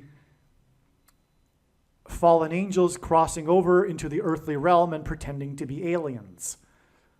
Also, it is 133 days, and that hints at the 44th semi-prime number, which identifies the second of the two antichrists, the 44th president. Okay, so anyway, and then, 133 days later, which hints at the 44th president, we have the beginning of the final symbolic 1,260 days that ends on the Day of Atonement, October 12th, 2024, the day of the second coming, when the Antichrists will be defeated by Lord Jesus Christ. Okay, so back to what I was saying about Laura Branigan. What I had learned last night is that the song Self-Control, again, all of this is leading to demonic possession of those who have taken the mark of the Antichrist. And that's what is alluded to with the name of the song and the lyrics of the song, Self-Control, which was released on April 19th, 1984. Okay, it was released on April 19th, 1984, exactly 440 months before December 19th, 2020, which obviously hints at the number 44 and the 44th president. And then in turn, December 19th, 2020 is followed with 133 days, which hints at the 44th semi-prime number. And that is a second witness to the 440 months connection and vice versa. Okay, well, the thing is that in God's signs, the number 188 is used in the correct context, in the relevant context, for connections, because the 188th word in Strong's Hebrew Concordance is the word woe exclamation mark. It's the word that means woe exclamation mark used in the Bible in the context of extreme judgment from God. And when the aliens arrive and when the Pope announces that they have made him the ambassador for the world, that will be a massive whoa. And 188 weeks exactly after December 19th, 2020, is July 27th, 2020, Aliens Day. Something is going to happen that will be the beginning of this Antichrist period, and something significant related to the fifth trumpet in Revelation chapter 9, when the fallen angels cross over into the earthly realm. Something is going to happen. I don't know what it is. It may even only be something symbolic. And what I mean is that although God is pointing to this date with demonic possession symbolism, such as this song, Self-Control, it doesn't mean that everyone is going to become demonically possessed on this date. Just something to that effect that will ultimately lead to people becoming demonically possessed will happen on July 27th. My guess is that Pope Francis will announce that aliens have arrived. Somehow, that's what I think is going to happen. But, okay. And that date, July 27th, 2024, will be exactly 188 weeks after the Bishop Airlock prophetic sign, on the day that the first thing was taken by an Israeli, and it is the thing that is leading to demonic possession. Even Revelation chapter 9 says that only those of the certain group will be affected by the sting, which is the symbolism for the mark of the Antichrist, the thing that's, thinged into people, right? It's like a stinger. Think about it. It's like a stinger, right? That's why the locusts are stinging and the scorpions are stinging. Or the horses with tails like scorpions that sting in Revelation chapter 9. It's because it's hinting at the mark of the Antichrist. Anyway, and also it says that these people will wish and seek death but won't be able to find it, and that's because they will be demonically possessed. They will be like zombies. They may even want to die, as the prophecy says, but won't be able to. Okay. And that something symbolic to this effect will happen on July 27th, exactly 188 weeks, which is woe, after the Bishop Airlock sign day and the first day of the thing in Israel. The reason why all of this is relevant and why it needed to be brought up in this video too with Jimmy Carter is that, as explained in the other videos, especially the must-watch Jimmy Carter UFO video on this channel, it's the video titled The UFO President, Jimmy Carter. He is the UFO president. He filed an official report with International UFO Bureau in 1973 regarding his UFO sighting. As a supposed Christian, Jimmy Carter should know better, and that there aren't aliens, because that's impossible. Because if one has a true biblical worldview, which those that believe it's possible for there to be aliens don't have, they'll know the truth is that it is impossible because God became a man, and the center of God's creation is man. God didn't hopscotch around the universe, dying on crosses for the sins of aliens also. Okay, so anyway, that's why this is all relevant, because, again, the date, December 19th, 2020, the date that the first Israeli took the thing, is 1,290 days before it is predicted that Jimmy Carter will die on July 1st, but December 19th, 2020 is also exactly 188 weeks to UFO Day, and Jimmy Carter is the UFO president. All right. This now brings up something new. I thought the video was over once again, but I just remembered now, and I hadn't thought about this particular prophetic sign for probably, quite a long time. But December 19th, 2020 is exactly 10 years after what is called in pop culture, in sports, in NFL sports culture, the miracle at the New Meadowlands. Okay, it's the miracle at the New Meadowlands because they had just started playing in the New Meadowlands Stadium.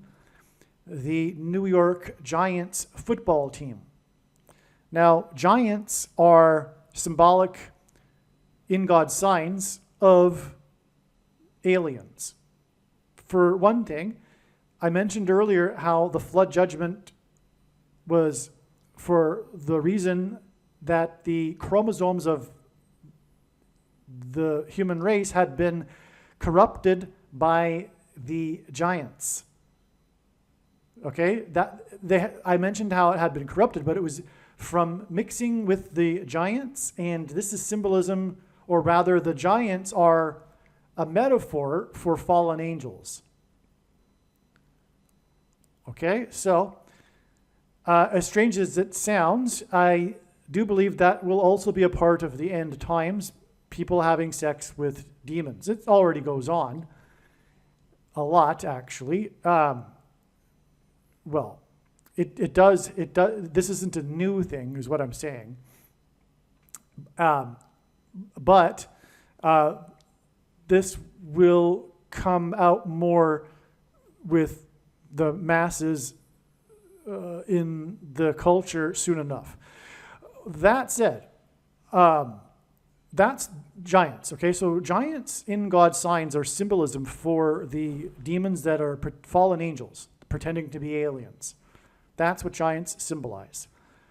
The New York Giants, the San Francisco Giants, giants in general, okay? There's other instances of the symbolism of giants other than these two professional sports teams. But the miracle at the New Meadowlands prophetic game and incident involved the Giants, and they lost the game on the final play of the game, which should have ended the game. The punter didn't kick the ball out of bounds, and the Philadelphia Eagles, and there's a big rivalry between Philadelphia Eagles and the New York Giants, which makes part of this story the miracle because of the rivalry, the miracle at the New Meadowlands.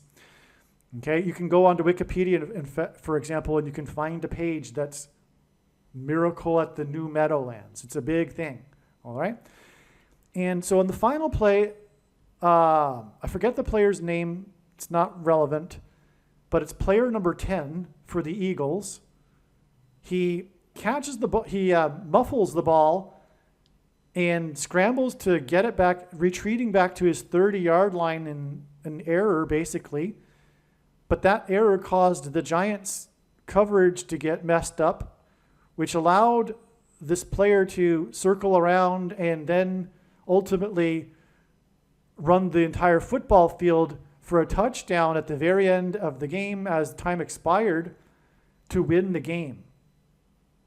This is why it's the miracle, because they were down by whatever points, and then the touchdown won the game for them. The Eagles, in other words, should have lost this game. That's why it's a miracle. Now, the thing is that Philadelphia is one of the 7 churches that are written to by Jesus in the book of Revelation. The Church of Philadelphia, incidentally, is the only church that said by Jesus that would be spared the hour of tribulation, in other words, raptured. And in the book of Revelation, the number 144 is symbolic of those who will be raptured. Well, December 19th, 2010, the date of the miracle at the New Meadowlands, is exactly 10 years. You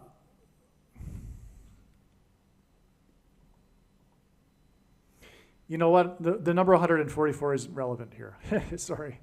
It's actually 10 years, but it's 120 months. Okay? That is relevant in terms of giants, though, because in that beginning section of Genesis chapter 6 that's describing the giants mingling with humans and corrupting the chromosomes, God says that he will not strive with man forever and will give the man 120 years before the flood. And so that's why this period of 120 months symbolizes this. It's in context, the number 120 of giants in Genesis chapter 6.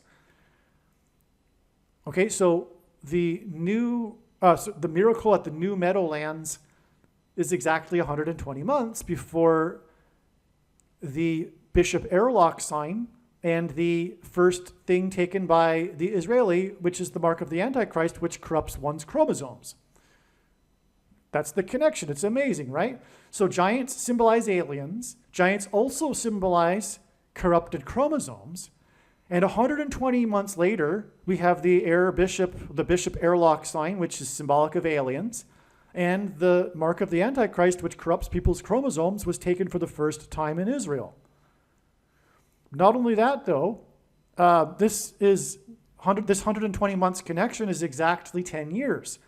And it was player number 10. The miracle at the New Meadowlands play is a play by player number 10, which confirms as a second witness to this 10 years connection exactly to December 19th, 2020. And I knew about this 10 years connection in December of 2020 at the time of this prophetic sign.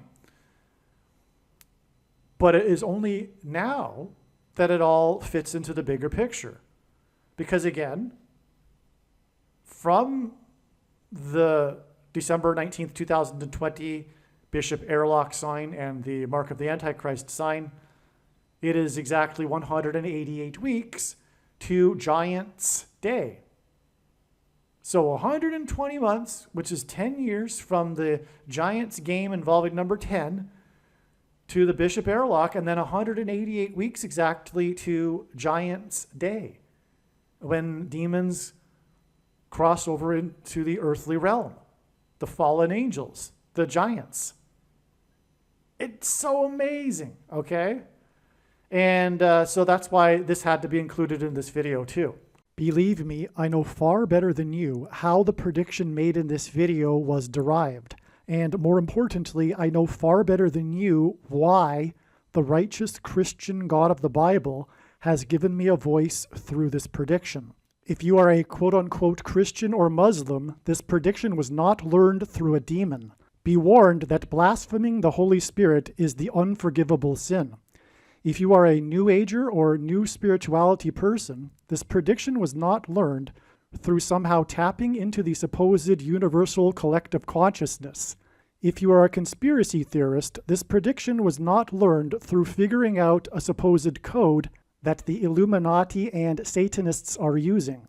This prediction was learned through the Bible and through watching carefully the Lord's prophetic signs, which Jesus commanded all Christians to do.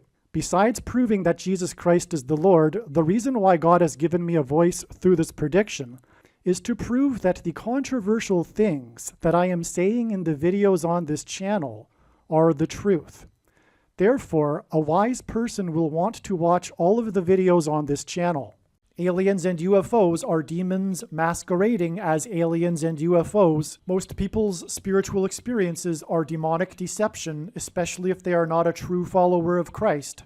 God became a man and died a horrible death at the hand of the ruler of this world, Satan, and then defeated death for you, so that you too can overcome death, which is the price that must be paid for sin. It is time to repent, which means to change one's ways and turn to God and become a disciple of Jesus. Please leave a like and upvote the video, and once this prediction has come to pass, share this video with everyone you know, and more, don't stop sharing it everywhere in social media. It is essential that everyone immediately read the homepage of my website, Trump-prediction.com. If you are watching this on the YouTube platform, please note that not all of the videos are on YouTube. You need to switch to the BitChute.com or the Odyssey.com channel. And do it now in case you aren't able to later.